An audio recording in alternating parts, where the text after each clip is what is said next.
ठीक है जी। सत श्री अकाल, आदाब, नमस्ते जी सारे जुड़न वालियां नूं। ते मैं किरत वल्लों, सांझी सिੱਖਿਆ ਵੱਲੋਂ ਤੇ ਮਾਝਾ ਹਾਊਸ ਵੱਲੋਂ ਤੁਹਾਡਾ ਸਾਰਿਆਂ ਦਾ ਸਵਾਗਤ ਕਰਦਾ ਸਾਡੇ ਨਾਲ ਜੁੜਨ ਤੇ। ਇਹ ਪੰਜਾਬ ਡਾਇਲੋਗ ਦਾ 5ਵਾਂ ਸੈਸ਼ਨ ਹੈ। ਪਿਛਲੀ ਵਾਰ ਅਸੀਂ ਬੀਬੀ ਇੰਦਰਜੀਤ ਕੌਰ ਜੀ ਨਾਲ ਗੱਲਬਾਤ ਕੀਤੀ ਸੀ, ਉਸ ਤੋਂ ਪਹਿਲਾਂ ਸੁੱਚਾ ਸਿੰਘ ਗਿੱਲ, ਉਸ ਤੋਂ ਪਹਿਲਾਂ ਦਵਿੰਦਰ ਕੁਮਾਰ ਤੇ ਅਮਨਦੀਪ ਸੰਧੂ ਹੋਰਾਂ ਨਾਲ ਵੀ ਸੈਸ਼ਨ ਰੱਖੇ ਸੀ। ਅੱਜ ਦਾ ਜਿਹੜਾ ਵਿਸ਼ਾ ਹੈ ਵਿਮਨ ਲੀਡਰਸ਼ਿਪ ਇਨ ਪੰਜਾਬ, ਪੰਜਾਬ ਵਿੱਚ ਔਰਤਾਂ ਦੀ ਲੀਡਰਸ਼ਿਪ ਦੇ ਬਾਰੇ। ਤੇ ਅੱਜ ਦਾ ਦਿਨ ਇਸ ਕਰਕੇ ਵੀ ਖਾਸ ਹੈ ਕਿ ਅੱਜ ਗੌਰੀ ਲੰਕੇਸ਼ ਦੀ ਬਰਸੀ ਹੈ, ਜਿਹਨੂੰ 3 ਸਾਲ ਪਹਿਲਾਂ ਫਾਸ਼ਿਸਟਾਂ ਨੇ ਗੋਲੀ ਮਾਰ ਕੇ ਮਾਰਤਾ ਸੀ। ਤੇ ਉਹਦੇ ਬਾਬਤ ਸਾਰੇ ਹਿੰਦੁਸਤਾਨ ਵਿੱਚ ਵੀ ਤੇ ਪੰਜਾਬ ਵਿੱਚ ਖਾਸ ਤੌਰ ਤੇ ਜੇਕਰ ਅਸੀਂ ਉੱਠੇ ਨਹੀਂ ਨਾ ਤੇ ਇੱਕ ਕੈਂਪੇਨ ਅੱਜ ਦੇ ਦਿਨ ਉਹਨਾਂ ਨੇ ਮਨਾਉਣ ਦਾ ਕਿਹਾ ਸੀ। 35 ਜਥੇਬੰਦੀਆਂ ਜਿਹੜੀਆਂ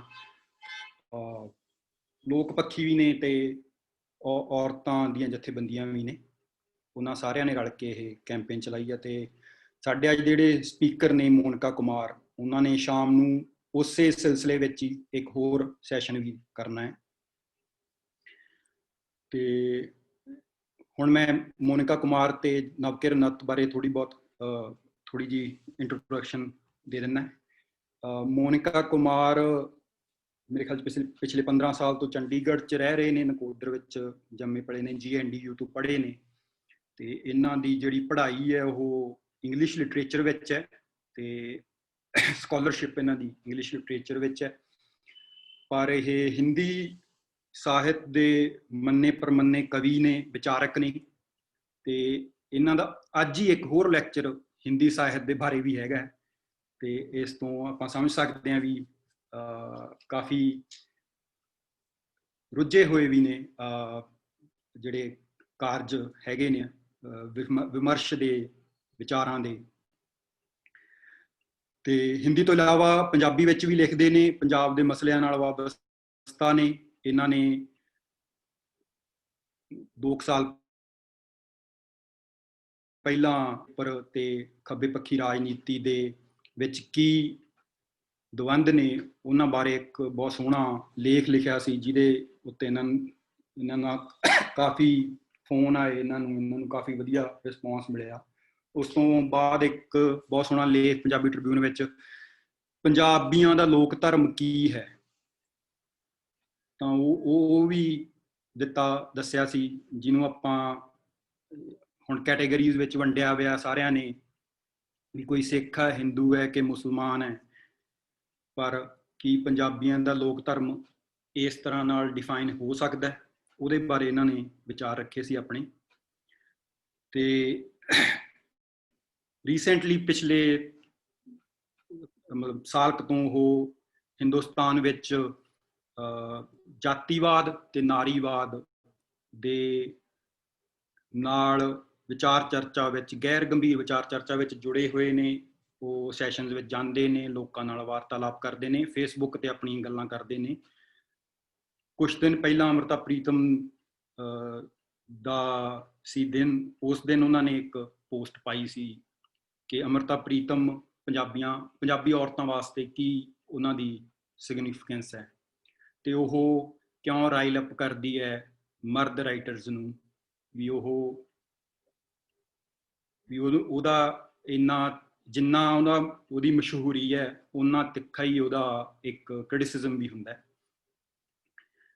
ਇੰਨੀਆਂ ਕੁ ਮੈਂ ਗੱਲਾਂ ਮੋਨਿਕਾ ਕੁਮਾਰ ਬਾਰੇ ਸਾਂਝੀਆਂ ਕਰਨਾ ਚਾਹੁੰਦਾ ਸੀਗਾ। ਉਸ ਤੋਂ ਬਾਅਦ 'ਚ ਮੋਨਿਕਾ ਕੁਮਾਰ ਆਪਣਾ ਅੱਧਾ ਘੰਟਾ ਆਪਣਾ ਭਾਸ਼ਣ, ਆਪਣਾ ਲੈਕਚਰ ਦੇਣਗੇ, ਆਪਣੀ ਗੱਲ ਰੱਖਣਗੇ ਵਿਮਨ ਲੀਡਰਸ਼ਿਪ ਇਨ ਪੰਜਾਬ ਬਾਰੇ। ਉਸ ਤੋਂ ਬਾਅਦ ਵਿੱਚ ਨਵਕਿਰਨ ਨੱਤ ਸਾਡੇ ਨਾਲ ਹੋਣਗੇ। ਉਹ ਵੀ ਵਿਮਨ ਲੀਡਰ ਨੇ ਪੰਜਾਬ ਦੇ। ਪਹਿਲਾਂ ਉਹ ਇੱਥੇ ਸਟੂਡੈਂਟ ਐਕਟਿਵਿਸਟ ਰਹੇ ਨੇ ਚੰਡੀਗੜ੍ਹ ਵਿੱਚ।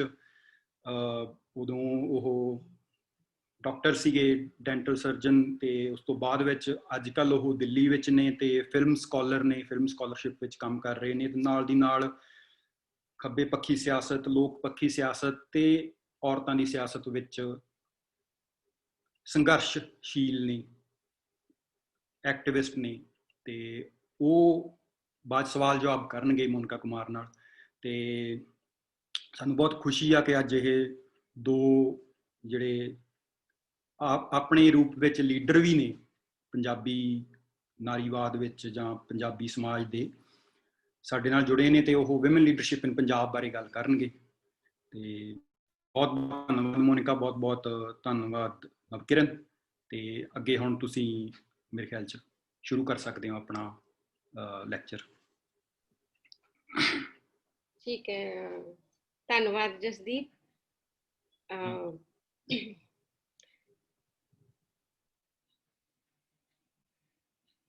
ਮੈਂ, ਕਿਉਂਕਿ ਮੈਨੂੰ ਬੋਲਣ ਵਾਸਤੇ ਤੁਸੀਂ 30 ਮਿੰਟ ਦਾ ਸਮਾਂ ਕਿਹਾ ਵੀ ਇਕੱਲਿਆਂ 30 ਮਿੰਟ ਦਾ ਬੋਲਣਾ, ਸੋ ਉੱਦਾਂ ਤਾਂ ਵਿਮਨ ਦੇ ਨਾਲ ਰਿਲੇਟਿਡ ਕੋਈ ਵੀ ਜਿਹੜਾ ਵਿਸ਼ਾ ਹੁੰਦਾ ਉਹਦੇ ਬਹੁਤ ਸਾਰੇ ਆਸਪੈਕਟਸ ਹੁੰਦੇ ਆ। ਸੋ 30 ਮਿੰਟ ਨੂੰ ਇੱਕ ਦੀ ਸੀਮਾ ਮੰਨਦੇ ਹੋਏ ਮੈਂ ਆਪਣੇ ਭਾਸ਼ਣ ਨੂੰ ਇੱਕ ਸਟਰਕਚਰ ਕਰਨ ਦੀ ਕੋਸ਼ਿਸ਼ ਕੀਤੀ ਹੈ, ਤਾਂ ਕਿ ਅਸੀਂ ਥੋੜ੍ਹੇ ਸਮੇਂ ਦੇ ਵਿੱਚ ਇਸ ਸਮੱਸਿਆ ਦੇ ਜਿਹੜੇ ਮੁੱਖ ਨੁਕਤੇ ਆ ਉਹਨੂੰ ਸਮਝ ਸਕੀਏ, ਤੇ ਜੇ ਅਸੀਂ ਉਹਨੂੰ ਰਿਜ਼ੋਲਵ ਕਰਨ ਬਾਰੇ ਸੋਚ ਰਹੇ ਹਾਂ ਤਾਂ ਫਿਰ ਅਸੀਂ ਉਹਦੇ ਬਾਰੇ ਵੀ ਕੁਝ ਸੁਝਾਅ ਰੱਖ ਸਕੀਏ।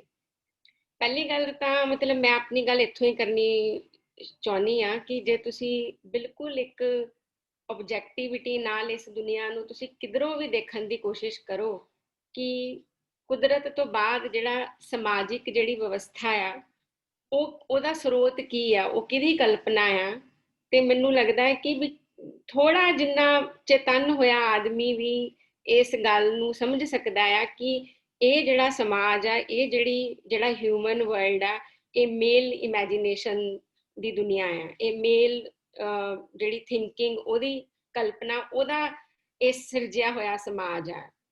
ਤੇ ਇਹ ਇਸ ਸਟੇਟਮੈਂਟ ਦੇ ਵਿੱਚ ਹੀ ਪ੍ਰੋਬਲਮ ਫਸੀ ਹੋਈ ਹੈ ਕਿ ਜਿਸ ਦੁਨੀਆ ਦੇ ਵਿੱਚ ਅੱਧੀ ਆਬਾਦੀ ਔਰਤਾਂ ਦੀ ਹੋਵੇ, ਉਸ ਦੁਨੀਆ ਦੀ ਕਲਪਨਾ ਜਿਹੜੀ ਆ ਉਹ ਮੇਲ ਸੈਂਟਰਡ ਜਾਂ ਮੇਲ ਸੈਂਟਰਿਕ ਕਿਵੇਂ ਹੋ ਗਈ, ਤੇ ਅਸੀਂ ਉਹਨੂੰ ਕਿਵੇਂ ਹੋਣ ਦਿੱਤਾ ਗਿਆ।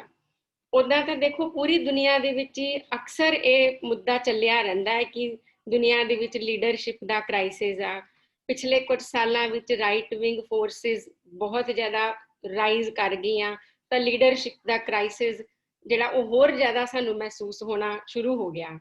ਪਰ ਅੱਜ ਅਸੀਂ ਜਿਹੜੀ ਗੱਲ ਕਰਨ ਆਏ ਆ ਉਹ leadership the crisis in general ਅਸੀਂ ਗੱਲ ਨਹੀਂ ਕਰ ਰਹੇ, ਅਸੀਂ ਉਸਨੂੰ ਜੈਂਡਰ ਤੇ ਕੇਂਦਰਿਤ ਕਰਕੇ ਕਰ ਰਹੇ ਹਾਂ ਕਿ ਇਸ ਪੂਰੀ ਲੀਡਰਸ਼ਿਪ ਦੇ ਵਿੱਚ ਜਿਹੜਾ ਇੱਕ ਜਨਰਲ ਮੁੱਦਾ ਤਾਂ ਹੈ ਹੀ ਹੈ, ਲੇਕਿਨ ਉਹਦੇ ਵਿੱਚ ਜੈਂਡਰ ਦਾ ਮੁੱਦਾ ਵੀ ਉਨਾ ਹੀ ਵੱਡਾ ਹੈ ਕਿ ਪੂਰੀ ਜਿਹੜੀ ਦੁਨੀਆ ਨੂੰ ਜਿਹੜੇ ਲੋਕ ਲੀਡ ਕਰਦੇ ਆ, ਜਿਹੜੇ ਵਿਚਾਰ ਲੀਡ ਕਰਦੇ ਆ, ਉਹਦੇ ਵਿੱਚ ਔਰਤਾਂ ਦੀ ਜਿਹੜੀ ਪਾਰਟਿਸਿਪੇਸ਼ਨ ਆ ਉਹ ਬਹੁਤ ਹੀ ਮਾਮੂਲੀ ਜਿਹੀ ਆ। ਸੋ ਡੈਮੋਗ੍ਰਾਫੀ ਦੇ ਹਿਸਾਬ ਨਾਲ ਜੇਕਰ ਸਿਰਫ ਆਪਾਂ ਇਹੀ ਚੱਲੀਏ ਕਿ ਇਹਦੇ ਵਿੱਚ ਔਰਤਾਂ ਤੇ ਮਰਦਾਂ ਦੀ ਦੁਨੀਆ ਦੇ ਵਿੱਚ ਬਰਾਬਰ ਸਟੇਕਸ ਹੁੰਦੀਆਂ ਹੈ, ਉਹ ਵੀ ਆਪਣੇ ਤਨ ਮਨ ਬੁੱਧੀ ਸਾਰੀ ਤਰ੍ਹਾਂ ਦੀ ਕੈਪੀਟਲ ਦੇ ਨਾਲ ਇਸੇ ਦੁਨੀਆ ਵਿੱਚ ਇਨਵੈਸਟਡ ਆ, ਇਸੇ ਦੁਨੀਆ ਦੇ ਵਿੱਚ ਉਹਨਾਂ ਦਾ ਨਿਵੇਸ਼ ਆ, ਇਸੇ ਦੁਨੀਆ ਦੇ ਵਿੱਚ ਮਰਦਾਂ ਦਾ ਇਨਵੈਸਟਮੈਂਟ ਆ। ਪਰ ਜਦੋਂ ਸਾਧਨਾ ਦੇ ਉੱਪਰ ਕੰਟਰੋਲ ਦੀ ਵਾਰੀ ਆਉਂਦੀ ਹੈ, ਜਦੋਂ ਲੀਡਰਸ਼ਿਪ ਦੀ ਵਾਰੀ ਆਉਂਦੀ ਹੈ, ਜਦੋਂ ਸਰਪ੍ਰਸਤੀ ਦੀ ਵਾਰੀ ਆਉਂਦੀ ਹੈ, ਤਾਂ ਅਸੀਂ ਦੇਖਦੇ ਹਾਂ ਕਿ ਉਹ ਬਿਲਕੁਲ ਇੱਕ ਪਾਸੇ ਨੂੰ ਉਲਰਿਆ ਹੋਇਆ ਹੈ। ਉੱਦਾਂ ਤਾਂ ਪੂਰੀ ਦੁਨੀਆ ਵਿੱਚ ਜਿਹੜੀ ਲੀਡਰਸ਼ਿਪ ਆ ਉਹ ਹਮੇਸ਼ਾ ਤਾਕਤਵਰ ਧਨਵਾਨ ਧਿਰਾਂ ਵੱਲ ਉਲਰੀ ਹੁੰਦੀ ਹੈ, ਪਰ ਜੇ ਤੁਸੀਂ ਉਹਦਾ ਦੂਸਰਾ ਆਸਪੈਕਟ ਦੇਖੋ ਤਾਂ ਉਹ ਔਰਤਾਂ ਨੂੰ ਵੀ ਬਿਲਕੁਲ ਅਣਗੌਲਿਆਂ ਕਰਕੇ ਆਪਸ ਦੇ ਵਿੱਚ ਹੀ ਸੱਤਾ ਨੂੰ ਵੰਡਣ, ਸਾਧਨਾ ਨੂੰ ਰੀਡਿਸਟ੍ਰੀਬਿਊਟ ਕਰਨ ਦੇ ਵਿੱਚ ਜੁੜੀ ਹੁੰਦੀ ਹੈ। ਸੋ ਇਸ ਮੁੱਦੇ ਨੂੰ ਅਸੀਂ ਮਤਲਬ ਡਿਸਕਸ ਕਰਨਾ ਚਾਹੁੰਦੇ ਹਾਂ ਕਿ ਇੱਦਾਂ ਕਿਉਂ ਆ ਕਿ ਜਿਸ ਸਮਾਜ ਵਿੱਚ, ਜਿਸ ਦੁਨੀਆ ਵਿੱਚ ਔਰਤਾਂ ਦੀ ਬਰਾਬਰ ਦੀ ਸਾਂਝੇਦਾਰੀ ਹੋਵੇ, ਬਰਾਬਰ ਦੀਆਂ ਉਹਦੀ ਇੰਟੈਲੈਕਚੁਅਲ, ਮੈਂਟਲ, ਫਿਜ਼ੀਕਲ ਇਨਵੈਸਟਮੈਂਟ ਹੋਵੇ, ਤੇ ਸਾਧਨਾ ਦੇ ਉੱਪਰ, ਲੀਡਰਸ਼ਿਪ ਦੇ ਉੱਪਰ ਉਹਦਾ ਜਿਹੜਾ ਕਬਜ਼ਾ ਆ, ਉਹਦਾ ਜਿਹੜਾ ਕੰਟਰੋਲ ਆ, ਉਹ ਇੰਨਾ ਥੋੜਾ ਕਿਉਂ ਆ। ਸੋ ਉਹਦੇ ਜਦੋਂ ਅਸੀਂ ਕਾਰਨਾਂ ਦਾ ਵਿਸ਼ਲੇਸ਼ਣ ਕਰਦੇ ਹਾਂ, ਕਿਉਂਕਿ ਗੱਲ ਤਾਂ ਕਾਰਨ ਤੇ ਆ ਕੇ ਜੁੜਦੀ ਨਾ ਕਿ ਏਦਾਂ ਕਿਵੇਂ ਹੋ ਗਿਆ, ਇਹ ਤਾਂ ਦੁਨੀਆ ਦੇ ਬੇਸਿਕ ਹਿਸਾਬ ਕਿਤਾਬ ਨੂੰ ਡਿਫਾਈ ਕਰਨ ਵਾਲੀ ਗੱਲ ਆ ਕਿ 10 ਲੋਕ ਹੋਣ, ਮਤਲਬ 10 ਮਰਦ ਹੋਣ, 10 ਔਰਤਾਂ ਹੋਣ, ਪਰ ਜਦੋਂ ਅਸੀਂ ਕੋਈ ਫੈਸਲਾ ਕਰਨਾ ਆ, ਜਦੋਂ ਅਸੀਂ ਕੋਈ ਇੰਪੋਰਟੈਂਟ ਡਿਸੀਜਨ ਲੈਣਾ ਆ, ਕੋਈ ਪਾਲਿਸੀ ਮੇਕਿੰਗ ਕਰਨੀ ਆ, ਸਾਧਨ ਵੰਡਣੇ ਆ, ਅੱਗੋਂ ਦਾ ਕੋਈ ਨਿਸ਼ਚਾ ਕਰਨਾ, ਤਾਂ ਉਹਦੇ ਵਿੱਚ ਜਿਹੜੇ 10 ਮਰਦ ਆ ਉਹ 20 ਦੇ ਹਿੱਸੇ ਦਾ ਫੈਸਲਾ ਕਰ ਰਹੇ ਆ। ਸੋ ਉਹਦੇ ਜਦੋਂ ਕਾਰਨ ਦੀ ਅਸੀਂ ਪੜਤਾਲ ਕਰਦੇ ਹਾਂ, ਉਹ ਕਾਰਨ ਹਾਲਾਂਕਿ ਜਿਹੜੀ ਗੱਲ ਵੀ ਔਰਤਾਂ ਦੇ ਵਿਸ਼ੇ ਵਿੱਚ ਹੁੰਦੀ ਹੈ ਉਹ ਇੱਕ ਪੈਟਰੀਆਰਕੀ ਤੇ ਆ ਕੇ ਖਤਮ ਹੁੰਦੀ ਹੈ। ਤੇ ਪੈਟਰੀਆਰਕੀ ਦਾ ਮਤਲਬ ਕਿ ਵੀ ਔਰਤਾਂ ਦੇ ਨਾਲ ਜੁੜੇ ਹੋਏ ਕੁਝ ਸਟੀਰੀਓਟਾਈਪਸ ਆ, ਜਿਹਦੇ ਕਰਕੇ ਔਰਤਾਂ ਦੀ ਲੀਡਰਸ਼ਿਪ ਪੂਰੀ ਦੁਨੀਆ ਵਿੱਚ ਹੀ ਬਹੁਤ ਘੱਟ ਹੈ। ਮੈਂ ਇੱਕ ਸਰਵੇ ਪੜ੍ਹ ਰਹੀ ਸੀ ਯੂਨੀਸੈਫ ਦਾ, ਉਹਦੇ ਵਿੱਚ 2000 ਦੇ ਵਿੱਚ ਕੁੱਲ ਦੁਨੀਆ ਦੇ ਵਿੱਚ ਹੀ ਔਰਤਾਂ ਦੀ ਜਿਹੜੀ ਪੋਲੀਟੀਕਲ ਰਿਪਰੈਜ਼ੈਂਟੇਸ਼ਨ ਸੀ ਉਹ ਕੇਵਲ 13% ਸੀ, ਜਿਹੜੇ ਕਿ 87 ਦੇ ਸਰਵੇ ਤੋਂ ਸਿਰਫ 9% ਤੋਂ ਵੱਧ ਕੇ 13 ਕੁਝ ਪ੍ਰਤੀਸ਼ਤ ਜਿਹੜੀ ਹੋਈ। ਸੋ ਇਹ ਕਿਵੇਂ ਹੋ ਗਿਆ? ਕਿਉਂਕਿ ਸਾਰੇ ਡਿਸੀਜਨ ਤਾਂ ਰਾਜਨੀਤੀ ਵਿੱਚੋਂ ਨਿਕਲਦੇ ਆ, ਪੋਲੀਟੀਕਲ ਮੈਂਡੇਟ ਵਿੱਚੋਂ ਨਿਕਲਦੇ ਆ, ਤਾਂ ਉਹਦੇ ਵਿੱਚੋਂ ਔਰਤਾਂ ਗਾਇਬ ਇਸ ਕਰਕੇ ਹੋਈਆਂ ਕਿਉਂਕਿ ਲੀਡਰਸ਼ਿਪ ਤੇ ਔਰਤ, ਇਹਨਾਂ ਦੋਨਾਂ ਦਾ ਜਿਹੜਾ ਸੰਬੰਧ ਕੀ ਹੋਵੇ ਉਹਨੂੰ ਪੈਟਰੀਆਰਕੀ ਨੇ ਬਹੁਤ ਹੀ ਐਸਟਿਊਟਲੀ ਡਿਜ਼ਾਈਨ ਕੀਤਾ ਹੋਇਆ। ਕਿਉਂਕਿ ਲੀਡਰ ਬਣਨ ਵਾਸਤੇ ਤੁਹਾਡੇ ਵਿੱਚ ਇੱਕ ਖਾਸ ਗੁਣ ਹੋਣੇ ਚਾਹੀਦੇ ਆ, ਤੇ ਬੜੀ ਚਲਾਕੀ ਨਾਲ ਉਹ ਸਾਰੇ ਗੁਣ ਜਿਹੜੇ ਆ ਉਹ ਮੈਸਕੂਲਿਨ ਕੈਟਾਗਰੀ ਦੇ ਵਿੱਚ ਪਾਏ ਹੋਏ ਆ। ਯਾਨੀ ਜਿਹੜਾ ਬੰਦਾ ਪੈਸੇ ਨੂੰ ਸਾਂਭ ਸਕਦਾ ਹੋਵੇ, ਸਾਧਨਾਂ ਨੂੰ ਕੰਟਰੋਲ ਕਰ ਸਕਦਾ ਹੋਵੇ, ਸਾਰਿਆਂ ਦੇ ਹਿੱਸੇ ਦਾ ਫੈਸਲਾ ਲੈ ਸਕਦਾ ਹੋਵੇ, ਤੇ ਜਦੋਂ ਇਹਨਾਂ ਲੀਡਰਸ਼ਿਪ ਦੀਆਂ ਕੁਆਲਿਟੀਜ਼ ਦੀ ਗੱਲ ਆਉਂਦੀ ਹੈ ਕਿ ਉਹ ਕਿਵੇਂ ਦੂਸਰਿਆਂ ਨੂੰ ਇਨਫਲੂਐਂਸ ਕਰ ਸਕਦਾ, ਇਹ ਸਾਰੇ ਗੁਣ ਜਿਹੜੇ ਆ ਔਰਤ ਦੀ ਸਟੀਰੀਓਟਿਪੀਕਲ ਇਮੇਜ ਵਿੱਚੋਂ ਮਨਫੀ ਕੀਤੇ ਗਏ ਆ। ਉਸ ਦਾ ਕੀ ਕਾਰਨ ਆ? ਇਹ ਗੱਲ ਤੁਹਾਨੂੰ ਸੁਣਨ ਵਿੱਚ ਥੋੜੀ ਅਟਪਟੀ ਲੱਗ ਸਕਦੀ ਆ, ਪਰ ਮੈਂ ਜਦੋਂ ਜ਼ਿਆਦਾ ਡੀਪ ਐਨਾਲਿਸਿਸ ਕਰਦੀ ਹਾਂ ਕਿ ਹਰ ਜਗ੍ਹਾ ਤੇ ਇੰਨਾ ਅਨਫੇਅਰ, ਇੰਨਾ ਇਨਇਕੁਅਲ ਪਾਰਟਿਸਿਪੇਸ਼ਨ ਕਿਉਂ ਆ, ਤੇ ਉਹ ਮੈਨੂੰ ਲੱਗਦਾ ਕਿ ਉਹ ਗੱਲ ਕਿਤੇ ਨਾ ਕਿਤੇ ਫੀਮੇਲ ਬੋਡੀ ਦੇ ਉੱਪਰ ਆ ਕੇ ਬਹੁਤ ਜ਼ਿਆਦਾ ਮੈਨੂੰ ਟਿਕਦੀ ਹੋਈ ਦਿਸਦੀ ਹੈ। ਹਾਲਾਂਕਿ ਪ੍ਰਤੱਖ ਤੌਰ ਤੇ ਦਾ ਨਾਮ ਹੀ ਲੱਗੇ ਕਿ ਲੀਡਰਸ਼ਿਪ ਤੇ ਫੀਮੇਲ ਬੋਡੀ ਦਾ ਕੀ ਸੰਬੰਧ ਆ, ਪਰ ਇਹਨਾਂ ਦਾ ਬਹੁਤ ਗਹਿਰਾ ਸੰਬੰਧ ਆ। ਜਿਹੜੀ ਫੀਮੇਲ ਐਨਾਟਮੀ ਆ ਉਹ ਹਰ ਤਰ੍ਹਾਂ ਨਾਲ ਉਸਦੇ ਰਸਤੇ ਵਿੱਚ ਆਉਂਦੀ ਆ, ਕਿਉਂਕਿ ਉਹਦੀ ਐਨਾਟਮੀ ਨੂੰ ਉਹਨੇ ਆਪ ਕਦੇ ਇੰਟਰਪ੍ਰੈਟ ਨਹੀਂ ਕੀਤਾ। ਉਹ ਉਸ ਇੰਟਰਪ੍ਰੀਟੇਸ਼ਨ ਦੇ ਬਹੁਤ ਹੀ ਸ਼ੁਰੂਆਤੀ ਬਿੰਦੂਆਂ ਤੇ ਅੱਜ ਵੀ ਪੂਰੀ ਦੁਨੀਆ ਦਾ ਫੈਮਿਨਿਜ਼ਮ ਅਜੇ ਖੜਾ ਆ।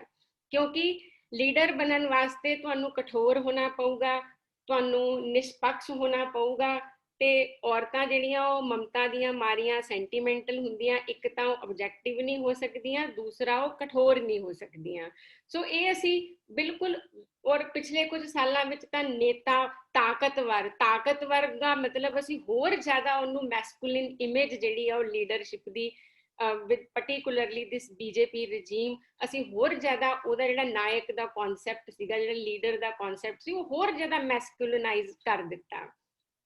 ਤੋਂ ਉਹਦੇ ਨਾਲ ਪੂਰੀ ਮੈਥੋਲੋਜੀ ਨੂੰ ਵੀ ਐਕਸਪਲੋਇਟ ਕੀਤਾ ਗਿਆ ਕਿ ਕਿਵੇਂ ਅਸੀਂ ਉਹਨੂੰ ਹੋਰ ਜ਼ਿਆਦਾ ਰਿਵਾਈਵ ਕਰ ਸਕਦੇ ਹਾਂ ਕਿ leadership is an masculine attribute, is a masculine ਕਰੈਕਟਰਿਸਟਿਕ। ਤੋਂ ਜਿਹੜੀ ਫੀਮੇਲ ਬੋਡੀ ਆ ਉਹ ਕਠੋਰ ਕਿਵੇਂ ਹੋਏਗੀ? ਕਿਉਂਕਿ ਉਹਦੇ ਨਾਲ ਤਾਂ ਪੂਰੀ ਉਹਦੀ ਐਗਜ਼ਿਸਟੈਂਸ ਨਾਲ ਹੀ ਕੋਮਲਤਾ ਨੂੰ ਜੋੜਿਆ ਗਿਆ, ਟੈਂਡਰਨੈਸ ਨੂੰ ਜੋੜਿਆ ਗਿਆ, ਤੇ ਬੜੀ ਐਸਟਿਊਟਲੀ, ਬਹੁਤ ਹੀ ਸਟਲ ਤਰੀਕੇ ਨਾਲ ਉਹਦੀ ਜਿਹੜੀ ਇੰਟੈਲੈਕਚੁਅਲ ਕੈਪੈਸਿਟੀ ਜਿਹੜੀ ਐਕਚੁਅਲੀ ਤੁਹਾਨੂੰ ਲੀਡਰਸ਼ਿਪ ਵਾਸਤੇ ਚਾਹੀਦੀ ਹੁੰਦੀ ਹੈ, ਉਹਨੂੰ ਇਸ ਪੂਰੇ ਡਿਸਕੋਰਸ ਵਿੱਚੋਂ ਮਨਫੀ ਕਰਕੇ ਦੇਖਿਆ ਗਿਆ। ਔਰ ਵਾਕਈ ਔਰਤ ਨੂੰ ਲੀਡਰ ਬਣਨ ਤੋਂ ਡਰ ਲੱਗਦਾ ਆ, ਕਿਉਂਕਿ ਉਹਨੂੰ ਮੇਲ ਗੇਜ਼ ਤੋਂ ਡਰ ਲੱਗਦਾ ਆ, ਕਿਉਂਕਿ ਉਹ ਜਿੰਨੀ ਮਰਜ਼ੀ ਸਮਝਦਾਰ, ਸਿਆਣੀ ਤੇ ਲਾਇਕ ਕਿਉਂ ਨਾ ਹੋਵੇ, ਉਹਨੂੰ ਇਸ ਸੁਸਾਇਟੀ ਦੇ ਵਿੱਚ, ਪੈਟਰੀਆਰਕਲ ਸੁਸਾਇਟੀ ਦੇ ਵਿੱਚ ਹਰ ਵੇਲੇ ਸੈਕਸ਼ੂਅਲ ਅਬਿਊਜ਼ ਤੋਂ ਡਰ ਲੱਗਦਾ ਆ। ਤੇ ਲੀਡਰ ਬਣਨ ਦਾ ਮਤਲਬ ਇਹ ਹੈ ਕਿ ਜਿਹੜਾ ਬੰਦਾ ਘਰ ਦੀ ਚਾਰ ਦੀਵਾਰੀ ਚੋਂ ਨਿਕਲ ਕੇ, ਔਰਤ ਦੇ ਡਿਫਾਈਨਡ ਰੋਲਸ ਵਿੱਚੋਂ ਨਿਕਲ ਕੇ, ਉਹ ਪੂਰੀ ਟੈਂਡਰਨੈਸ ਦੀ ਤੇ ਸੈਂਟੀਮੈਂਟੈਲਿਟੀ ਦੀ ਇਮੇਜ ਵਿੱਚੋਂ ਜਿਹੜਾ ਆਪਣੇ ਆਪ ਨੂੰ ਕੱਢ ਸਕੇ, ਉਹੀ ਲੀਡਰ ਬਣ ਸਕਦਾ। ਇਹ ਇੱਕ ਤਰ੍ਹਾਂ ਦਾ ਸੀ ਅਸੈਂਸ਼ੀਅਲ ਰਿਲੇਸ਼ਨਸ਼ਿਪ ਜਿਹੜਾ ਸੀ ਉਹ ਪੈਟਰੀਆਰਕੀ ਨੇ ਕਾਇਮ ਕੀਤਾ, ਤੇ ਉਹਦੀ ਜਿਹੜੀ DNA ਆ ਉਹ ਸਮਾਜ ਦੇ ਵਿੱਚ ਬਹੁਤ ਗਹਿਰੇ ਲੋਕਾਂ ਦੇ ਮਨ ਅੰਦਰ ਪਈ ਹੁੰਦੀ ਹੈ। ਲੀਡਰ ਬਣਨ ਵਾਸਤੇ ਹੁਣ ਖਾਲੀ ਹੱਥ ਤੁਹਾਨੂੰ ਕੌਣ ਲੀਡਰ ਬਣਾਊਗਾ? ਜਿਹੜਾ ਧਨਵਾਨ ਆ ਉਹ ਲੀਡਰ ਬੰਦਾ, ਸਾਧਨ ਸੰਪੰਨ ਆਦਮੀ ਲੀਡਰ ਬੰਦਾ, ਤੇ ਔਰਤਾਂ ਦੇ ਕੋਲ ਤਾਂ ਕੋਈ ਸੋਸ਼ਲ ਕੈਪੀਟਲ ਹੀ ਨਹੀਂ ਹੁੰਦੀ। ਮਤਲਬ ਸੋਸ਼ਲ ਕੈਪੀਟਲ ਇਨ ਦਾ ਸੈਂਸ ਕਿ ਨਾ ਤਾਂ ਟੈਂਜੀਬਲ ਫਾਰਮ ਦੇ ਵਿੱਚ, ਯਾਨੀ ਟੈਂਜੀਬਲ ਫਾਰਮ ਦੇ ਵਿੱਚ ਕਿ ਨਾ ਤਾਂ ਉਹਨਾਂ ਦੇ ਕੋਲ ਪਬਲਿਕ ਸਪੇਸ ਆ, ਕਿਉਂਕਿ ਪਬਲਿਕ ਸਪੇਸ ਤੇ ਉਹ ਬਹੁਤ ਪ੍ਰੀਕੇਰੀਅਸ ਆ। ਦੂਸਰਾ ਪ੍ਰਾਈਵੇਟ ਪ੍ਰਾਪਰਟੀ, ਉਹਦੇ ਕੋਲ ਕੋਈ ਉਹਦੇ ਨਾਮ ਤੇ ਕੋਈ ਜ਼ਮੀਨ ਨਹੀਂ ਆ, ਉਹਦੇ ਕੋਲ ਇਸ ਦੁਨੀਆ ਦੇ ਵਿੱਚ ਕੋਈ ਕੈਪੀਟਲ ਨਹੀਂ ਆ, ਪੈਸਾ ਕਮਾ ਕੇ ਵੀ ਪੈਸਾ ਜਿਹੜਾ ਉਹਦਾ ਨਹੀਂ ਆ। ਹੁਣ ਇਹਨਾਂ ਦੋਨਾਂ ਚੀਜ਼ਾਂ ਦੇ ਬਗੈਰ ਤੁਹਾਨੂੰ ਆਪਣਾ ਲੀਡਰ ਕੌਣ ਮੰਨਣ ਵਾਸਤੇ ਤਿਆਰ ਹੋਊਗਾ? ਸੋ ਇਹ ਜਿਹੜੀ ਉਹਦੀ ਸੋਸ਼ਲ ਕੈਪੀਟਲ ਦਾ ਜਿਹੜਾ ਅਭਾਵ ਹੋਣਾ, ਉਹਦੀ ਜਿਹੜੀ ਕਮੀ ਹੋਣਾ ਔਰਤਾਂ ਦੀ ਲੀਡਰਸ਼ਿਪ ਦਾ ਬਹੁਤ ਵੱਡਾ ਇੱਕ ਰੀਜ਼ਨ ਆ। ਸੋਸ਼ਲ ਕੈਪੀਟਲ ਸਿਰਫ ਟੈਂਜੀਬਲ ਵੀ ਨਹੀਂ ਹੁੰਦੀ। ਇਹ ਤਾਂ ਮੈਂ ਤੁਹਾਨੂੰ ਟੈਂਜੀਬਲ ਸਾਧਨ ਦੱਸੇ ਕਿ ਉਹਦੇ ਕੋਲ ਸਪੇਸ ਨਹੀਂ ਆ, ਉਹਦੇ ਕੋਲ ਪ੍ਰਾਪਰਟੀ ਨਹੀਂ ਆ। ਜਿਹੜੇ ਇਨਟੈਂਜੀਬਲ ਸੋਰਸਿਸ ਆ, ਉਹਦੇ ਕੋਲ ਸਮਾਜ ਦਾ ਸਮਰਥਨ ਨਹੀਂ ਆ, ਉਹਦੇ ਕੋਲ ਹਿਊਮਨ ਕੈਪੀਟਲ ਵੀ ਨਹੀਂ ਆ। ਵੈਸੇ ਜਿਹੜਾ ਸੋਸ਼ਲ ਕੈਪੀਟਲ ਟਰਮ ਅਸੀਂ ਜ਼ਿਆਦਾ ਜਾਤੀ ਵਿੱਚ ਯੂਜ਼ ਕਰਦੇ ਹਾਂ ਕਿ ਵੀ ਜਿਹੜਾ ਬ੍ਰਾਹਮਣ ਆਦਮੀ ਆ ਉਹ ਗਰੀਬ ਹੋ ਕੇ ਵੀ ਉਹਦੇ ਕੋਲ ਸੋਸ਼ਲ ਕੈਪੀਟਲ ਹਮੇਸ਼ਾ ਰਹਿੰਦੀ ਆ। ਉਹਦੇ ਕੋਲ ਪੈਸਾ ਨਾ ਵੀ ਹੋਵੇ ਪਰ ਉਹ ਫਿਰ ਵੀ ਸਮਾਜ ਦੇ ਵਿੱਚ ਇੱਜ਼ਤਦਾਰ ਬਣਿਆ ਰਹਿੰਦਾ, ਉਹ ਆਗੂ ਬਣ ਸਕਦਾ। ਉਹਦੇ ਕੋਲ ਇਤਿਹਾਸ ਦੀ ਦਿੱਤੀ ਹੋਈ, ਹਿਸਟੋਰੀਕਲ ਨੈਰੇਟਿਵਸ ਦੀ ਦਿੱਤੀ ਹੋਈ ਸੋਸ਼ਲ ਕੈਪੀਟਲ ਆ।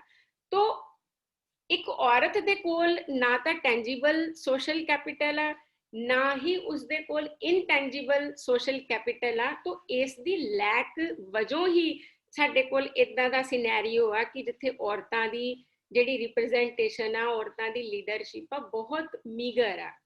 ਤੁਸੀਂ ਉਸਨੂੰ ਪੋਲਿਟਿਕਸ ਦੇ ਅਦਾਰਿਆਂ ਵਿੱਚ ਦੇਖ ਲਓ, ਕਿਉਂਕਿ ਅਸੀਂ ਪੰਜਾਬ ਦੇ ਸੰਦਰਭ ਵਿੱਚ ਗੱਲ ਕਰਦੇ ਪਏ ਆ।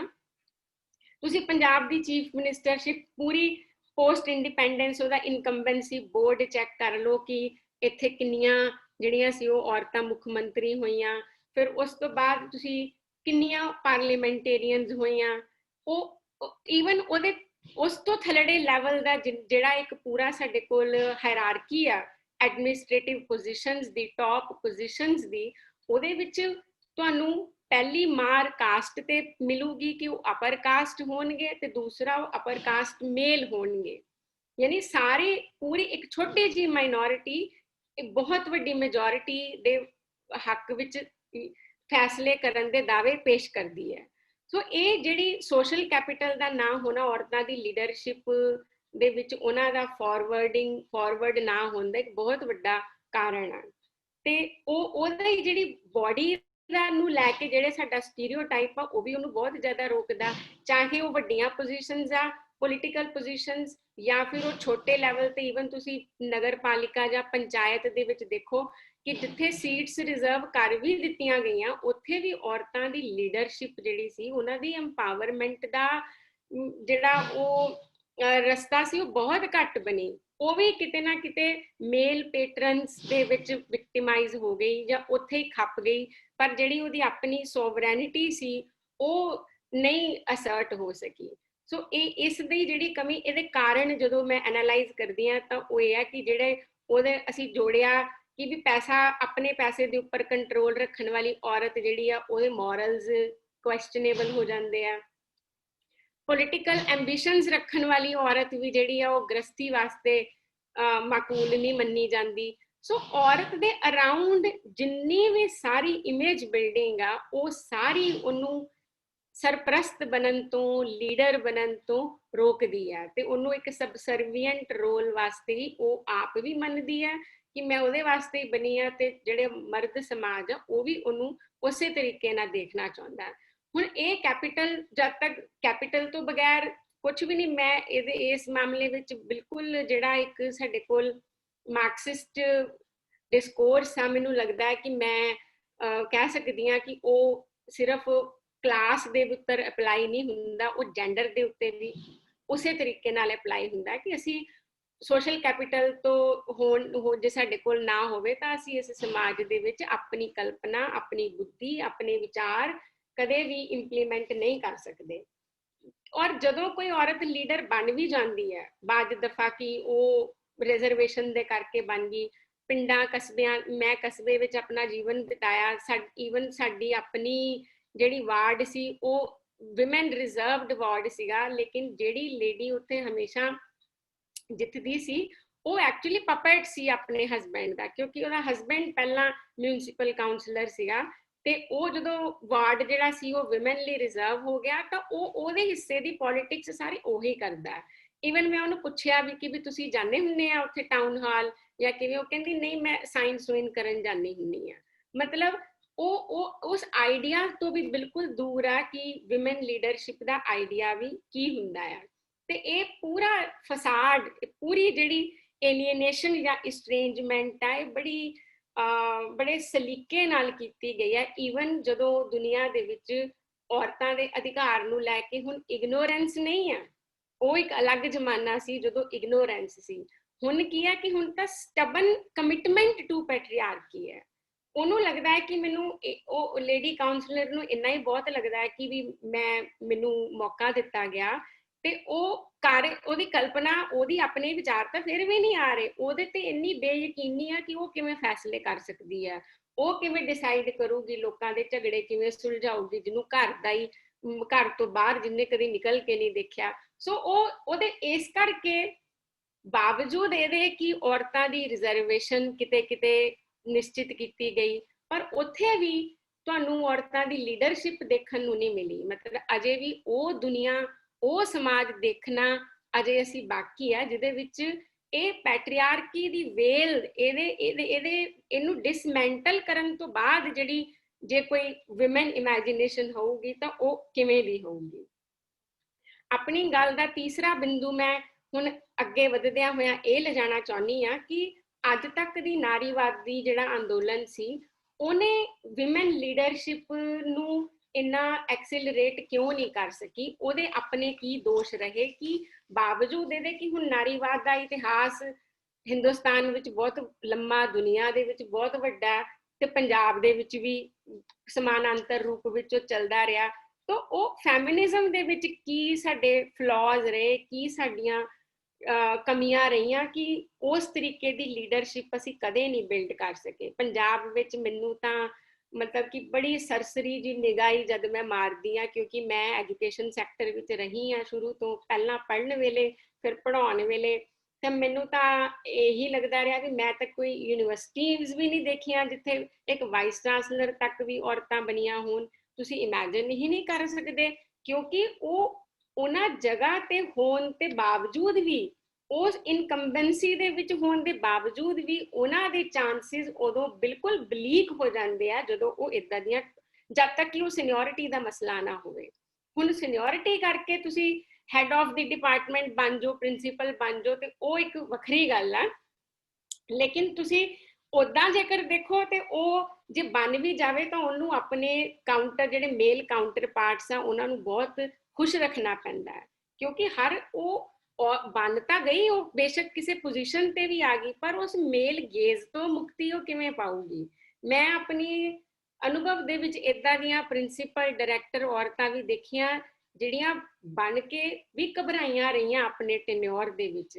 ਉਹਨਾਂ ਨੇ ਹਮੇਸ਼ਾ ਆਪਣੇ ਸੀਨੀਅਰ ਮੇਲ ਕੋਲੀਗਸ ਨੂੰ, ਆਪਣੇ ਸਬਆਰਡੀਨੇਟਸ ਨੂੰ ਬਹੁਤ ਆਪਣੇ ਕੌਨਫੀਡੈਂਸ ਵਿੱਚ ਲੈ ਕੇ ਰੱਖਿਆ, ਕਿਉਂਕਿ ਉਹਨਾਂ ਨੂੰ ਪਤਾ ਸੀ ਕਿ ਕਿਉਂਕਿ ਜਦੋਂ ਕੋਈ ਔਰਤ ਇੰਪਾਵਰਡ ਹੁੰਦੀ ਹੈ ਤਾਂ ਉਹ ਜਦੋਂ ਘਰ 'ਚ ਇੰਪਾਵਰਡ ਹੁੰਦੀ ਹੈ ਤਾਂ ਸ਼ਾਇਦ ਉਹਦੇ ਸਿਰਫ ਸਪਾਊਸ ਨੂੰ ਇੱਕ ਉਹਦੀ ਮੇਲ ਈਗੋ ਨੂੰ ਚੋਟ ਵੱਜਦੀ ਹੈ, ਪਰ ਲਾਰਜਰ ਸਰਕਲ ਦੇ ਵਿੱਚ ਜਦੋਂ ਕੋਈ ਔਰਤ ਇੰਪਾਵਰਡ ਹੁੰਦੀ ਹੈ ਤਾਂ ਉਹ ਪੂਰੇ ਕਲਚਰ ਨੂੰ ਜਿਹੜਾ ਉਹ ਇੱਕ ਫੱਟ ਮਹਿਸੂਸ ਹੁੰਦਾ ਹੈ।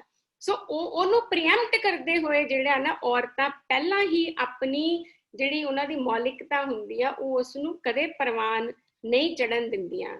ਸੋ ਇਹ ਸਾਰੇ ਉਹਦੇ ਜਿਹੜੇ ਹਰਡਲਸ ਆ, ਇਹ ਸਾਰੇ ਉਹਦੇ ਬੋਟਲ ਨੈਕਸ ਆ ਜਿਹਨੂੰ ਅਸੀਂ ਬਹੁਤ ਬੜਾ ਸੁਚੇਤ ਹੋ ਕੇ ਬੜੇ ਮਤਲਬ ਇਹਨੂੰ ਇੱਕ ਐਗਜ਼ਿਸਟੈਂਸ਼ੀਅਲ ਲੈਵਲ ਤੇ ਸਮਝਦੇ ਹੋਏ ਇਹਨੂੰ ਓਵਰਕਮ ਕਰ ਸਕਦੇ ਹਾਂ। ਸੋ ਮੈਂ ਗੱਲ ਕਰਦੀ ਪਈ ਸੀ ਕਿ ਫੈਮਿਨਿਜ਼ਮ ਦੇ ਆਪਣੇ ਕੀ ਡੀਮੈਰਿਟਸ ਹੋਏ, ਉਹਦੇ ਆਪਣੇ ਕੀ ਫਲॉज ਸੀ ਕਿ ਜਿਹਦੇ ਕਰਕੇ ਵਿਮਨ ਲੀਡਰਸ਼ਿਪ ਦਾ ਜਿਹੜਾ ਉਹ ਵਿਜ਼ਨ ਸੀ ਉਹ ਦੁਨੀਆ ਦੇ ਵਿੱਚ ਮਟੀਰੀਅਲਾਈਜ਼ ਨਹੀਂ ਹੋ ਸਕਿਆ। ਤਾਂ ਉਹਦਾ ਸਭ ਤੋਂ ਵੱਡਾ ਕਾਰਨ ਜਦੋਂ ਮੈਂ ਐਨਾਲਿਸਿਸ ਕਰਦੀ ਹਾਂ ਜਾਂ ਮੈਂ ਹੋਰ ਇਸ ਦੁਨੀਆ ਦੇ ਫੈਮਿਨਿਸਟ ਨੂੰ ਪੜ੍ਹਦੀ ਹਾਂ, ਉਹ ਇਹ ਸੀ ਕਿ ਆਇਰੋਨਿਕਲੀ ਈਵਨ ਫੈਮਿਨਿਜ਼ਮ ਦੇ ਡਿਸਕੋਰਸ ਨੂੰ ਵੀ ਮੇਲਸ ਨੇ ਐਪਰੋਪਰੀਏਟ ਕਰ ਲਿਆ, ਉਹਨੂੰ ਵੀ ਉਹਨਾਂ ਨੇ ਹਾਈਜੈਕ ਕਰ ਲਿਆ ਤੇ ਇਹ ਬਣਾ ਦਿੱਤਾ ਕਿ ਹੁਣ ਔਰਤਾਂ ਜਿਹੜੀਆਂ ਇਗਨੋਰੈਂਸ ਤੋਂ ਕੌਨਸ਼ੀਅਸਨੈਸ ਦੇ ਵੱਲ ਵੱਧ ਰਹੀਆਂ, ਤਾਂ ਹੁਣ ਸਾਨੂੰ ਨੈਰੇਟਿਵ ਬਦਲਣ ਦੀ ਲੋੜ ਆ। ਹੁਣ ਕੀ ਕਰਾਂਗੇ ਕਿ ਹੁਣ ਅਸੀਂ ਔਰਤਾਂ ਦੇ ਪੈਟਰਨਸ ਬਣਾਂਗੇ। ਮਤਲਬ ਜਿੱਥੇ ਕਿਤੇ ਵੀ ਮੈਂ ਐਮਪਾਵਰਡ ਔਰਤਾਂ ਦੇਖਦੀ ਹਾਂ, ਉਹ ਉਹਨਾਂ ਨੂੰ ਭਾਵੇਂ ਉਹ ਲਿਟਰੇਚਰ ਦੀ ਦੁਨੀਆ, ਭਾਵੇਂ ਪੋਲੀਟਿਕਸ ਦੀ, ਚਾਹੇ ਉਹ ਦਫ਼ਤਰਾਂ ਦੀ ਦੁਨੀਆ ਹੈ, ਜਿੱਧਰ ਕਿਧਰੇ ਵੀ ਮੈਂ ਦੇਖਦੀ ਹਾਂ ਜਿਹੜੇ ਸਰ ਹੁੰਦੇ ਆ, ਉਹ ਜਿਹੜੀਆਂ ਮੈਮ ਹੁੰਦੀਆਂ ਆ, ਉਹਨਾਂ ਦੇ ਵਿੱਚ ਇਹ ਪਾਵਰ ਰਿਲੇਸ਼ਨਸ ਹੀ ਵਰਕ ਕਰਦੇ ਆ, irrespective of the actual hierarchy prevalent at that given institution or organization. So ਉਹ ਇਸ ਕਰਕੇ, ਕਿਉਂਕਿ ਜਿਹੜੇ ਮਰਦ ਆ ਉਹ ਹਰ ਵੇਲੇ ਜੇ ਮਾਲਿਕ ਬਣਨ ਦੀ ਅਵਸਥਾ ਵਿੱਚ ਨਹੀਂ ਹੁੰਦੇ ਤਾਂ ਉਹ ਪੈਟਰਨ ਤਾਂ ਬਣ ਹੀ ਸਕਦੇ ਆ। ਸੋ ਇਸ ਪੈਟਰਨਾਈਜ਼ਿੰਗ ਨੇ, ਇਸ ਕੰਡੀਸੈਂਸ਼ਨ ਨੇ ਔਰਤਾਂ ਦੇ ਡਿਸਕੋਰਸ ਦਾ ਤੇ ਉਹਨਾਂ ਦੀ ਸੋਵਰੈਨਿਟੀ ਦਾ ਤੇ ਉਹਨਾਂ ਦੀ ਲੀਡਰਸ਼ਿਪ ਨੂੰ ਬਹੁਤ ਜ਼ਿਆਦਾ ਜਿਹੜਾ ਸੀ ਉਹ आहत ਕੀਤਾ ਆ। ਸੋ ਉਹ ਔਰ ਔਰਤਾਂ ਕਿਉਂਕਿ ਬਿਲਕੁਲ ਜਿਹੜਾ ਸਦੀਆਂ ਦੀ ਜਕੜਨ ਵਿੱਚੋਂ ਨਿਕਲਿਆ ਹੋਵੇ, ਉਹਨੂੰ ਉਹਦੇ ਲਈ ਆਜ਼ਾਦੀ ਦਾ ਖਿਆਲ ਵੀ ਜਿਹੜਾ ਉਹ ਉਨਾ ਹੀ ਏਲੀਅਨ ਹੁੰਦਾ ਆ। ਉਹਦੀ ਰਿਕਵਰੀ, ਉਹਦੀ ਰਿਕਿਊਪਰੇਸ਼ਨ, ਇਹ ਸਾਈਕੋਲੋਜੀਕਲੀ ਪੂਰੀ ਦੁਨੀਆ ਵਿੱਚ ਡੀਕੋਲੋਨਾਈਜੇਸ਼ਨ ਦੇ ਵਿੱਚ ਫਨੋ ਵਰਗੇ, ਗੁਗੀ ਵੋ ਥਿਓਂਗੋ ਵਰਗੇ ਲੋਕਾਂ ਨੇ ਸਮਝਿਆ ਕਿ ਜਦੋਂ ਮਤਲਬ ਜਿਹੜੀ ਕੋਈ ਵੀ ਬੰਦਾ ਜਦੋਂ ਕੋਲੋਨਾਈਜੇਸ਼ਨ ਤੋਂ ਬਾਹਰ ਆਉਂਦਾ ਆ, ਉਹ ਤੁਰੰਤ ਆਪਣੇ ਖੁਦ ਮੁਖਤਾਰ ਹੋਣ ਦੀ ਸਾਈਕੋਲੋਜੀਕਲ ਸਿਚੁਏਸ਼ਨ ਦੇ ਵਿੱਚ ਨਹੀਂ ਹੁੰਦਾ। ਸੋ ਜਦੋਂ ਫੈਮਿਨਿਜ਼ਮ ਦਾ ਵੀ ਉਦੇ ਹੋਣਾ ਸ਼ੁਰੂ ਹੋਇਆ, ਨਾਲ ਦੀ ਨਾਲ ਉਹਨੂੰ ਜਿਹੜੇ ਮੇਲ ਲੀਡਰਸ ਸੀ ਉਹਨਾਂ ਨੇ ਉਸਨੂੰ ਐਬਡਕਟ ਕਰ ਲਿਆ, ਉਸ ਪੂਰੇ ਮੁੱਦੇ ਨੂੰ, ਉਸ ਪੂਰੀ ਮੂਵਮੈਂਟ ਨੂੰ ਹਾਈਜੈਕ ਕਰਨ ਦੀ ਕੋਸ਼ਿਸ਼ ਕੀਤੀ। ਔਰ ਜੇਕਰ ਆਪਣੇ ਉਹਨਾਂ ਗੜਾਂ ਦੇ ਵਿੱਚ, ਜੇਕਰ ਆਪਣੇ ਪਾਵਰ ਦੇ ਉਹਨਾਂ ਮੈਂਸ਼ਨਸ ਦੇ ਵਿੱਚ ਉਹਦੇ ਲਈ ਕੋਈ ਗੁੰਜਾਇਸ਼ ਬਣਾਈ ਵੀ, ਤਾਂ ਉਹ ਕੰਡੀਸੈਂਡ ਕਰਦੇ ਹੋਏ ਬਣਾਈ ਗਈ ਕਿ ਤੁਹਾਨੂੰ ਇਹ ਮੌਕਾ ਦਿੱਤਾ ਜਾ ਰਿਹਾ, ਇਹ ਮੰਚ ਦਿੱਤਾ ਜਾ ਰਿਹਾ, ਅਸੀਂ ਔਰਤਾਂ ਨੂੰ ਵੀ ਬੁਲਾਉਂਦੇ ਆ, ਤੁਸੀਂ ਵੀ ਆਪਣੀ ਰਾਏ ਰੱਖੋ। ਸੋ ਇਹ ਇੰਨੇ ਸਾਲ ਤਾਂ ਮੈਨੂੰ ਲੱਗਦਾ ਅਜੇ ਵੀ ਉਹ ਪੈਟਰਨਸ ਵਾਲੇ ਮੋਡ ਵਿੱਚ ਹੀ ਚੱਲ ਰਿਹਾ ਆ। ਜਿਹੜੀ ਔਰਤਾਂ ਲੀਡਰਸ਼ਿਪ ਬਿਲਡ ਕਰਨ ਦੀ ਕੋਸ਼ਿਸ਼ ਕਰ ਵੀ ਰਹੀਆਂ, ਉਹ ਅਜੇ ਵੀ ਮਤਲਬ ਆਪਣੇ ਨਾਲ ਦੇ ਜਿਹੜੇ ਉਹਨਾਂ ਦੇ ਕਾਊਂਟਰ ਪਾਰਟਸ ਨੇ ਜਾਂ ਉਹਨਾਂ ਦੇ ਕੋਲੀਗਸ ਨੇ, ਉਹ ਉਹਨਾਂ ਦੇ ਪ੍ਰਤੀ ਕਾਫੀ ਉਹ ਫੀਲ ਕਰਦੀਆਂ ਕਿ ਇਹ ਉਹਨਾਂ ਦੀ ਆਜ਼ਾਦੀ ਨੂੰ ਇਹਨਾਂ ਲੋਕਾਂ ਨੇ ਫੈਸਿਲਿਟੇਟ ਕੀਤਾ ਆ, ਤੇ ਉਹ ਉਹਨਾਂ ਦੇ ਪੈਟਰਨਸ ਨੇ। ਉਹ ਜਿੱਥੋਂ ਜਿਹੜੀ ਪੈਟਰਨਾਈਜ਼ਿੰਗ ਆ, ਇਹ ਬਿਲਕੁਲ ਹੀ ਇੱਕ ਮਾਡਰਨ ਟੈਕਨੀਕ ਆ, ਉਹ ਪੈਟਰੀਆਰਕੀ ਦੇ ਵਿੱਚ ਜੁੜੀ ਹੋਈ ਇੱਕ ਨਵੀਂ ਡਾਇਮੈਂਸ਼ਨ ਆ, ਜਿਹਨੂੰ ਡਿਸਮੈਂਟਲ ਕਰਨ ਵਾਸਤੇ ਤੁਹਾਨੂੰ ਬਹੁਤ ਆਬਜੈਕਟਿਵਿਟੀ ਦੀ ਤੇ ਬਹੁਤ ਕ੍ਰਿਟੀਕਲ ਐਪਟੀਟਿਊਡ ਦੀ ਤੁਹਾਨੂੰ ਜ਼ਰੂਰਤ ਪੈਂਦੀ ਹੈ।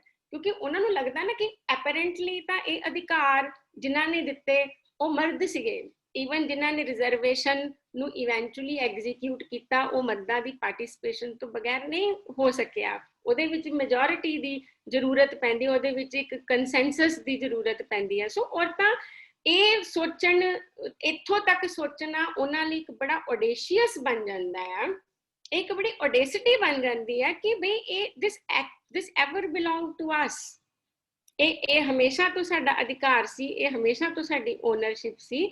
ਆਪਣੀ ਹੀ ਚੀਜ਼ ਨੂੰ ਰਿਕਲੇਮ ਕਰਨਾ, ਕਿਸੇ ਦਾ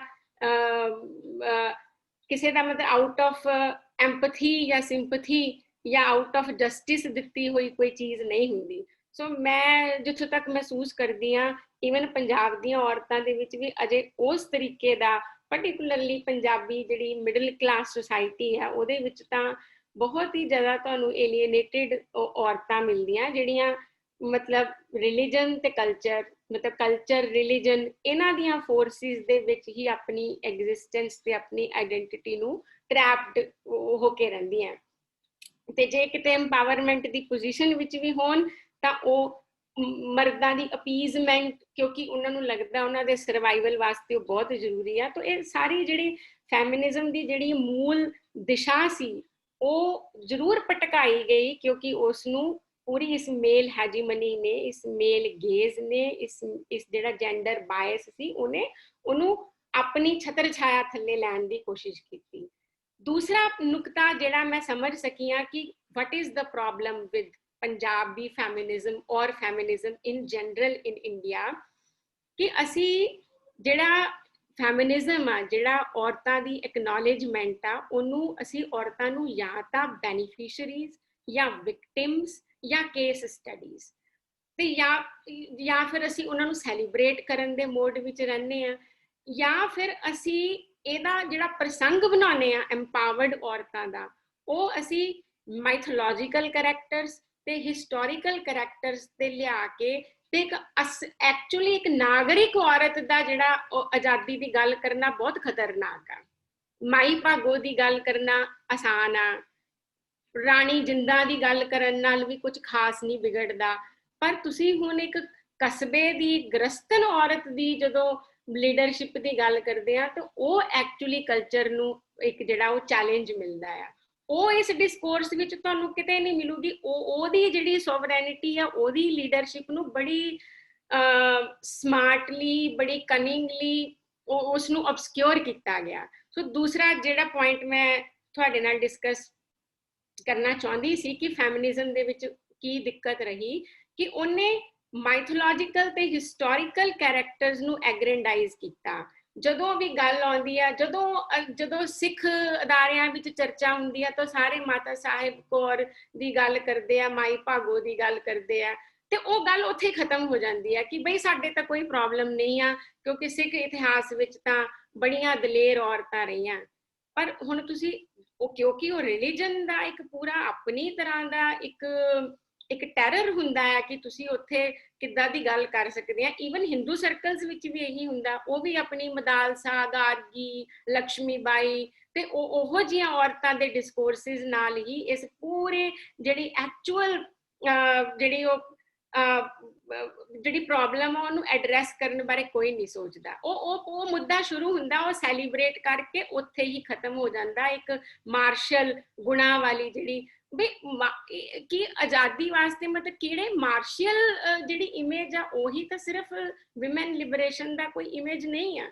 ਪਰ ਤੁਸੀਂ ਦੇਖੋ ਕਿ ਜਿੰਨੇ ਵੀ ਮੈਟਾਫਰ, ਜਿੰਨੇ ਵੀ ਵਿਮਨ ਲਿਬਰੇਸ਼ਨ ਨਾਲ ਜਿਹੜੀ ਇਮੇਜਰੀ ਬਣਾਈ ਗਈ ਆ, ਉਹ ਕਿੰਨੀ ਐਸਟ੍ਰੇਂਜਡ ਆ, ਉਹ ਐਕਚੁਅਲ ਵੂਮਨ ਤੋਂ ਕਿੰਨੀ ਦੂਰ ਆ। ਈਵਨ ਜੇ ਉਹ ਮਾਈਥੋਲੋਜੀਕਲ ਹਿਸਟੋਰੀਕਲ ਕੈਰੈਕਟਰਸ ਨਹੀਂ ਆ, ਫਿਰ ਉਹ ਏਦਾਂ ਦੀਆਂ ਪੰਖ ਉਲਾਰਦੀਆਂ ਹੋਈਆਂ, ਆਸਮਾਨ ਵੱਲ ਤੱਕਦੀਆਂ ਪੰਛੀਆਂ ਵਰਗੀਆਂ ਇਮੇਜਸ ਬਣਾਈਆਂ ਗਈਆਂ। ਅਗੇਨ ਉਹਨੂੰ ਜ਼ਿੰਦਗੀ ਦੇ ਲੌਜਿਸਟਿਕ ਤੇ ਪ੍ਰੈਕਟੀਕਲ ਅਫੇਅਰਸ ਤੋਂ ਫਿਰ ਦੂਰ ਰੱਖਿਆ ਗਿਆ। ਵਿਮਨ ਡੇ ਦੇ ਉੱਪਰ ਵੀ ਬਿਲਕੁਲ ਉਹ ਇਸੇ ਤਰੀਕੇ ਨਾਲ ਉਹਦਾ ਜਿਹੜਾ ਕੈਪੀਟਲਿਜ਼ਮ ਸੀ, ਉਹਦੀਆਂ ਫੋਰਸਿਸ ਨੇ ਵੀ ਇਹਨੂੰ ਹੋਰ ਜ਼ਿਆਦਾ ਆਬਸਕਿਓਰ ਕਰਨ ਦਾ ਕੰਮ ਕੀਤਾ। ਹੁਣ ਜਦੋਂ ਅਸੀਂ ਮਹਾਰਾਜਾ ਰਣਜੀਤ ਸਿੰਘ ਦੀ ਵੀ ਗੱਲ ਕਰਦੇ ਹਾਂ, ਤੁਸੀਂ ਰਾਣੀ ਜਿੰਦਾਂ ਦੀ ਗੱਲ 1-2 ਮਿੰਟਾਂ ਦੇ ਵਿੱਚ ਕਰ ਲਈ, 5 ਮਿੰਟਾਂ ਦੇ, ਪਰ ਉਹਦੀ ਪਾਵਰ ਮਹਾਰਾਜਾ ਰਣਜੀਤ ਸਿੰਘ ਵਰਗੀ ਤਾਂ ਵੀ ਨਹੀਂ ਸੀ। ਉਹਦੀ ਕਲਪਨਾ ਜਿਹੜੀ ਸੀ ਉਹ ਮਹਾਰਾਜਾ ਰਣਜੀਤ ਸਿੰਘ ਵਰਗੀ ਨਹੀਂ ਸੀ। ਸੋ ਇਹ ਇੱਕ ਪ੍ਰੋਬਲਮ ਜਿਹੜੀ ਮੈਨੂੰ ਬਹੁਤ ਜ਼ਿਆਦਾ ਲੱਗਦੀ ਹੈ ਕਿ ਈਵਨ ਫੈਮਿਨਿਜ਼ਮ ਦੇ ਵਿੱਚ ਜਦੋਂ ਐਮਪਾਵਰਡ ਔਰਤਾਂ ਦੀ ਜਦੋਂ ਉਦਾਹਰਨ ਦਿੱਤੀ ਜਾਂਦੀ ਹੈ, ਜਦੋਂ ਉਹਨਾਂ ਨੂੰ ਇੱਕ ਆਈਕਨ ਦੇ ਤੌਰ ਤੇ ਅਸੀਂ ਵਰਤਦੇ ਹਾਂ, ਉਸ ਵੇਲੇ ਅਸੀਂ ਇਹ ਭੁੱਲ ਜਾਂਦੇ ਹਾਂ ਕਿ this is the time, big time, ਕਿ ਹੁਣ ਅਸੀਂ ਇੱਦਾਂ ਦੀ ਮਾਈਥੋਲੋਜੀ, ਇੱਦਾਂ ਦੀ ਉਹਦੇ ਵਿੱਚੋਂ ਨਿਕਲ ਕੇ ਅਸਲੀ ਸੰਦਰਭਾਂ ਦੇ ਵਿੱਚ ਜਿਹੜਾ ਉਹ ਔਰਤ ਦੀ ਜਿਹੜੀ ਲੀਡਰਸ਼ਿਪ ਦੀ ਗੱਲ ਕਰਨਾ ਅਸੀਂ ਸ਼ੁਰੂ ਕਰੀਏ। ਜਾਂ ਫਿਰ ਇਹਨੂੰ ਜਿਹੜਾ ਮੀਡੀਆ ਸੀ ਉਸਨੇ ਵੀ ਉਹ ਦਾਅਵਾ ਕਰਦਾ ਕਿ ਉਹ ਵੀ ਔਰਤਾਂ ਦੀ ਐਮਪਾਵਰਮੈਂਟ ਦਾ ਗੱਲ ਕਰਦਾ, ਪਰ ਟੀਵੀ, ਬਲਕਿ ਅੱਜ ਕੱਲ੍ਹ ਤਾਂ ਮੈਂ ਕਲਚਰਲ ਸਟੱਡੀਜ਼ ਪੜ੍ਹਾਉਣੀ ਆ, ਜਿਹਦੇ 'ਚ ਮੈਂ ਟੈਲੀਵਿਜ਼ਨ ਦੀ ਇਸ ਸਟੇਟਸ ਕੋ ਨੂੰ ਉਹ ਕਿਵੇਂ ਮੇਨਟੇਨ ਕਰਦਾ ਮੀਡੀਆ, ਮੈਂ ਹੋਰ ਜ਼ਿਆਦਾ ਇਹਨੂੰ ਇਨਸਾਈਸਿਵਲੀ ਪੜ੍ਹਦੀ ਹਾਂ। ਉਹਨੇ ਇਵੈਂਚੁਅਲੀ ਉਸ ਸਟੇਟਸ ਕੋ ਨੂੰ ਹੀ ਮੇਨਟੇਨ ਕਰਨਾ ਹੁੰਦਾ, ਉਹਨੇ ਮੇਨ ਸਟ੍ਰੀਮ ਨੈਰੇਟਿਵਸ ਨੂੰ ਹੀ ਐਂਡੋਰਸ ਕਰਨਾ ਹੁੰਦਾ। ਰੈਡੀਕਲਿਜ਼ਮ, ਰੈਵੋਲਿਊਸ਼ਨ ਉਹਦਾ ਇੰਟੈਂਸ਼ਨ ਕਦੇ ਨਹੀਂ ਆ। ਮੈਂ ਜਦੋਂ ਵੀ ਕਦੀ ਇਸਤਰੀ ਕੇਂਦਰਿਤ ਪ੍ਰੋਗਰਾਮ ਰੈਂਡਮਲੀ ਵੀ ਟੀਵੀ ਵਿੱਚ ਦੇਖਾਂ ਤਾਂ ਉੱਥੇ ਕਿਹੋ ਜਿਹੀਆਂ ਔਰਤਾਂ ਨੂੰ ਉਹ ਸੈਲੀਬ੍ਰੇਟ ਕਰਦੇ ਆ ਕਿ ਜਿਵੇਂ ਆਲ ਕਰੂ ਫਲਾਈਟ ਇੱਕ ਲਈ ਗਈ, ਜਿਹਦੇ 'ਚ ਪਾਇਲਟ ਤੋਂ ਲੈ ਕੇ ਸਾਰਾ ਕਰੂ ਜਿਹੜਾ ਸੀ ਉਹ ਔਰਤਾਂ ਦਾ ਸੀ, ਜਾਂ ਫਿਰ ਇੱਕ ਏਦਾਂ ਦਾ ਮਿਊਜ਼ਿਕ ਬੈਂਡ ਆ ਜਿਹਦੇ ਵਿੱਚ ਸਾਰੀਆਂ ਔਰਤਾਂ ਸੀ। ਹੁਣ ਉਹ ਜਿਹੜੀ ਮੈਂ ਉਸ ਕਲੈਕਟੀਵਿਟੀ ਨੂੰ, ਉਸ ਸਮੂਹਿਕਤਾ ਦਾ ਬਹੁਤ ਆਦਰ ਕਰਦੀ ਹਾਂ। ਮੇਰਾ ਆਈਡੀਆ ਕੋਈ ਉਹਨਾਂ ਦੇ ਪ੍ਰਤੀ ਕ੍ਰਿਟੀਕਲ ਹੋਣ ਦਾ ਬਿਲਕੁਲ ਨਹੀਂ ਆ। ਮੈਂ ਇਸ ਗੱਲ ਦੇ ਪ੍ਰਤੀ ਕ੍ਰਿਟੀਕਲ ਆ ਕਿ ਜਦੋਂ ਅਸੀਂ ਏਦਾਂ ਦੀਆਂ ਬਹੁਤ ਮਿਨਿਸਕਿਊਲ ਘਟਨਾਵਾਂ ਦੇ ਸਾਹਮਣੇ ਦੇ ਵਿਜ਼ਾ ਵੀ ਜਿਹੜੀ ਇੱਕ ਵਿਮਨ ਦੀ ਆਪਣੇ ਰਿਸਪੈਕਟਿਵ ਸਫੀਅਰਸ ਦੇ ਵਿੱਚ ਜਿਹੜੀ ਉਹਦੀ ਲੀਡਰਸ਼ਿਪ ਦੀਆਂ ਪੋਸੀਬਿਲਿਟੀਜ਼ ਆ, ਉਹ ਕਿਵੇਂ ਆਬਸਕਿਓਰ ਕਰ ਦਿੱਤੀਆਂ ਜਾਂਦੀਆਂ। ਇੱਕ ਹਾਊਸ ਹੋਲਡ ਦੇ ਵਿੱਚ ਮੈਂ ਇਹ ਦੇਖਦੀ ਹੁੰਨੀ ਕਿ ਉਹ ਕਿਵੇਂ ਆਬਸਕਿਓਰ ਕੀਤੀਆਂ ਜਾਂਦੀਆਂ। ਹੁਣ ਇਹ ਆਲ ਕਰੂ ਫਲਾਈਟ ਜਾਂ ਏਦਾਂ ਦੀ ਅੱਛਾ ਕੋਈ ਵੀ ਔਰਤ ਜਦੋਂ ਈਵਨ ਉਹਨਾਂ ਪ੍ਰੋਗਰਾਮਸ ਨੂੰ ਦੇਖਦੀ ਵੀ ਆ, ਉਹ ਉਹਦੇ ਵਿੱਚ ਉਹਨਾਂ ਨੂੰ ਉੱਥੇ ਦੇਖਦੀ ਆ ਤੇ ਉੱਥੇ ਹੀ ਉਹਦੀ ਜਿਹੜੀ ਉਹ ਚੈਲੰਜ ਨਹੀਂ ਫੀਲ ਕਰਦੀ, ਉਹ ਵੱਧ ਤੋਂ ਵੱਧ ਇਹ ਕਰ ਸਕਦੀ ਆ ਕਿ ਅੱਛਾ ਇਹ ਬਹੁਤ ਇਹਨਾਂ ਨੇ ਬਹੁਤ ਏਦਾਂ ਇਹਨਾਂ ਨੂੰ ਮੌਕੇ ਮਿਲੇ। ਉਹ ਬਿਲਕੁਲ ਉਸ ਨੈਰੇਟਿਵ ਨੂੰ ਹੋਰ ਤਰ੍ਹਾਂ ਨਾਲ ਅੰਡਰਸਟੈਂਡ ਕਰਦੀਆਂ, ਜਦ ਕਿ ਇਹ ਮੌਕਾ ਤਾਂ ਕੋਈ ਔਰਤ ਸੋਸ਼ਲੀ ਜਿਸ ਮਰਜ਼ੀ ਲੋਕੇਸ਼ਨ ਤੇ ਕਿਉਂ ਨਾ ਹੋਵੇ, ਜੋ ਮਰਜ਼ੀ ਕੰਮ ਕਿਉਂ ਨਾ ਕਰ ਰਹੀ ਹੋਵੇ, ਉਹ ਹਰ ਕਿਤੇ ਸੋਸ਼ਲ ਰਿਲੇਸ਼ਨਸ ਦੇ ਵਿੱਚ ਲੋਕੇਟਡ ਹੈ ਤੇ ਹਰ ਜਗ੍ਹਾ ਤੇ ਉਹਦੀ ਮਰਜ਼ੀ, ਉਹਦੀ ਇੱਛਾ, ਉਹਦੀ ਲੀਡਰਸ਼ਿਪ ਦੀ ਜਿਹੜੀ ਪੋਸੀਬਿਲਿਟੀ ਆ ਓਨੀ ਹੀ ਜ਼ਰੂਰੀ ਹੈ, ਓਨੀ ਹੀ ਅਰਜੈਂਟ ਆ। ਸੋ ਇਹ ਪੂਰੀ ਜਿਹੜੀ ਇਮੇਜਰੀ ਜਿਹੜੀ ਇੰਡਸਟਰੀ ਖੜੀ ਕੀਤੀ ਗਈ ਆ ਵਿਮਨ ਐਮਪਾਵਰਮੈਂਟ ਦੇ ਨਾਮ ਤੇ, ਚਾਹੇ ਉਹਦੇ ਵਿੱਚ ਹਿਸਟੋਰੀਕਲ ਮਾਈਥੋਲੋਜੀਕਲ ਫਿਗਰਸ ਨਾਲ ਉਹ ਜਿਹੜਾ ਪੂਰਾ ਰਿਡਕਟਿਵਿਜ਼ਮ ਪ੍ਰਮੋਟ ਕੀਤਾ ਜਾਂਦਾ, ਉਹ ਵੀ ਉਹ ਜ਼ਿਆਦਾ ਸਾਡੀ ਹੈਲਪ ਨਹੀਂ ਕਰ ਪਾਉਂਦਾ ਕਿ ਔਰਤਾਂ ਹੁਣ ਉਹਨੂੰ ਜਿਹੜੀ ਰਾਣੀ ਜਿੰਦਾ ਨੂੰ ਦੇਖੂਗੀ ਉਹ ਆਪਣੇ ਆਪ ਨੂੰ ਰਾਣੀ ਬਣਨ ਬਾਰੇ ਜਾਂ ਉਹਦਾ ਦੀ ਦਲੇਰ ਬਣਨ ਬਾਰੇ ਕਿਵੇਂ ਸੋਚੂਗੀ, ਕਿਵੇਂ ਕਨੈਕਟ ਕਰੇ, ਤਾਂ ਉਹਦੇ ਵਿੱਚ ਇੱਕ ਬਹੁਤ ਹਿਊਜ ਗੈਪ ਆ। ਉਹ ਹਿਊਜ ਗੈਪ ਭਰਦਾ ਆ ਰੋਜ਼ਮर्रा ਦੇ ਵਿੱਚ ਲੀਡਰਸ਼ਿਪ ਦਾ ਅਭਿਆਸ ਕਰਨ ਨਾਲ, ਰੋਜ਼ਮर्रा ਦੀਆਂ ਇਮੀਡੀਏਟ ਸਿਚੁਏਸ਼ਨਸ ਦੇ ਵਿੱਚ ਆਪਣੇ ਫੈਸਲੇ ਆਪ ਕਰਨ ਨਾਲ। ਤੀਸਰਾ ਜਿਹੜਾ ਕਾਰਨ ਮੈਂ ਸਮਝਦੀ ਹਾਂ ਕਿ ਜਿਹਦੇ ਕਰਕੇ ਲੀਡਰਸ਼ਿਪ ਨਹੀਂ ਜ਼ਿਆਦਾ ਹੋ ਸਕੀ, ਚਾਹੇ ਉਹ ਪੰਜਾਬ, ਚਾਹੇ ਉਹ ਪੂਰਾ ਇੱਕ ਇੰਡੀਅਨ ਸਿਚੁਏਸ਼ਨ ਆ, ਉਹ ਇਸ ਕਰਕੇ ਕਿਉਂਕਿ ਔਰਤਾਂ ਦੇ ਵਿੱਚ ਇੱਕ ਹੋਰ ਵੀ ਗੱਲ ਸੀਗੀ ਕਿ ਜਿਹੜਾ ਹਾਸ਼ੀਆਕ੍ਰਿਤ ਸਮਾਜ ਹੁੰਦਾ ਉਹ ਬਹੁਤ ਏਲੀਏਨੇਟਿਡ ਹੁੰਦਾ ਹੈ। ਮਤਲਬ ਫਰਾਂਸ ਫੈਨੋ ਦਾ ਜਿਹੜਾ ਵਰਕ ਉਹਨੇ ਕਲੋਨੀਅਲ ਮਾਈਂਡ ਨੂੰ ਅੰਡਰਸਟੈਂਡ ਕਰਨ ਵਾਸਤੇ ਦਿੱਤਾ, ਉਹ ਮੈਨੂੰ ਕਾਫੀ ਹੱਦ ਤੱਕ ਬੜਾ ਕਨਵਿੰਸਿੰਗ ਲੱਗਾ, ਜਿਹਦੇ ਨਾਲ ਅਸੀਂ ਇੱਕ ਕੋਲੋਨਾਈਜ਼ਡ ਮਾਈਂਡ ਆਫ ਦੀ ਵਿਮਨ ਨੂੰ ਵੀ ਅੰਡਰਸਟੈਂਡ ਕਰ ਸਕਦੇ ਹਾਂ ਕਿ ਉਹ ਇੰਨਾ ਏਲੀਏਨੇਟਿਡ ਹੁੰਦਾ ਹੈ, ਉਹਨੂੰ ਬਹੁਤ ਦੇਰ ਤੱਕ ਆਪਣੇ ਹਿੱਤ ਵੀ ਜਿਹੜੇ ਆ ਉਹ ਸਮਝ ਵਿੱਚ ਨਹੀਂ ਆਉਂਦੇ, ਬੇਸ਼ੱਕ ਤੁਸੀਂ ਉਹਨੂੰ ਹਰ ਤਰ੍ਹਾਂ ਦੇ ਨਾਲ ਆਜ਼ਾਦ ਕਰ ਵੀ ਦਿਓ। ਸੋ ਪੈਟਰੀਆਰਕੀ ਨੇ ਔਰਤਾਂ ਦੇ ਵਿੱਚ ਜਿਹੜਾ ਆਪਸੀ ਐਂਟਾਗੋਨਿਜ਼ਮ ਖੜਾ ਕੀਤਾ, ਉਹਦੇ ਕਰਕੇ ਜਿਹੜੀ ਸੋਲੀਡੈਰਿਟੀ ਸੀ ਅਮੰਗਸਟ ਦੀ ਮਾਰਜਨਲਾਈਜ਼ਡ ਸੋਸਾਇਟੀ, ਦਲਿਤਾਂ ਦੇ ਵਿੱਚ ਵੀ ਇੱਦਾਂ ਦੇ ਇਸ਼ੂਜ਼ ਆਪਾਂ ਨੂੰ ਸਿਮਿਲਰ ਮਿਲਦੇ ਆ, ਤਾਂ ਉਹ ਜਿਹੜਾ ਉਹਨਾਂ ਨੇ, ਜਿਹਨੂੰ ਅੰਬੇਡਕਰ ਨੇ ਵੀ ਇਸੇ ਕਰਕੇ ਦਲਿਤ ਲੋਕਾਂ ਨੂੰ ਕਿਹਾ ਸੀ ਨਾ ਕਿ ਐਜੂਕੇਟ, ਆਰਗੇਨਾਈਜ਼, ਐਜੀਟੇਟ, ਉਹ ਤਿੰਨੋਂ ਚੀਜ਼ਾਂ ਦਾ ਇੱਕ ਰਿਦਮ ਆ, ਉਹਨਾਂ ਤਿੰਨੋਂ ਚੀਜ਼ਾਂ ਦਾ ਜਿਹੜਾ ਇੱਕ ਕ੍ਰਮ ਆ ਉਹ ਬਹੁਤ ਮਹੱਤਵਪੂਰਨ ਆ। ਆਰਗੇਨਾਈਜ਼ ਔਰਤਾਂ ਦੇ ਵਿੱਚ ਉਹ ਜਿਹੜੀ ਸੰਗਠਿਤ ਹੋਣ ਦੀ ਜਿਹੜੀ ਆਉਣੀ ਚਾਹੀਦੀ ਸੀ ਉਸ ਚੇਤਨਾ ਦੇ ਨਾਲ, ਉਹ ਨਹੀਂ ਆਈ ਕਿਉਂਕਿ ਉਹਨਾਂ ਦੇ ਵਿੱਚ ਆਪਸੀ ਐਂਟਾਗੋਨਿਜ਼ਮ ਜੋ ਕਿ ਬੇਹੱਦ ਨਕਲੀ ਆ, ਕੰਸਟਰਕਟਡ ਆ, ਬਿਲਕੁਲ ਇਰੈਸ਼ਨਲ ਆ, ਲੇਕਿਨ ਉਹਦਾ ਸਾਈਕੋਲੋਜੀਕਲ ਪਾਵਰ ਇੰਨਾ ਜ਼ਿਆਦਾ ਆ ਕਿ ਉਹ ਐਂਟਾਗੋਨਿਜ਼ਮ ਜਿਹੜਾ ਜ਼ਰੂਰੀ ਹੁੰਦਾ ਹੈ ਕਿ ਹਾਸ਼ੀਆਕ੍ਰਿਤ ਸਮਾਜ ਦੇ ਲੋਕਾਂ ਦੇ ਵਿੱਚ ਅਮੰਗਸਟ ਦੈਮਸੈਲਵਸ ਨਾ ਹੋਵੇ, ਸੈਡਲੀ ਉਹ ਔਰਤਾਂ ਦੇ ਵਿੱਚ ਹੁੰਦਾ ਹੈ। ਤੇ ਉਹਨਾਂ ਦੇ ਵਿੱਚ ਜਿਹੜੀ ਆਪਸੀ ਸੋਲੀਡੈਰਿਟੀ ਦੀ ਜਿਹੜੀ ਕਮੀ ਆ, ਉਸਨੇ ਵੀ ਇਹ ਬਹੁਤ ਰੋਲ ਪਲੇ ਕੀਤਾ ਕਿ ਔਰਤਾਂ ਕਦੇ ਵੀ ਸੰਗਠਿਤ ਹੋ ਕੇ ਆਪਣੀ ਕਾਮਨ ਆਜ਼ਾਦੀ ਦਾ ਜਿਹੜਾ ਇੱਕ ਆਈਡੀਅਲ ਸੀ ਉਹਨੂੰ ਲੈ ਕੇ ਬਹੁਤਾ ਅੱਗੇ ਨਹੀਂ ਵੱਧ ਸਕੀਆਂ, ਬਲਕਿ ਉਹਨਾਂ ਨੂੰ ਉਹ ਬੜੀ ਹੁਣ ਕਾਮਨ ਪਲੇਸ ਗੱਲ ਆ, ਉਹਨਾਂ ਨੂੰ ਗੋਲਡ ਡਿਗਰ ਕਹਿ ਦਿੱਤਾ ਜਾਂਦਾ, ਓਪਰਚੁਨਿਸਟ ਕਹਿ ਦਿੱਤਾ ਜਾਂਦਾ, ਕਰੀਅਰਿਸਟ ਕਹਿ ਦਿੱਤਾ ਜਾਂਦਾ। ਸੋ ਪਰ ਉਹ ਕੀ ਕਰੇ ਨਾ, ਉਹ ਏਲੀਏਨੇਟਿਡ ਆ। ਜੇ ਉਹ ਏਲੀਏਨੇਟਿਡ ਨਹੀਂ ਹੋਵੇ, ਜੇ ਉਹ ਸਮਝੇ ਕਿ ਮੇਰਾ ਐਕਚੁਅਲ ਜਿਹੜਾ ਪੀਸ ਆ, ਜਿਹੜੀ ਮੇਰੀ ਐਕਚੁਅਲ ਵੈਲਬੀਇੰਗ ਆ, ਉਹ ਮੇਰੀ ਕਮਿਊਨਿਟੀ ਦੀ ਅਪਲਿਫਟਮੈਂਟ ਦੇ ਨਾਲ ਜੁੜੀ ਹੋਈ ਹੈ, ਮੈਂ ਤਾਂ ਹੀ ਸੇਫ ਹੋ ਸਕਦੀ ਹਾਂ ਜੇ ਸਾਰੀਆਂ ਔਰਤਾਂ ਸੇਫ ਹੋ ਜਾਣ, ਨਹੀਂ ਤਾਂ ਮੈਂ ਵੀ ਹਰ ਵੇਲੇ ਪ੍ਰੀਕੇਰੀਅਸ ਤੇ ਵਲਨਰੇਬਲ ਹੀ ਰਹੂੰਗੀ। ਔਰ ਹਰ ਵੇਲੇ ਜਿਹੜਾ ਤੁਸੀਂ ਇੱਕ ਕਹਿ ਲਓ ਕਿ ਇੱਕ ਬੜੇ ਉਸ ਤਰੀਕੇ ਦੇ ਡਾਇਨਾਮਿਕਸ ਦੇ ਵਿੱਚ ਰਹਿੰਦੇ ਹੋ ਜਿੱਥੇ ਤੁਹਾਨੂੰ ਹਰ ਵੇਲੇ ਆਪਣੇ ਆਪ ਨੂੰ ਪ੍ਰੋਟੈਕਟ ਕਰਨਾ, ਜਿਹੜਾ ਬਚਾਉਣ ਦਾ ਜਿਹੜਾ ਸੰਘਰਸ਼ ਆ ਉਹ ਤੁਹਾਨੂੰ ਕਰਨਾ ਪੈਂਦਾ। ਹੁਣ ਉਹ ਕਾਮਨ ਸੰਘਰਸ਼ ਦੀ ਜਿਹੜੀ ਵੈਲਿਊ ਸੀ ਉਹ ਔਰਤਾਂ ਦੇ ਵਿੱਚ ਇਸ ਕਰਕੇ ਡਿਵੈਲਪ ਨਹੀਂ ਹੋ ਸਕੀ ਕਿਉਂਕਿ ਪੈਟਰੀਆਰਕੀ ਦਾ ਡਿਜ਼ਾਈਨ ਵਿਚ ਇਜ਼, ਮੈਨੂੰ ਲੱਗਦਾ ਹੈ ਹਿਊਮਨ ਬੀਇੰਗਸ ਨੇ ਜੇ ਕੋਈ ਸਭ ਤੋਂ ਜ਼ਿਆਦਾ ਚਲਾਕ, ਗਹਿਰਾ, ਪ੍ਰੋਫਾਊਂਡ ਨੈਰੇਟਿਵ ਜੇ ਖੜਾ ਕੀਤਾ ਤਾਂ ਉਹ ਪੈਟਰੀਆਰਕੀ ਹੈ।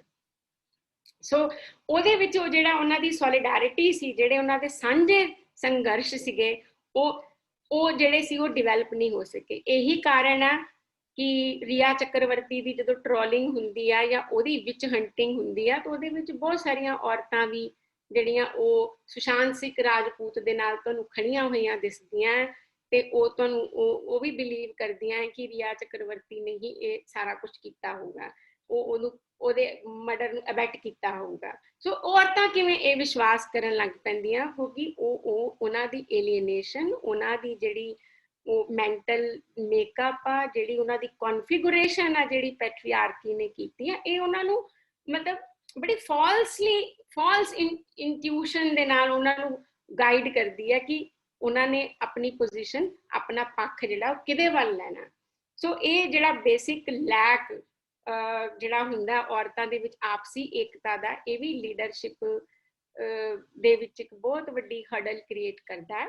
ਜਿਵੇਂ ਤੁਸੀਂ ਦੇਖੋ ਕਿ ਈਵਨ ਰੇਪ ਵਿਕਟਿਮ, ਮਤਲਬ ਸੋਚੋ ਇਸ ਤੋਂ ਜ਼ਿਆਦਾ ਟ੍ਰੈਜਿਕ ਗੱਲ ਜਾਂ ਇਸ ਤੋਂ ਜ਼ਿਆਦਾ ਆਇਰੋਨਿਕ ਗੱਲ ਕੀ ਹੋਊਗੀ ਕਿ ਇੱਕ ਰੇਪ ਵਿਕਟਿਮ ਜਿਹੜੀ ਔਰਤ ਆ, ਉਹਦੇ ਪ੍ਰਤੀ ਜਿਹੜੀ ਇੱਜ਼ਤ ਦੀ ਨਜ਼ਰ ਆ ਉਹ ਸਿਰਫ ਮਰਦਾਂ ਦੀ ਨਹੀਂ ਘਟਦੀ, ਉਹ ਔਰਤਾਂ ਵੀ ਉਹਨੂੰ ਡੀਗ੍ਰੇਡਡ ਜਾਂ ਉਹਨੂੰ ਹਿਊਮਨ ਬੀਇੰਗ ਦੇ ਤੌਰ ਤੇ ਬਿਲਕੁਲ ਡਿਟੀਰੀਓਰੇਟਡ ਸਮਝਣਾ ਸ਼ੁਰੂ ਕਰ ਦਿੰਦੀਆਂ।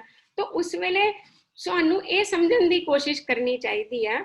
ਮੈਂ ਇੱਕ ਸੁਸ਼ਮਾ ਅਯੰਗਰ ਦਾ ਇੱਕ ਐਸੇ ਪੜ੍ਹ ਰਹੀ ਸੀ ਕਿ the development discourse ignore women, ਔਰ ਡਿਵੈਲਪਮੈਂਟ ਦੇ ਡਿਸਕੋਰਸ ਵਿੱਚ ਵਿਮਨ ਹੈ ਹੀ ਨਹੀਂ, ਕਿਉਂਕਿ ਵਿਮਨ ਦੇ ਜਿਹੜੇ actual socio political cultural economic dynamics ਆ, ਉਹਦੇ ਨਾਲ ਡੀਪ ਇੰਗੇਜਮੈਂਟ ਨਹੀਂ ਕੀਤਾ ਗਿਆ ਸਾਡੇ ਪ੍ਰੋਸੈਸਿਸ ਦੇ ਵਿੱਚ, ਜਿਹੜੇ ਅਸੀਂ ਸ਼ੁਰੂ ਕੀਤੇ ਸੀ ਔਰਤਾਂ ਦੀ ਐਮਪਾਵਰਮੈਂਟ ਵਾਸਤੇ, ਉਹਨਾਂ ਦੀ ਲਿਬਰੇਸ਼ਨ ਵਾਸਤੇ।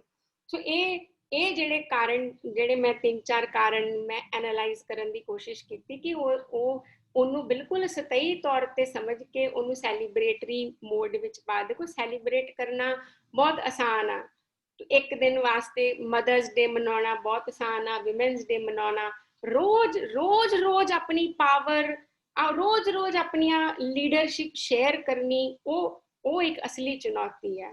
ਔਰ ਅਕਸਰ ਜਦੋਂ ਕੋਈ ਵੀ ਕੈਪੀਟਲਿਸਟ ਸੁਸਾਇਟੀ ਹੁੰਦੀ ਹੈ ਤਾਂ ਉਹਦੇ ਵਿੱਚ ਇਹਨਾਂ ਸਾਰੀਆਂ ਚੀਜ਼ਾਂ ਨੂੰ ਬੜੀ ਜਿਵੇਂ ਪਹਿਲਾਂ ਵੀ ਮੈਂ ਕਈ ਵਾਰ ਇਸ ਲੈਕਚਰ ਦੇ ਵਿੱਚ ਹੀ ਕਹਿ ਚੁੱਕੀ ਹਾਂ ਕਿ ਉਹ ਬੜਾ ਸਟਲ ਡਿਜ਼ਾਈਨ ਹੁੰਦਾ ਜਿਹਦੇ ਵਿੱਚ ਅਸਲੀ ਮੁੱਦਿਆਂ ਨੂੰ ਗੋਲ ਕਰ ਦਿੱਤਾ ਜਾਂਦਾ, ਉਹਨੂੰ ਹਾਈਜੈਕ ਕਰਕੇ ਉਹਨੂੰ ਇੱਕ ਸੈਲੀਬ੍ਰੇਸ਼ਨ ਦਾ ਮੁੱਦਾ ਬਣਾ ਦਿੱਤਾ ਜਾਂਦਾ, ਉਹਨੂੰ ਗਿਫਟ ਦੇ ਦਿੱਤਾ ਜਾਂਦਾ, ਉਹੀ ਚੀਜ਼ ਜੋ ਉਹਦੀ ਹਮੇਸ਼ਾ ਸੀ।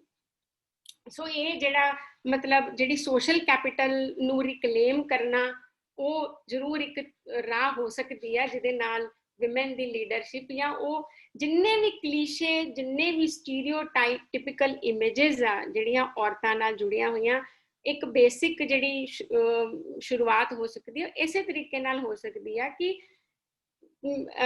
ਜਿਹੜੀਆਂ ਸਭ ਚੀਜ਼ਾਂ, ਪੈਸਾ ਹੋਣਾ, ਸਾਧਨ ਹੋਣਾ, ਜ਼ੁਬਾਨ ਹੋਣਾ, ਆਪਣੇ ਵਿਚਾਰ ਹੋਣਾ, ਸੰਘਰਸ਼ ਕਰਨਾ, ਬੰਦਿਆਂ ਦੇ ਵਿੱਚ ਆਣਾ ਜਾਣਾ, ਦਿਨ ਰਾਤ, ਜਦੋਂ ਇਹ ਸਾਰੀ ਜਦੋਂ ਇਹਨੂੰ ਅਸੀਂ ਡਿਸਮੈਂਟਲ ਕਰਨ ਲੱਗ ਪੈਂਦੇ ਆ ਤੇ ਤਾਂ ਹੀ ਅਸੀਂ ਮਤਲਬ ਐਕਚੁਅਲ ਲੀਡਰਸ਼ਿਪ ਵੱਲ ਅਸੀਂ ਵੱਧ ਸਕਦੇ ਹਾਂ। ਇਸ ਵੇਲੇ ਤੱਕ ਦੀ ਜਿਹੜੀ ਵਿਮਨ ਲੀਡਰਸ਼ਿਪ ਆ, ਚਾਹੇ ਉਹ ਪੰਜਾਬ, ਅਕਬਲ ਤਾਂ ਉਹ ਨੈਗਲੀਜੀਬਲ ਹੀ ਆ, ਤੁਸੀਂ ਕਿਧਰੇ ਨਜ਼ਰ ਮਾਰ ਕੇ ਦੇਖ ਲਓ, ਮਤਲਬ ਉਹ ਇੰਨੀ ਕੁ ਰਿਡਿਕਿਊਲਸ ਤੁਹਾਨੂੰ ਨਜ਼ਰ ਆਊਗਾ ਕਿ ਇਹ ਹੋ ਕਿਵੇਂ ਸਕਦਾ। ਮਤਲਬ it is tragic, it is ridiculous ਕਿ ਬਰਾਬਰ ਮਿਹਨਤ ਕਰਦੀਆਂ ਹੋਈਆਂ ਔਰਤਾਂ ਦੀ ਜਿਹੜੀਆਂ ਸੋਸ਼ਲ ਸਟੇਕਸ ਆ, ਜਿਹੜੀ ਉਹ ਸੋਸ਼ਲ ਕੈਪੀਟਲ ਆ, ਉਹ ਇੰਨੀ ਘੱਟ ਕਿਵੇਂ ਰਹਿ ਗਈ।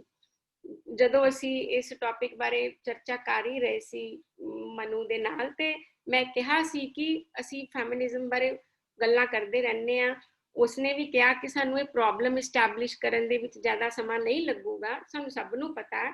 ਸੋ ਇਹਦਾ ਰੋਡ ਅਹੈਡ ਕੀ ਹੋ ਸਕਦਾ, ਇਹਦਾ ਪ੍ਰੈਕਟੀਕਲ ਕੀ ਹੋ ਸਕਦਾ, ਤਾਂ ਉਹਦੇ ਵਿੱਚ ਮੇਰਾ ਇਹੀ ਆ ਕਿ ਲੀਡਰਸ਼ਿਪ ਨੂੰ ਉਹਦੇ ਸਾਰੇ ਕਲੀਸ਼ੇਸ ਤੇ ਸਟੀਰੀਓਟਾਈਪਸ ਵਿੱਚੋਂ ਉਹਨਾਂ ਨੂੰ ਆਜ਼ਾਦ ਕੀਤਾ ਜਾਵੇ। ਜਿਵੇਂ ਸਾਂਝੀ ਸਿੱਖਿਆ ਵਿੱਚ ਉਹ ਇੱਕ ਮਾਡਲ ਤਿਆਰ ਕਰਦੇ ਆ ਕਿ ਹੋਲਿਸਟਿਕ ਐਜੂਕੇਸ਼ਨ, ਇਨਕਲੂਸਿਵ ਐਜੂਕੇਸ਼ਨ ਕਿਵੇਂ ਕੀਤੀ ਜਾਵੇ, ਉਸੇ ਤਰੀਕੇ ਨਾਲ ਜੈਂਡਰ ਸੈਂਸਿਟਿਵ ਐਜੂਕੇਸ਼ਨ ਜਿਹੜੀ ਆ ਉਹਦੇ ਵਿੱਚ ਔਰਤਾਂ ਨੂੰ ਲੀਡਰਸ਼ਿਪ ਨੂੰ ਲੈ ਕੇ ਆਪ ਹੁਦਰੇਪਨ ਨੂੰ ਲੈ ਕੇ ਜਿੰਨਾ ਵੀ ਸਾਡਾ ਕਲਚਰਲ ਬੈਗੇਜ ਆ, ਜਿੰਨੀ ਵੀ ਕਲਚਰਲ ਮਾਈਥੋਲੋਜੀ ਆ, ਉਹਨੂੰ ਮਤਲਬ ਅਸੀਂ ਪਹਿਲਾਂ ਤਾਂ ਸੋਚ ਦੇ ਲੈਵਲ ਤੇ, ਮਤਲਬ ਇੱਕ ਕੌਨਸ਼ੀਅਸਨੈਸ ਦੇ ਲੈਵਲ ਤੇ ਅਸੀਂ ਉਸਨੂੰ ਉਸ ਦੇ ਪ੍ਰਤੀ ਕ੍ਰਿਟੀਕਲ ਹੋਣ ਦੀ ਸ਼ੁਰੂਆਤ ਕਰੀਏ। ਤੇ ਉਹ ਕਿਉਂਕਿ ਸਾਰਾ ਕੁਝ ਉਹ ਉਸੇ ਤਰ੍ਹਾਂ ਦੀ ਐਪਿਸਟੀਮੋਲੋਜੀ ਚੋਂ ਹੀ ਪੈਦਾ ਹੁੰਦਾ ਹੈ ਕਿ ਕੋਈ ਕਿਸੇ ਵੀ ਚੀਜ਼ ਬਾਰੇ ਨੌਲੇਜ ਕਿਵੇਂ ਜਨਰੇਟ ਕੀਤੀ ਜਾਂਦੀ ਹੈ। ਉਸ ਲੈਵਲ ਤੋਂ ਸ਼ੁਰੂ ਕਰਕੇ ਜਦੋਂ ਅਸੀਂ ਛੋਟੀਆਂ ਛੋਟੀਆਂ ਚੀਜ਼ਾਂ ਦੇ ਵਿੱਚ ਲੀਡਰਸ਼ਿਪ ਦਾ ਉਤਸ਼ਾਹ ਜੇਕਰ ਅਸੀਂ ਵਿਕਸਿਤ ਕਰ ਸਕਦੇ ਹਾਂ, ਤੇ ਹਜੇ ਤਾਂ ਮੈਂ ਗੱਲ ਹੀ ਨਹੀਂ ਕਰਦੀ ਪਈ ਕਿ ਉਹਨਾਂ ਦੀ ਆਪਣੀ ਐਫੀਸ਼ੀਐਂਸੀ, ਉਹਨਾਂ ਦੀ ਆਪਣੀ ਇਮੈਜੀਨੇਸ਼ਨ ਕੀ ਹੋਊਗੀ, ਉਹਦੇ ਬਾਰੇ ਦਾਵਾ ਕਰਨਾ ਤਾਂ ਬਹੁਤ ਦੂਰ ਦੀ ਗੱਲ ਹੈ। ਈਵਨ ਜੋ ਲੋਕ ਕਹਿੰਦੇ ਉਹ ਚੰਗੀ ਹੋਊਗੀ, ਮੈਨੂੰ ਲੱਗਦਾ ਹੈ ਕਿ ਉਹ ਇੱਕ ਖੁਸ਼ਨੁਮਾ ਵਿਚਾਰ ਜਾਂ ਇੱਕ ਯੂਟੋਪੀਅਨ ਵੈਲਿਊ, ਉਹ ਇੱਕ ਬਾਅਦ ਦਾ ਵਿਊ ਆ। ਸਭ ਤੋਂ ਪਹਿਲਾਂ ਤਾਂ ਜਿਹੜਾ ਸੋਸ਼ਲ ਜਸਟਿਸ ਆ ਉਹ ਡੈਮੋਗ੍ਰਾਫੀ ਦੇ ਬੇਸ ਤੇ ਹੀ ਹੋਣਾ ਚਾਹੀਦਾ ਹੈ ਕਿ ਜੇ ਬਰਾਬਰ ਦਾ ਸਹਿਯੋਗ ਆ, ਬਰਾਬਰ ਦੀ ਮਿਹਨਤ ਆ, ਤਾਂ ਬਰਾਬਰ ਦੀ ਰਿਪਰੈਜ਼ੈਂਟੇਸ਼ਨ ਤੇ ਬਰਾਬਰ ਦੀ ਲੀਡਰਸ਼ਿਪ ਹੋਵੇ। ਉਸ ਤੋਂ ਬਾਅਦ ਜੇ ਅਸੀਂ ਇਦਾਂ ਦਾ ਸਮਾਜ ਬਣਾ ਸਕੀਏ ਤਾਂ ਆਬਵੀਅਸਲੀ ਉਹ ਇੱਕ ਔਰਤ ਵਾਸਤੇ ਵੀ ਰਿਗਰ ਹੋਣਾ ਔਰ ਕੁਆਲਿਟੀ ਹੋਣਾ ਔਰ ਕੈਪੇਬਿਲਿਟੀ ਹੋਣਾ, ਉਹ ਬਿਲਕੁਲ ਫਿਰ ਉਹ ਇੱਕ ਜੈਂਡਰ ਨਿਊਟਰਲ ਚੀਜ਼ ਤਾਂ ਹੋ ਸਕੂਗੀ ਨਾ ਜਦੋਂ ਅਸੀਂ ਪਹਿਲਾਂ ਇਹ ਵਾਲਾ ਬੈਰੀਅਰ ਜਿਹੜਾ ਉਹ ਕ੍ਰਾਸ ਕਰ ਸਕੀਏ।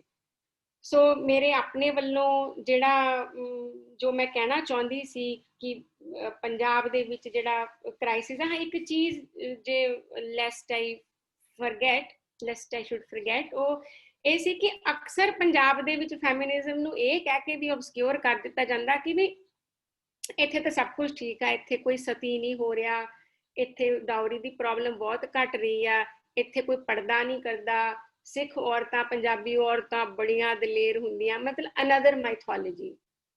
ਮਤਲਬ ਜੇ ਤੁਹਾਨੂੰ ਜਲਾਇਆ ਨਹੀਂ ਜਾ ਰਿਹਾ, ਜੇ ਤੁਹਾਨੂੰ ਸਾੜਿਆ ਨਹੀਂ ਜਾ ਰਿਹਾ, ਤਾਂ ਉਹਦਾ ਮਤਲਬ ਇਹ ਆ ਕਿ ਜਿਹੜੀ ਔਰਤ ਜਿਹੜੀ ਆ ਉਹ ਆਜ਼ਾਦ ਹੋ ਗਈ ਆ, ਉਹ ਐਮਪਾਵਰਡ ਹੋ ਗਈ ਆ। ਸੋ ਮਤਲਬ ਕੋਈ, ਤੁਸੀਂ ਦੇਖੋ ਪੈਟਰੀਆਰਕੀ ਹਮੇਸ਼ਾ ਕਾਊਂਟਰ ਨੈਰੇਟਿਵ ਪ੍ਰੋਡਿਊਸ ਕਰਦੀ ਹੈ ਕਿ ਇੱਥੇ ਦੀ ਔਰਤ, ਉਹ ਤਾਂ ਬਿਹਾਰ ਯੂਪੀ ਦੀਆਂ ਔਰਤਾਂ ਦੀ ਸਮੱਸਿਆ ਆ, ਇੱਥੇ ਕੋਈ ਸਮੱਸਿਆ ਨਹੀਂ, ਇੱਥੇ ਦੀਆਂ ਔਰਤਾਂ ਤਾਂ ਬੰਦਿਆਂ ਨੂੰ ਬਹੁਤ ਦੱਬੀ ਫਿਰਦੀਆਂ। ਕਿੱਥੇ ਦੱਬੀ ਫਿਰਦੀਆਂ? ਉਹ ਏਦਾਂ ਦੀ ਜਿਹੜੀ ਪੂਰੀ ਇੱਕ ਜਿਹੜੀ ਕਲਚਰਲ ਲੋਰ ਜਿਹੜਾ ਇੱਕ ਕ੍ਰੀਏਟ ਕੀਤਾ ਗਿਆ, it is so irrational, it is so ਅਨਟਰੂ।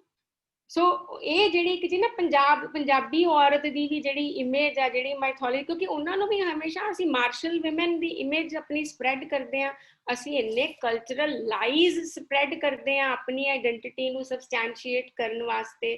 ਤੇ ਮੈਨੂੰ ਲੱਗਦਾ ਹੈ ਕਿ ਇੱਕ ਔਰਤਾਂ ਹੀ ਆ ਜਿਹੜੀਆਂ ਕਿਸੇ ਵੀ ਕਲਚਰ ਦੇ ਵਿੱਚ ਜਿਹੜੀਆਂ ਪੁਆਇੰਟ ਜ਼ੀਰੋ ਤੇ ਖੜੀਆਂ ਆ, ਜਿਹੜੀਆਂ ਚਾਹਣ ਤਾਂ they can deny to be part of the lies.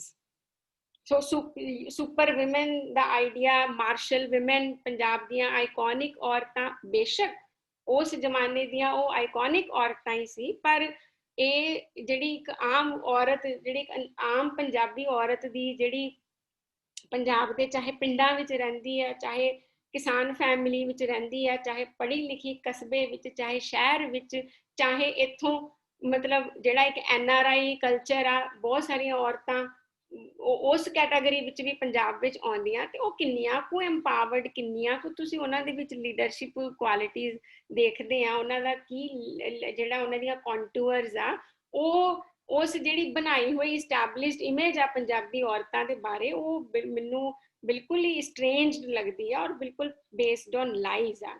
ਸੋ ਪੰਜਾਬ ਦੇ ਵਿੱਚ ਮਤਲਬ ਇਸ ਚੀਜ਼ ਨੂੰ ਇਹ ਨਾ ਕੀਤਾ ਜਾਵੇ ਕਿ ਉਹਦਾ ਤੁਲਨਾਤਮਕ ਅਧਿਐਨ ਕਰਕੇ ਕਿ ਇਹ ਇਸਲਾਮ ਤੋਂ ਵਧੀਆ ਆ, ਇਹ ਉਹਦੇ ਤੋਂ ਵਧੀਆ ਆ, ਸਿੱਖ ਔਰਤਾਂ ਹਿੰਦੂ ਔਰਤਾਂ ਤੋਂ ਵਧੀਆ ਆ। ਇਹ ਹੁਣ ਜਦੋਂ ਜ਼ਿਆਦਾ ਗੱਲਾਂ ਆਪਾਂ ਇਹਦੇ ਡੀਪਲੀ ਜਾਂਦੇ ਆ ਨਾ, ਤਾਂ ਲੋਕਾਂ ਦੇ ਰਿਲੀਜੀਅਸ ਸੈਂਟੀਮੈਂਟਸ ਬਹੁਤ ਹਰਟ ਹੋ ਜਾਂਦੇ ਆ। ਮਤਲਬ ਟੋਟਲੀ ਜਿਹੜੀ ਇੱਕ ਮੋਨੋਲਿਥਿਕ ਇੱਕ ਮੇਲ ਸਿੱਖ ਲੀਗੇਸੀ ਦੇ ਵਿੱਚ ਸਾਰੀ ਰਹਿਤ ਮਰਿਆਦਾ ਤੇ ਸਾਰੇ ਸਬਸਕ੍ਰਾਈਬਰਸ ਜਿਹੜੀਆਂ ਔਰਤਾਂ ਹੀ ਐਕਚੁਅਲੀ ਉਹਨਾਂ ਨੂੰ ਪਰਪੈਚੁਏਟ ਕਰਨ ਦੇ ਵਿੱਚ ਕੰਮ ਆਉਂਦੀਆਂ, ਜਿਸ ਸਾਰੇ ਤੈਅ ਕਰਨ ਦੇ ਵਿੱਚ ਉਹਨਾਂ ਦੀ ਆਪ ਦੀ ਪਾਰਟਿਸਿਪੇਸ਼ਨ ਨਾ ਦੇ ਬਰਾਬਰ ਸੀ। ਸੋ ਪਰ ਜੇ ਤੁਸੀਂ ਐਕਚੁਅਲੀ ਕ੍ਰਿਟੀਕਲ ਐਪਟੀਟਿਊਡ ਡਿਵੈਲਪ ਕਰਨਾ ਹੋਵੇ ਤਾਂ religion is a great point to begin with, culture is a great any cultural narrative is a great point to begin with. ਸੋ ਇਹ ਚਾਹੇ ਉਹ ਕਿਤੋਂ ਵੀ ਆਉਂਦੀ ਹੋਵੇ, ਇਹ ਮੰਨ ਕੇ ਚੱਲਣਾ ਚਾਹੀਦਾ ਔਰਤਾਂ ਨੂੰ ਕਿ ਵੀ ਅਸੀਂ ਇਸ ਚੀਜ਼ ਦੇ ਵਿੱਚ ਟਰੈਪ ਨਾ, ਇਹ ਸਾਡੀ ਇੱਕ ਜੈਨੂਇਨ ਸਾਡਾ ਟਰੈਪ ਆ ਜਿਹਨੂੰ ਅਸੀਂ ਹੌਲੀ ਹੌਲੀ ਜਿਹਦੇ ਤੋਂ ਆਪਣੇ ਆਪ ਨੂੰ ਡੀ-ਏਲੀਏਨੇਟ ਕਰਨਾ ਹੈ। ਸੋ ਇਹ ਬਸ ਇਸ ਕਰਕੇ ਪੰਜਾਬੀ ਔਰਤਾਂ ਦੇ ਨਾਲ ਜੁੜੇ ਹੋਏ ਕਲੀਸ਼ੇਸ ਨੂੰ ਘੱਟੋ ਘੱਟ ਪੰਜਾਬੀ ਔਰਤਾਂ ਨੂੰ ਜ਼ਰੂਰ ਹੁਣ ਰਿਫਿਊਜ਼ ਕਰਨਾ ਚਾਹੀਦਾ ਕਿ ਸਾਨੂੰ ਸਿਰਫ ਅਸੀਂ ਇਸ ਚੀਜ਼ ਨਾਲ ਖੁਸ਼ ਨਹੀਂ ਹੋ ਸਕਦੇ ਕਿ ਸਾਡੇ ਕੋਲ ਇਤਿਹਾਸਿਕ ਰੂਪ ਵਿੱਚ ਦਲੇਰ ਔਰਤਾਂ ਸੀ, ਸਾਨੂੰ ਇਹ ਦਲੇਰੀ ਬਿਲਕੁਲ ਨਿੱਜੀ ਆਪਣੇ ਜੀਵਨ ਦੇ ਵਿੱਚ ਵੀ ਜ਼ਰੂਰੀ ਚਾਹੀਦੀ ਹੈ।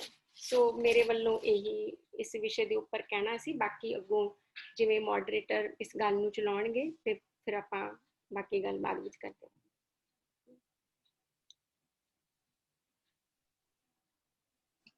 ਹਾਂ। ਥੈਂਕ ਯੂ ਮੋਨਿਕਾ ਸਾਰੀ ਗੱਲਬਾਤ ਰੱਖਣ ਲਈ।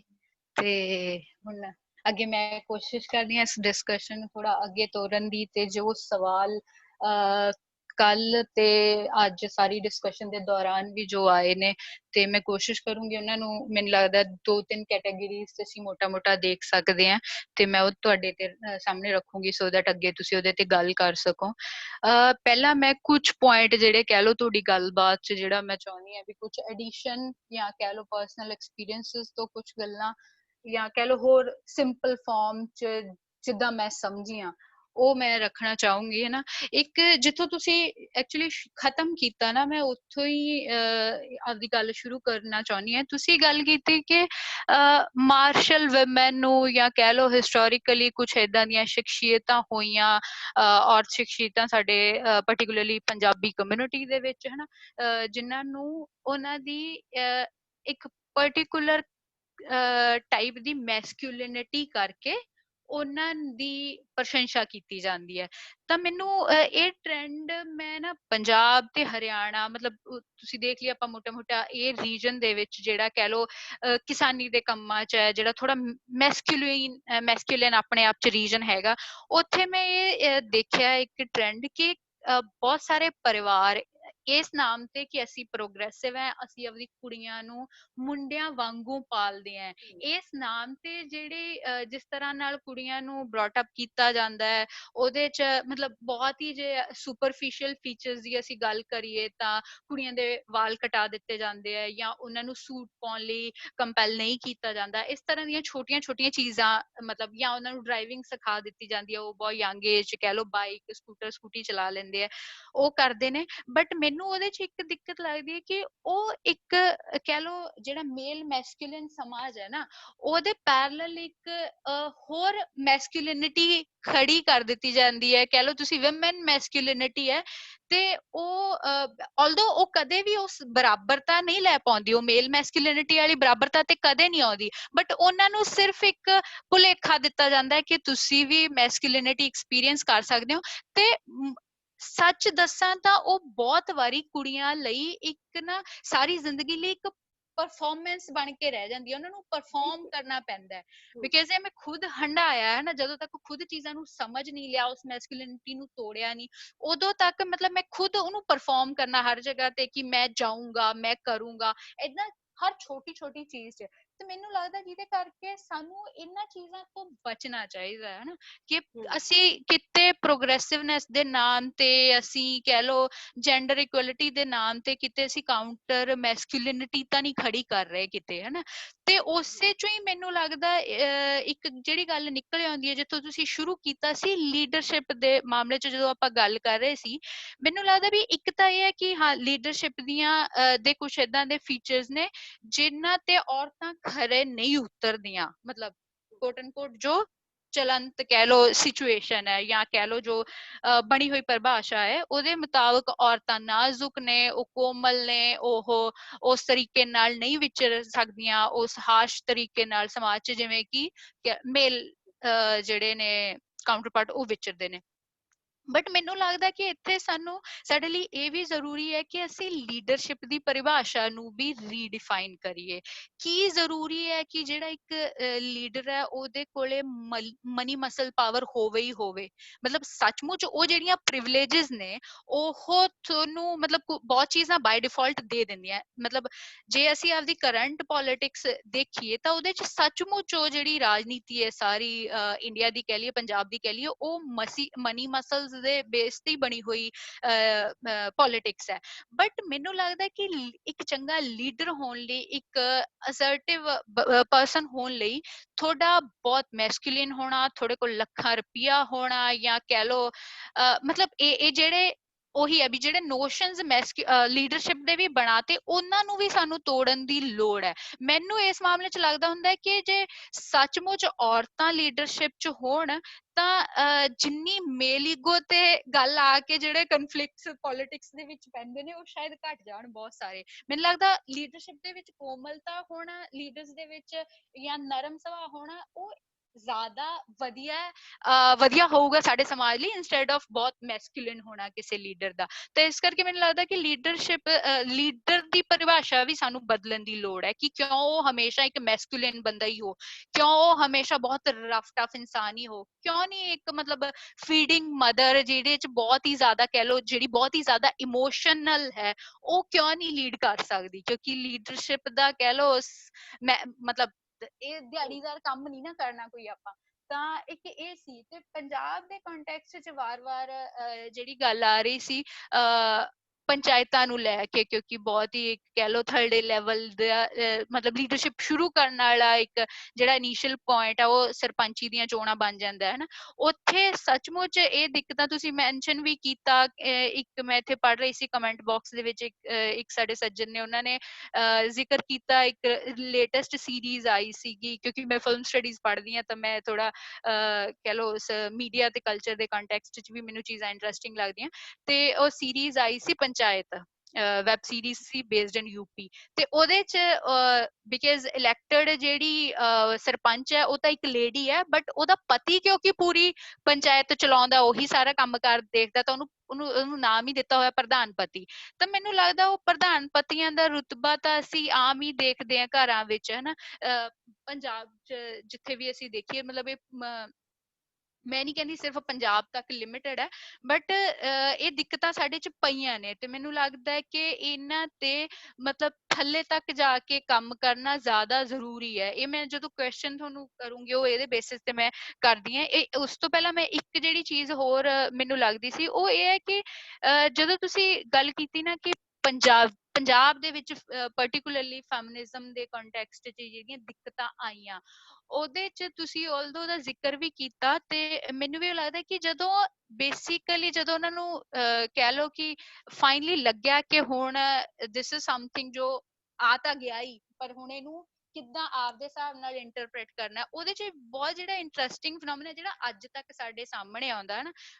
ਬਿਕਾਜ਼ ਅਸੀਂ ਮਿਡਲ ਏਜਡ ਔਰਤਾਂ ਦੇਖ ਲਈਏ ਜਾਂ ਇਸ ਟਾਈਮ ਤੇ ਜਿਹੜੀਆਂ ਬੁੱਢੀਆਂ ਔਰਤਾਂ ਨੇ, ਉਹਨਾਂ ਨੂੰ ਤਾਂ ਸ਼ਾਇਦ ਹਲੇ ਵੀ ਫੈਮਿਨਿਜ਼ਮ ਕੀ ਹੈ, ਸਪੈਸ਼ਲੀ ਕਹਿ ਲਓ ਰੂਰਲ ਪੰਜਾਬ 'ਚ ਫੈਮਿਨਿਜ਼ਮ ਕੀ ਹੈ, ਇਹ ਚੀਜ਼ਾਂ ਸ਼ਾਇਦ ਉਸ ਟਰਮ ਦੇ ਨਾਲ ਨਾ ਪਤਾ ਹੋਣ।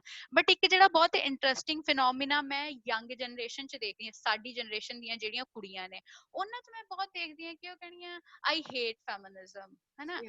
I want gender equality but I hate feminism, ਠੀਕ ਹੈ। ਕਿਉਂਕਿ ਕਿਤੇ ਨਾ ਕਿਤੇ ਉਹਦੀ ਇੰਟਰਪ੍ਰੀਟੇਸ਼ਨ ਇਸ ਢੰਗ ਨਾਲ ਕਰ ਦਿੱਤੀ ਗਈ ਹੈ ਫੈਮਿਨਿਜ਼ਮ ਦੀ ਕਿ ਉਹਨੂੰ ਸਮਝਿਆ ਜਾਂਦਾ ਹੈ ਕਿ ਫੈਮਿਨਿਸਟ ਹੋਣਾ ਮੈਨ ਹੇਟਰਸ ਹੋਣਾ ਹੁੰਦਾ, ਹਨਾ। ਫੈਮਿਨਿਜ਼ਮ ਹੋਣਾ ਇਹ ਆ ਕਿ ਤੁਸੀਂ ਮਰਦਾਂ ਤੇ ਜ਼ੁਲਮ ਕਰਨਾ ਚਾਹੁੰਦੇ ਹੋ। ਫੈਮਿਨਿਸਟ ਹੋਣਾ ਇਹ ਆ ਕਿ ਤੁਸੀਂ ਔਰਤਾਂ ਦਾ ਰਾਜ ਚਾਹੁੰਦੇ ਹੋ ਜਿੱਥੇ ਮਰਦ ਦਬਾਏ ਜਾਣਗੇ। ਤਾਂ ਮੈਨੂੰ ਲੱਗਦਾ ਕਿ ਇਹ ਸੱਚਮੁੱਚ ਲਈ ਸਾਡੇ ਲਈ ਬਹੁਤ ਸੀਰੀਅਸ ਇਹ ਕੰਸਰਨ ਹੈ, ਕਿਉਂਕਿ ਜੇ ਮਤਲਬ ਉਹ ਪੀੜ੍ਹੀ ਜਿਹੜੀ ਸਮਝਦੀ ਹੈ ਕਿ ਫੈਮਿਨਿਜ਼ਮ ਵਰਡ ਕੀ ਹੈ ਨਾ, ਤੇ ਉਹਦੀ ਲੰਬੀ ਚੌੜੀ ਹਿਸਟਰੀ ਹੈ ਸਟਰਗਲ ਦੀ, ਉਹ ਪੜ੍ਹ ਸਕਦੀ ਹੈ, ਉਹਦੇ ਕੋਲ ਉਹ ਸਾਰੀ ਪ੍ਰਿਵਿਲੇਜ ਹੈਗੀ ਆ ਕਿ ਉਹਦੇ ਕੋਲ ਉਹ ਸਾਰਾ ਐਕਸੈਸ ਹੈਗਾ। ਉਹ ਪੀੜ੍ਹੀ ਜਦੋਂ ਇਹ ਗੱਲ ਕਰਦੀ ਹੈ ਤੇ ਮੈਨੂੰ ਲੱਗਦਾ ਉੱਥੇ ਸਾਨੂੰ ਕੰਮ ਕਰਨ ਦੀ ਲੋੜ ਹੈ, ਉਹਨਾਂ ਚੀਜ਼ਾਂ ਨੂੰ ਸਾਨੂੰ ਚੰਗੀ ਤਰ੍ਹਾਂ ਦੇਖਣ ਸਮਝਣ ਤੇ ਉਹਨੂੰ ਐਡਰੈਸ ਕਰਨ ਦੀ ਲੋੜ ਹੈ, ਸੋ ਦੈਟ ਜਿੰਨਾ ਨੁਕਸਾਨ ਹਲੇ ਤੱਕ ਸਾਡਾ ਹੋ ਗਿਆ ਉਹ ਅੱਗੇ ਹੋਰ ਨਾ ਹੋਵੇ। ਤੇ ਇੱਕ ਜਿਹੜਾ ਇੱਕ ਛੋਟੀ ਜਿਹੀ ਲਾਸਟ ਐਗਜ਼ਾਮਪਲ ਹੈ ਉਹ ਇਹ ਹੈ ਕਿ ਜਦੋਂ ਤੁਸੀਂ ਗੱਲ ਕੀਤਾ ਸੀ ਕਿ ਕਿੱਦਾਂ ਜਿਹੜੀ ਔਰਤ ਦੀ ਬੋਡੀ ਕਿਸ ਤਰੀਕੇ ਨਾਲ ਜਾਂ ਵਿਮਨ ਐਨਾਟਮੀ ਕਿਸ ਤਰੀਕੇ ਨਾਲ ਲੀਡਰਸ਼ਿਪ ਨਾਲ ਜੁੜੀ ਹੋਈ ਹੈ, ਉਹ ਬਹੁਤ ਇੰਟਰਸਟਿੰਗ ਪੁਆਇੰਟ ਹੈ। ਤੇ ਮਤਲਬ ਸਿੱਧਾ ਸਿੱਧਾ ਅਸੀਂ ਦੇਖੀਏ ਤਾਂ ਅੱਜ ਦੇ ਦੌਰ 'ਚ ਜਦੋਂ ਅਸੀਂ ਮਤਲਬ ਸੋਸ਼ਲ ਮੀਡੀਆ ਦਾ ਜਿਹੜਾ ਦੌਰ ਹੈ ਜਿਹਦੇ 'ਚ ਅਸੀਂ ਦੇਖਿਆ ਕਿ ਸੋਸ਼ਲ ਮੀਡੀਆ ਨੇ ਕਿਤੇ ਨਾ ਕਿਤੇ ਇੱਕ ਪਲੇਟਫਾਰਮ ਦਾ ਕੰਮ ਕੀਤਾ ਬਹੁਤ ਸਾਰੀਆਂ ਕੁੜੀਆਂ ਲਈ, ਜਿਨ੍ਹਾਂ ਨੂੰ ਜਿਹੜਾ ਕੋਲੇ ਅਦਰਵਾਈਜ਼ ਕੋਈ ਪਲੇਟਫਾਰਮ ਨਹੀਂ ਸੀ ਆਪਣੀ ਗੱਲ ਪਹੁੰਚਾਉਣ ਦਾ, ਤੇ ਸੋਸ਼ਲ ਮੀਡੀਆ ਦੇ ਥਰੂ ਬਹੁਤ ਸਾਰੀਆਂ ਕੁੜੀਆਂ ਸਾਹਮਣੇ ਆਈਆਂ, ਆਪਣੀ ਗੱਲਬਾਤ ਰੱਖੀ। ਤਾਂ ਉੱਥੋਂ ਅਸੀਂ ਸਮਝ ਸਕਦੇ ਹਾਂ ਕਿ ਵੈਮਨ ਐਨਾਟਮੀ ਦਾ ਤੇ ਲੀਡਰਸ਼ਿਪ ਦਾ ਕੀ ਰੋਲ ਹੈ ਕਿ ਜਦੋਂ ਹੀ ਕੋਈ ਕੁੜੀ ਤੁਹਾਨੂੰ ਕੁਐਸਚਨ ਕਰਦੀ ਹੈ, ਤੁਹਾਨੂੰ ਤੁਹਾਡੀ ਪੋਲਿਟਿਕਸ ਨੂੰ, ਤੁਹਾਡੀਆਂ ਪਾਲਿਸੀਜ਼ ਨੂੰ ਕਿਸੇ ਵੀ ਤਰੀਕੇ ਨਾਲ ਤੁਹਾਨੂੰ ਇੰਟੈਲੈਕਚੁਅਲੀ ਜਦੋਂ ਕੁਐਸਚਨ ਕਰਦੀ ਹੈ, ਤਾਂ ਅਸੀਂ ਦੇਖਿਆ ਕਿ ਪਹਿਲਾ ਹਮਲਾ ਉਹਦੀ ਸੈਕਸ਼ੁਅਲਿਟੀ ਤੇ ਹੁੰਦਾ।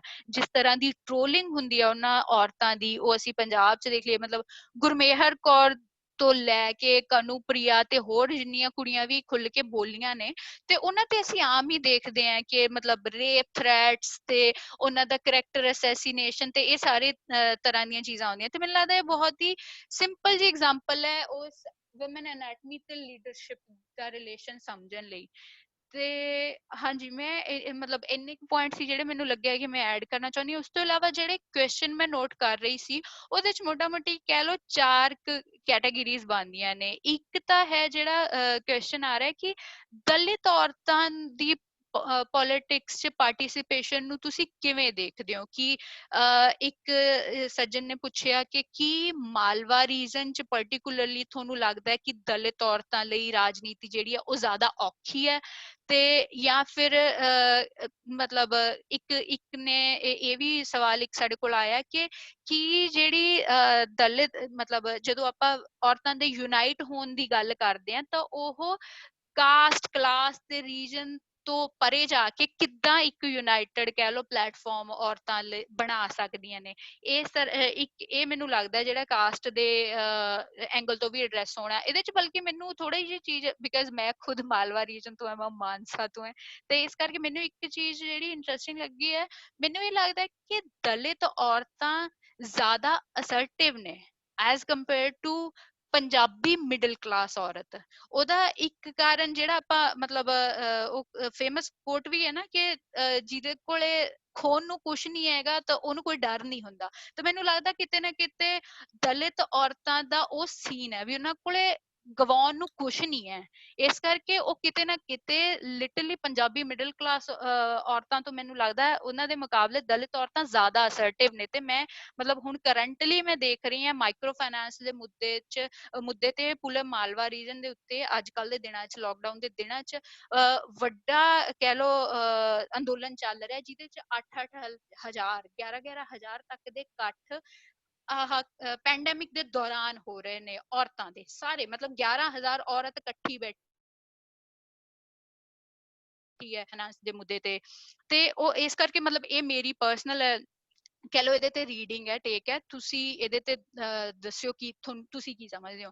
ਇੱਕ ਜਿਹੜਾ ਅਗਲਾ ਸਵਾਲ ਹੈ ਕਹਿ ਲਓ ਅਗਲਾ ਹੈਡ ਹੈ, ਉਹ ਇਹ ਹੈ ਕਿ ਵਾਰ-ਵਾਰ ਸਿੱਖ ਧਰਮ ਦੇ ਰਿਲੇਟਡ ਸਵਾਲ ਆ ਰਹੇ ਨੇ ਕਿ ਕਿਉਂਕਿ ਸਾਡੇ ਕੋਲੇ ਜਦੋਂ ਸਾਨੂੰ ਉਹੀ ਗੱਲ ਹੈ ਕਿ ਪੰਜਾਬ 'ਚ ਸਿੱਖ ਕਮਿਊਨਿਟੀ ਕਿਸ ਗੱਲ ਦੀ ਮਤਲਬ ਥੋੜੀ ਚੌੜਾਈ ਲੈਂਦੇ ਆ, ਉਹ ਇਹੀ ਹੈ ਕਿ you are better than like UP Bihar ਦੀਆਂ ਔਰਤਾਂ, ਜਾਂ ਕਿਸੇ ਨੇ ਕਮੈਂਟਾਂ 'ਚ ਵੀ ਲਿਖਿਆ ਸੀ ਕਿ ਸਾਡੀਆਂ ਤੁਸੀਂ ਸ਼ੁਕਰ ਮਨਾਓ ਤੁਸੀਂ ਤਾਂ ਪਾਕਿਸਤਾਨੀ ਔਰਤਾਂ ਨਾਲੋਂ ਬੈਟਰ ਹੋ, ਕਹਿਣ ਦਾ ਮੁਕਾਬਲਾ ਮੁਸਲਿਮ ਔਰਤਾਂ ਨਾਲੋਂ ਤੁਸੀਂ ਬੈਟਰ ਹੋ, ਹਨਾ, ਕਿ ਤੁਹਾਨੂੰ ਬੁਰਕੇ ਨਹੀਂ ਪਾਉਣੇ ਪੈਂਦੇ ਤੇ ਉਹ ਸਾਰਾ ਕੁਝ। ਤੇ ਪਰ ਗੱਲ ਉਹੀ ਹੈ ਵੀ ਸਿੱਖ ਧਰਮ 'ਚ ਵੀ ਜੇ ਅਸੀਂ ਦੇਖੀਏ ਤਾਂ ਗਿਣਾਉਣ ਲਈ ਤਾਂ ਸਾਡੇ ਕੋਲ 3-4 ਨਾਮ ਹੀ ਨੇ। ਉਸ ਤੋਂ ਬਾਅਦ ਦੀ ਜੇ ਪ੍ਰੈਕਟੀਕਲ ਸਿਚੁਏਸ਼ਨ ਦੇਖੀਏ ਤਾਂ ਕਮੈਂਟਾਂ 'ਚ ਵੀ ਆਇਆ ਵੀ ਜਿਹੜੇ 5 ਪਿਆਰੇ ਸੀ ਉਹ ਤਾਂ ਮੇਲ ਹੀ ਸੀ ਸਾਰੇ, ਜਾਂ ਈਵਨ ਜਿਹੜਾ ਜਦੋਂ ਹਰਮੰਦਰ ਸਾਹਿਬ 'ਚ ਕੁੜੀਆਂ ਦਾ ਜਥਾ ਜਿਹੜਾ ਕੀਰਤਨ ਕਰਨ ਗਿਆ ਸੀ ਤਾਂ ਉਹਨਾਂ ਨੂੰ ਮਨਾ ਕਰ ਦਿੱਤਾ ਗਿਆ ਸੀ। ਤਾਂ ਉਹ ਸਾਰੇ ਮੁੱਦੇ ਤਾਂ ਕਹਿ ਲਓ ਵੀ ਸਿੱਖ ਧਰਮ 'ਚ ਵੀ ਪਏ ਨੇ, ਹਨਾ। ਤਾਂ ਫਿਰ ਕਿੱਦਾਂ ਅਸੀਂ ਧਰਮ ਦੇ ਕੰਟੈਕਸਟ 'ਚ ਅਸੀਂ ਪੰਜਾਬ 'ਚ ਜੈਂਡਰ ਨੂੰ ਕਿਵੇਂ ਦੇਖਦੇ ਹਾਂ? ਉਸੇ ਨਾਲ ਰਿਲੇਟਡ ਕਿਸੇ ਦਾ ਸਵਾਲ ਵੀ ਸੀ ਵੀ ਕੀ ਜੇ ਗੁਰਦੁਆਰਿਆਂ ਦੀਆਂ ਜਿਹੜੀਆਂ ਕਮੇਟੀਆਂ ਨੇ ਜੇ ਉਹਨਾਂ 'ਚ ਔਰਤਾਂ ਦੀ ਪਾਰਟਿਸਿਪੇਸ਼ਨ ਵੱਧਦੀ ਹੈ ਤਾਂ ਕੀ ਅਸੀਂ ਸਮਝਦੇ ਹਾਂ ਕਿ ਉਹਦੇ ਨਾਲ in general Punjab the politics 'ਚ ਵੀ ਔਰਤਾਂ ਦੀ ਪਾਰਟਿਸਿਪੇਸ਼ਨ ਵਧੂਗੀ? ਇੱਕ ਇਹ ਸਵਾਲ ਹੈ। ਤੇ ਇੱਕ ਜਿਹੜਾ ਕਹਿ ਲਓ ਜਿੱਥੇ ਤੁਸੀਂ ਖਤਮ ਵੀ ਕੀਤਾ ਤੇ ਓਵਰਆਲ ਜਿਹੜਾ ਬਣਦਾ ਵੀ ਹੈ, ਮਤਲਬ ਸਾਰੀਆਂ ਜੈਂਡਰ ਡਿਸਕਸ਼ਨਸ ਤੋਂ ਬਾਅਦ ਇੱਕ ਲਾਸਟ ਤੇ ਆਉਂਦੀ ਹੈ ਗੱਲ, ਉਹ ਇਹ ਹੈ ਕਿ ਫਿਰ ਅਸੀਂ ਕਰ ਕੀ ਸਕਦੇ ਹਾਂ? ਮਤਲਬ ਇਹ ਸਾਰੀਆਂ ਦਿੱਕਤਾਂ ਸਾਡੇ ਕੋਲ ਪਈਆਂ ਨੇ, ਬਟ ਫਿਰ ਇਹਨਾਂ ਨੂੰ ਅਸੀਂ ਹੱਲ ਕਿਵੇਂ ਕਰ ਸਕਦੇ ਹਾਂ? ਕਿਵੇਂ ਅਸੀਂ ਇੱਕ ਬਰਾਬਰਤਾ ਦਾ ਸਮਾਜ ਸਿਰਜ ਸਕਦੇ ਹਾਂ? ਉਸੇ 'ਚ ਇੱਕ ਸੱਜਣ ਨੇ ਕਿਹਾ ਸੀ ਵੀ ਜਦੋਂ ਅਸੀਂ ਇਹ ਦੇਖਦੇ ਹਾਂ ਕਿ ਔਰਤਾਂ ਬਾਹਰ ਸੇਫ ਨਹੀਂ ਹੈਗੀਆਂ, ਬਟ ਫਿਰ ਅਸੀਂ ਜਦੋਂ ਸੇਫਟੀ ਦਾ ਸਵਾਲ ਆ ਜਾਂਦਾ, ਫਿਰ ਆਪਾਂ ਜੈਂਡਰ ਇਕੁਅਲਿਟੀ ਦੀ ਗੱਲ ਕਿਵੇਂ ਕਰ ਸਕਦੇ ਹਾਂ? ਬਾਹਰ ਜਾ ਕੇ ਉਹ ਇਕੁਅਲ ਦਰਜਾ ਹਾਸਲ ਕਰਨ। ਤੇ ਕਿਸੇ ਦਾ ਇੱਕ ਇਹ ਵੀ ਸਵਾਲ ਸੀ ਵੀ ਤੁਸੀਂ ਫਿਰ ਇੰਪਾਵਰਡ ਵਿਮਨ ਨੂੰ ਕਿਵੇਂ ਦੇਖਦੇ ਹੋ? ਜਦੋਂ ਤੁਸੀਂ ਮੈਸਕੁਲਿਨਿਟੀ ਵਾਲੀ ਗੱਲ ਕਰ ਰਹੇ ਸੀ, ਉਦੋਂ ਕਿਸੇ ਦਾ ਕਮੈਂਟ ਸੀਗਾ, ਮਾਰਸ਼ਲ ਵਿਮਨ ਦੀ ਜਦੋਂ ਤੁਸੀਂ ਗੱਲ ਕਰ ਰਹੇ ਸੀ, ਉਦੋਂ ਕਿਸੇ ਦਾ ਕਮੈਂਟ ਸੀਗਾ ਵੀ ਫਿਰ ਤੁਸੀਂ ਇੰਪਾਵਰਡ ਵਿਮਨ ਨੂੰ ਕਿਵੇਂ ਦੇਖਦੇ ਹੋ? ਤੁਹਾਡੀ ਕੀ ਪਰਿਭਾਸ਼ਾ ਹੈ ਇੰਪਾਵਰਡ ਵਿਮਨ ਹੋਣ ਦੀ?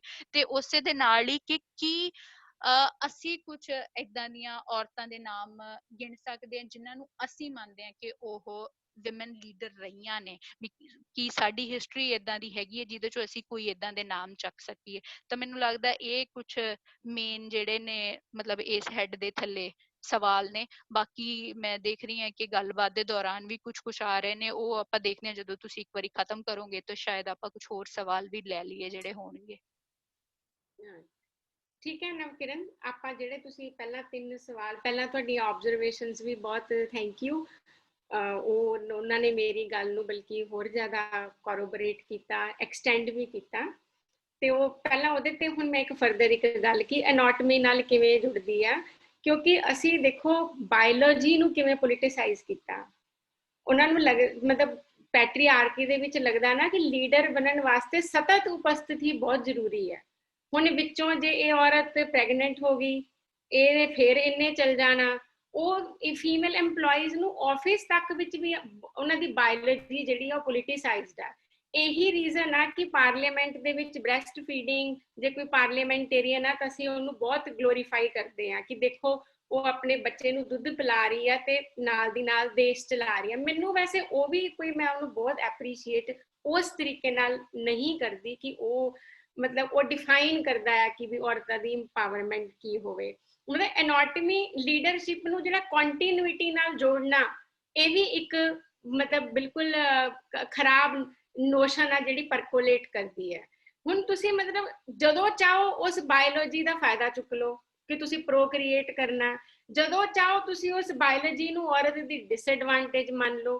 ਤਾਂ ਪਹਿਲਾਂ ਮਤਲਬ ਸੈਟ ਯੂਅਰ ਫੈਕਟਸ ਰਾਈਟ, ਮਤਲਬ ਫॉर ऑल ऑफ ਅਸ ਨਾ, ਕਿ ਪਹਿਲਾਂ ਤੇ ਉਹਦੀ ਐਨਾਟਮੀ ਬਾਇਓਲੋਜੀ ਨੂੰ ਲੈ ਕੇ ਹੀ ਅਸੀਂ ਬਹੁਤ ਮੈਸਡ ਅਪ ਆ। ਮਤਲਬ ਮੈਸਡ ਅਪ ਕੀ ਆ, ਪੈਟਰੀਆਰਕੀ ਦੀ ਕਨਵੀਨੀਅੰਸ ਦੇ ਵਿੱਚ ਵੱਜੇ ਹੋਏ ਆ ਨਾ, ਕਿ ਉਹਦੇ ਵਿੱਚ ਜਿਹੜੀ ਕੰਟੀਨਿਊਟੀ ਆ ਕਿ ਉਹ ਇਹ ਔਰਤ ਨੂੰ ਕਦੀ ਇਹ ਹੋ ਜਾਣਾ ਕਦੀ ਉਹ ਹੋ ਜਾਣਾ, ਉਹਦੀ ਜਿਹੜੀ ਸਾਰੀ ਜਿਹੜੀ ਰੀਪਰੋਡਕਟਿਵ ਮੈਕੈਨਿਜ਼ਮ ਦੇ ਨਾਲ ਜੁੜੀ ਹੋਈ ਚੀਜ਼ ਆ, ਉਹਨਾਂ ਨੂੰ ਲੱਗਦਾ ਕਿ ਇਹ ਲੀਡਰਸ਼ਿਪ ਦੇ ਕਰੀਅਰ ਵਾਸਤੇ ਬਿਲਕੁਲ ਠੀਕ ਚੀਜ਼ ਨਹੀਂ ਆ, ਕਿਉਂਕਿ ਇਹ 'ਚ ਡਿਸਕੰਟੀਨਿਊਟੀ ਜਿਹੜੀ ਆ ਉਹ ਉਹਨੂੰ ਪੰਚਰ ਕਰਦੀ ਹੈ। ਤੁਸੀਂ ਪਹਿਲਾਂ ਹੀ ਕਹਿੰਦੇ ਨਾ ਉਹਨੂੰ ਰੀਡਿਫਾਈਨ ਕਰਨਾ ਚਾਹੀਦਾ। ਸੋ ਇਹ ਐਨਾਟਮੀ ਬਾਇਓਲੋਜੀ ਹਰ ਜਗ੍ਹਾ ਆਉਂਦੀ ਹੈ ਕਿ ਇਹ ਕੀ ਹੋਇਆ ਤੁਹਾਡੇ ਉੱਤੇ, ਤੁਹਾਨੂੰ ਸਾਰਾ ਕੁਝ ਸਿਖਾਇਆ। ਇੱਕ ਮੈਂ ਫਿਲਮ ਦੇਖ ਰਹੀ ਸੀ, ਇੱਕ ਕਾਰਪੋਰੇਟ ਦੇ ਵਿੱਚ ਇੱਕ ਬੜੀ ਸਫਲ ਐਂਟਰਪ੍ਰੈਨਿਓਰ ਹੁੰਦੀ ਹੈ। ਹੁਣ ਉਹ ਚਾਹੁੰਦੀ ਵੀ ਨਹੀਂ ਹੁੰਦੀ ਬੱਚੇ ਨੂੰ, ਲੇਕਿਨ ਉਹਨਾਂ ਦਾ ਬੱਚਾ ਆ ਜਾਂਦਾ ਹੈ। ਜਦੋਂ ਉਹ ਆਪਣੀ ਮੈਟਰਨਿਟੀ ਤੋਂ ਬਾਅਦ ਜੁਆਇਨ ਕਰਦੀ ਆ ਤਾਂ ਦੇਖਦੀ ਆ ਕਿ ਉਹਦੇ ਵਾਸਤੇ ਕੋਈ ਜਗ੍ਹਾ ਨਹੀਂ ਹੈ ਆਫਿਸ ਦੇ ਵਿੱਚ। ਹੁਣ ਤੁਸੀਂ ਉਹਨੂੰ ਦੇਖ ਕੇ ਫਿਰ ਕੀ ਕਹੋਗੇ ਕਿ ਪਾਵਰ ਵਿੱਚ, ਲੀਡਰਸ਼ਿਪ ਵਿੱਚ ਬਣੇ ਰਹਿਣ ਵਾਸਤੇ either you don't have children, ਤੇ ਜੇ ਤੁਸੀਂ ਉਹ ਨਹੀਂ ਕਰਦੇ ਤਾਂ ਇਹ ਸੁਸਾਇਟੀ ਤੁਹਾਨੂੰ ਦੂਸਰੇ ਤਰੀਕੇ ਦੇ ਨਾਲ ਡਿਮੋਨਾਈਜ਼ ਕਰਦੀ ਹੈ। ਤਾਂ ਮਤਲਬ ਬਾਇਓਲੋਜੀ ਐਨਾਟਮੀ ਜਿਹੜੀ ਉਹ ਲੀਡਰਸ਼ਿਪ ਕੀ ਮਤਲਬ ਹਰ ਚੀਜ਼ ਦੇ ਨਾਲ ਬਹੁਤ ਜ਼ਿਆਦਾ ਜੁੜੀ ਹੋਈ ਹੈ। ਇਸ ਕਰਕੇ ਜਿੱਦਾਂ ਉਹ ਸਿੰਗਲ ਕਰੂ ਫਲਾਈਟ ਦੀ ਮੈਂ ਐਗਜ਼ਾਮਪਲ ਦਿੱਤੀ ਸੀ, ਉਸੇ ਤਰੀਕੇ ਨਾਲ ਬ੍ਰੈਸਟ ਫੀਡਿੰਗ ਜਿਹੜੀ ਪਾਰਲੀਮੈਂਟੇਰੀਅਨ ਆ ਉਹ ਵੀ ਸਾਡਾ ਉਸ ਤਰੀਕੇ ਨਾਲ ਸਭ ਨੂੰ ਰਿਪਰੈਜ਼ੈਂਟ ਕਰਨ ਵਾਲਾ ਆਈਕਨ ਨਹੀਂ ਆ। ਇੱਕ ਸੈਲੀਬ੍ਰੇਟ ਵੂਮਨ, ਇੱਕ ਸਿੰਗਲ ਵੂਮਨ ਵੀ ਹੋ ਸਕਦੀ ਹੈ ਜਿਹੜੀ ਬ੍ਰੈਸਟ ਫੀਡ ਨਹੀਂ ਜਿਹਨੇ ਕਰਨਾ, ਜਿਹਨੂੰ ਇਦਾਂ ਦਾ ਸ਼ਾਇਦ ਕੁਝ ਵੀ ਅੰਡਰਗੋ ਨਾ ਹੋਣਾ ਪਵੇ, ਉਹ ਵੀ ਉਨੀ ਹੀ ਰਿਸਪੈਕਟੇਬਲ, ਉਨੀ ਆਨਰੇਬਲ ਹੋਣੀ ਚਾਹੀਦੀ। ਸੋ ਮਤਲਬ ਕਾਫੀ ਸਾਡੇ ਆਸੇ-ਪਾਸੇ ਮਤਲਬ ਮਿਸਡ ਆ, ਕਾਫੀ ਭ੍ਰਾਂਤੀਆਂ ਜਿਹੜੀਆਂ ਉਹ ਹੋਈਆਂ ਉਹ ਜਿਹੜੀਆਂ ਵਿਮਨ ਦੇ ਸਾਰੀ ਜਿਹੜੀ ਸੋਸ਼ਲ ਪਾਰਟਿਸਿਪੇਸ਼ਨ ਤੇ ਉਹਦੀ ਬਾਇਓਲੋਜੀ ਦੇ ਸੰਬੰਧ ਦੀ ਮਿਸ ਇੰਟਰਪ੍ਰੀਟੇਸ਼ਨ ਜਾਂ ਕਨਵੀਨੀਅੰਟ ਇੰਟਰਪ੍ਰੀਟੇਸ਼ਨ ਤੋਂ ਨਿਕਲਦੀ ਹੈ। ਸੋ ਇਹ ਮੈਂ ਤੁਹਾਡੀ ਗੱਲ ਦੇ ਵਿੱਚ ਇੱਕ ਗੱਲ ਜੋੜਨਾ ਚਾਹੁੰਦੀ ਸੀ। ਹੁਣ ਆਪਾਂ ਤੁਹਾਡੇ ਜਿਹੜੇ ਤੁਸੀਂ ਪ੍ਰਸ਼ਨ ਪੁੱਛਿਆ ਆਪਾਂ ਉਹਦੇ ਤੇ ਵਧਦੇ ਹਾਂ। ਜਿਹੜੀ ਗੱਲ ਤੁਸੀਂ ਕਹੀ ਕਿ ਦਲਿਤ ਔਰਤਾਂ ਕੀ ਪੰਜਾਬ ਦੇ ਵਿੱਚ ਜ਼ਿਆਦਾ ਐਮਪਾਵਰਡ ਹੋ ਸਕਦੀਆਂ, ਤੇ ਜੇ ਉਹ ਹੌਲੀ ਹੌਲੀ ਇਸ ਐਮਪਾਵਰਮੈਂਟ ਨੂੰ ਅੱਗੇ ਲੈ ਕੇ ਆਉਣ ਤਾਂ ਕੀ ਉਹ ਐਕਟਿਵ ਪੋਲਿਟਿਕਸ ਮਤਲਬ ਰੀਅਲ ਪੋਲਿਟਿਕ ਜਿਹਨੂੰ ਅਸੀਂ ਕਹਿੰਦੇ ਆ ਕਿ ਉਹਦਾ ਹਿੱਸਾ ਵੀ ਬਣ ਸਕਦੀਆਂ। ਮੈਨੂੰ ਲੱਗਦਾ ਦਲਿਤ ਔਰਤਾਂ ਬਾਰੇ ਜਿਹੜਾ ਤੁਹਾਡਾ ਅਨੁਭਵ ਵੀ ਆ ਜਾਂ ਜਿਹੜੀ ਚੀਜ਼ ਕਲਚਰ 'ਚ ਕਾਫੀ ਸਰਕੂਲੇਟ ਵੀ ਹੋ ਰਹੀ ਹੈ ਉਹ ਸਾਰੇ ਦੇਸ਼ ਬਾਰੇ ਕਹੀ ਜਾਂਦੀ ਹੈ ਕਿ ਉਹ ਸ਼ੁਰੂ ਤੋਂ ਕਮਾਊ ਔਰਤਾਂ ਸੀ, ਉਹਨਾਂ ਨੂੰ ਉਹ ਸ਼ੁਰੂ ਤੋਂ ਕਮਾਉਂਦੀਆਂ ਸੀ ਤੇ ਇਸ ਕਰਕੇ ਉਹਨਾਂ ਦੀ ਆਪਣੇ ਘਰਾਂ ਦੇ ਵਿੱਚ ਉਹੋ ਜਿਹੀ ਜਿਹੜੀ ਹੈਜੀਮਨੀ ਸੀ ਉਹ ਘੱਟ ਹੁੰਦੀ ਸੀ, ਕਿਉਂਕਿ ਉਹਨਾਂ ਨੂੰ ਇਹ ਹੁੰਦਾ ਸੀ ਨਾ ਕਿ ਇੱਥੇ ਵੀ ਤਾਂ ਅਸੀਂ ਆਪਣੇ ਆਪ ਨੂੰ ਖੁਦ ਹੀ ਪਾਲ ਰਹੇ ਹਾਂ, ਤੇ ਜੇ ਇਹਨੂੰ ਮੈਂ ਛੱਡ ਵੀ ਦੇਵਾਂ ਤੇ ਜਿੱਥੇ ਵੀ ਰਹੂੰਗੀ ਆਪਣੇ ਆਪ ਨੂੰ ਤਾਂ ਪਾਲ ਹੀ ਲਊਂਗੀ। ਉੱਥੇ ਵੀ ਬੜੀ ਅਬਸਕਿਓਰ ਚੀਜ਼ ਮੈਂ ਸੁਣਦੀ ਹੁੰਦੀ ਆ ਕਿ ਜਿਹੜੀਆਂ ਗਰੀਬ ਔਰਤਾਂ, ਦਬੰਗ ਔਰਤਾਂ, ਉਹ ਆਪਣੀ ਪਸੰਦ ਦੇ ਮਰਦ ਆਪ ਚੁਣਦੀਆਂ, ਤੇ ਜਿਹੜੀਆਂ ਮਿਡਲ ਕਲਾਸ ਔਰਤਾਂ ਆ ਉਹਨਾਂ ਨੇ ਸਾਰੀ ਮੋਰੈਲਿਟੀ ਤੇ ਮਿਡਲ ਕਲਾਸ ਵੈਲਿਊਜ਼ ਨੂੰ ਢੋਣਾ ਹੁੰਦਾ ਹੈ। ਮਤਲਬ ਸਾਰਾ ਜਿਹੜਾ ਸੁਸਾਇਟੀ ਦਾ ਮੋਰਲ ਜਿਹੜੀ ਸੈਂਸ ਆ ਉਹਨੂੰ ਨਿਭਾਉਣ ਵਾਸਤੇ ਤਾਂ ਮਿਡਲ ਕਲਾਸ ਔਰਤਾਂ ਹੀ ਆ।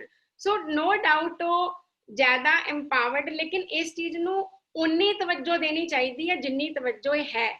ਜਦੋਂ ਅਸੀਂ ਉਸ ਤੋਂ ਜ਼ਿਆਦਾ ਉਹਨੂੰ ਬਣਾਉਣਾ ਸ਼ੁਰੂ ਕਰ ਦਿੰਦੇ ਹਾਂ ਤਾਂ ਫਿਰ ਅਸੀਂ ਆਪਣੇ ਡਿਸਕੋਰਸ ਦੀ ਹਾਨੀ ਕਰਦੇ ਹਾਂ, ਕਿਉਂਕਿ ਜਿੱਦਾਂ ਹੁਣ ਮੋਰ ਐਮਪਾਵਰਡ ਉਹ ਕਿੱਦਾਂ ਹੋਈ, ਸਿਰਫ ਕਿ ਉਹ ਇੱਕ ਘਰ ਵਾਲੇ ਨੂੰ ਛੱਡ ਸਕਦੀ ਹੈ, ਉਹਦੇ ਸਿੱਖਿਆ ਦੇ ਅਧਿਕਾਰ ਬਾਰੇ ਕੀ ਹੋਊਗਾ, ਕਿ ਉਹਦੇ ਬਾਰੇ ਸਾਡੇ ਕੋਲ ਕੀ ਪ੍ਰੋਵੀਜ਼ਨ ਆ, ਕਿ ਕੀ ਦਲਿਤ ਔਰਤਾਂ ਦੀ ਐਜੂਕੇਸ਼ਨ, ਉਹਨਾਂ ਦੀ ਸਕਿੱਲ ਫਾਰਮੇਸ਼ਨ, ਜਾਂ ਜਿੰਨਾ ਅਨਸਕਿਲਡ ਦਲਿਤ ਔਰਤਾਂ ਜਿੰਨਾ ਪੰਜਾਬ ਦੇ ਵਿੱਚ ਕੰਮ ਕਰਦੀਆਂ, ਡੋਮੈਸਟਿਕ ਹਾਊਸ ਹੈਲਪ ਤੋਂ ਲੈ ਕੇ ਸੀਰੀ ਬਣਨ ਤੱਕ, ਖੇਤਾਂ ਵਿੱਚ ਕੰਮ ਕਰਨ ਤੱਕ, ਉਹਨਾਂ ਨੂੰ ਲੈ ਕੇ ਵੀ ਸਾਡਾ ਐਟੀਟਿਊਡ ਕੋਈ, ਉਹਨਾਂ ਨੂੰ ਅਸੀਂ ਲੇਬਰ ਲਾਜ਼ ਤੱਕ ਅੱਜ ਤੱਕ ਉਹਦੀਆਂ ਪ੍ਰੈਮਿਸਿਸ ਵਿੱਚ ਨਹੀਂ ਲੈ ਕੇ ਆਏ।